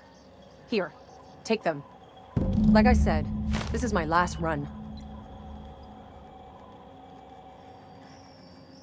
You'd have to ask him. All I know is that if I get caught, I'll get arrested. It's an enviable thing he's doing. Free people and all that. I can't live that way. I need my structure. But I respect the iconoclasts for doing it. Law helped them. I don't know. Maybe Sublight can lend a hand. I should go. Look, Graham's got a bit or two left in his account. I can send one last dropout before I wash my hands of this. What do you want delivered?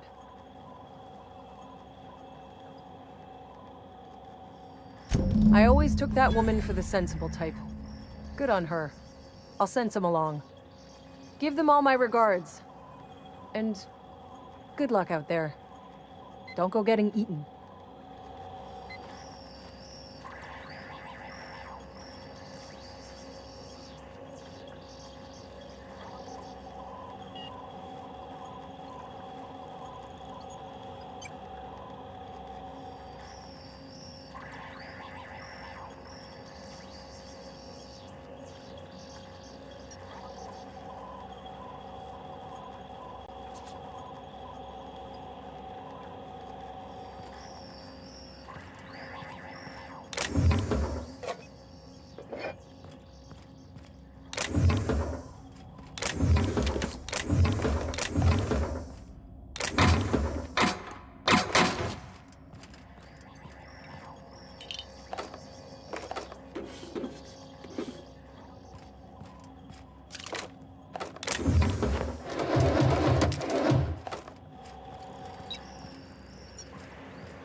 Seems like a nice little town.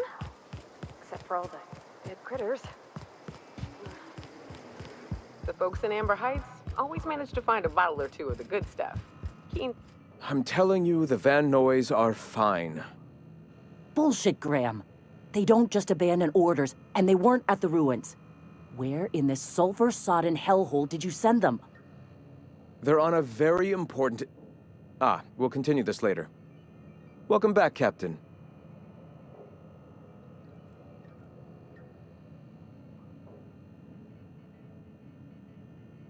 Thank the Eternal that someone's got some sense in their head.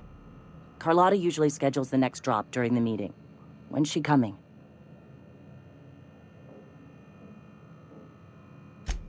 That is most unfortunate. This cuts off one of our only 2 supply lines on Monarch. Sanjar, old friend, you're about to cross a dangerous line. About to? That idiot just declared war. We will deal with his subversion later. For now, we must redouble our efforts to spread the truth to the colony.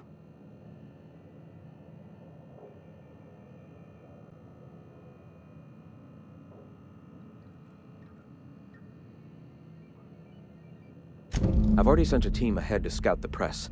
One of our best. Meet them there and find out if they've been successful. You sent the Van Noys there, didn't you? Oh, for fuck's sake, Graham! We needed them in the ruins. Our people died out there. They went willing to fight for our cause.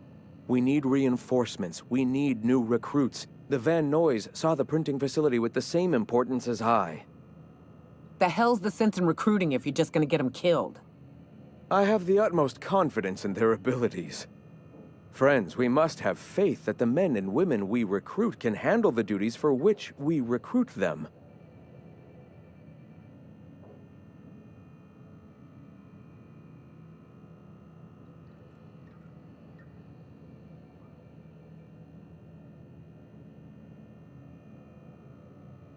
Yes! You're damn right he could have. But he's so obsessed with preaching that he's become blind to our actual problems. Look, just... if the Van Noys are still alive, get them out of there. With Sanjar pressing the issue like this, I have a feeling we'll need them.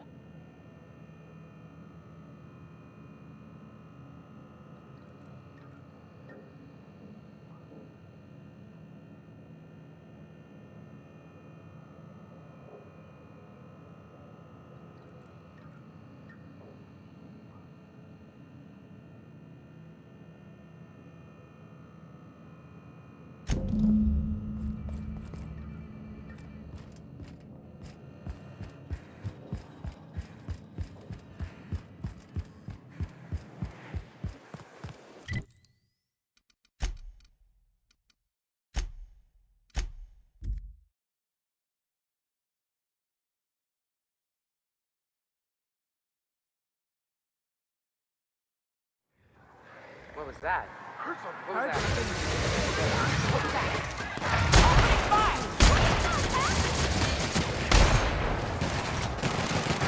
Hey, twins! Surprised you two needed backup. Sora can see me now. Nyoka! You're a sight right now, I'll tell you what. We are up a creek. I bet. You really come this far north for a printing press? Yeah, I know, but that's the mission. Don't suppose y'all are busy right now. It ain't worth it. We ought to pull out. You keep spewing that sulfur, I'm liable to leave you to the rats. What my well-meaning idiot of a brother intends to say is, we appreciate the assist. Would that we could. We ain't leaving our men behind, and they ain't moving on their own. Our medic has got our trauma kit, but we got separated. We ain't seen him in a couple of hours. Yeah, on account of giving him the order. He's searching the old settlement to the north of the press.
Any luck out there?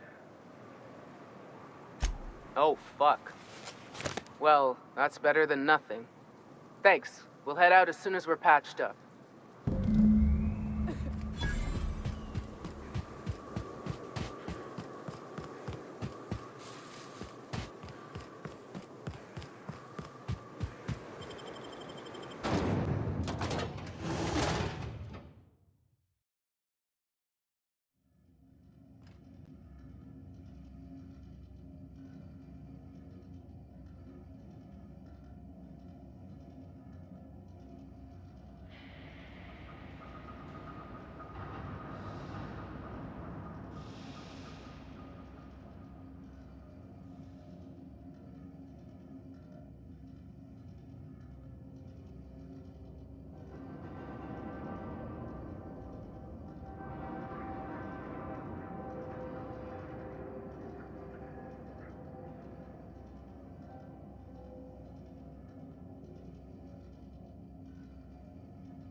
don't know what it is, but my gun's been acting funny.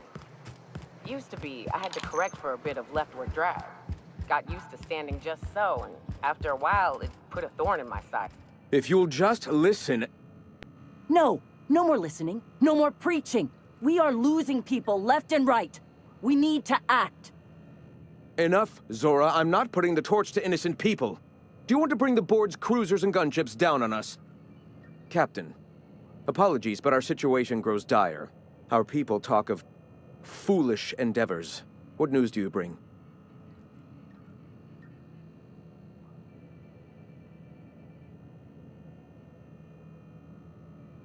They are armed all the same. All they need is a good reason, and war is one such reason. Excellent. Did you find the Vanois? Thank the Eternal. We're one step closer to bringing the truth to every man, woman, and child in Halcyon. For now, you can tell Hiram that I'll stop using Devil's Peak. From the pits of our eternal souls. Thank you, Captain. I have much to do, articles to write, sermons to ponder. We live in such an exciting time. Let's talk later. Hey, I need to see to the wounded, but drop by the clinic when you can. I want a word.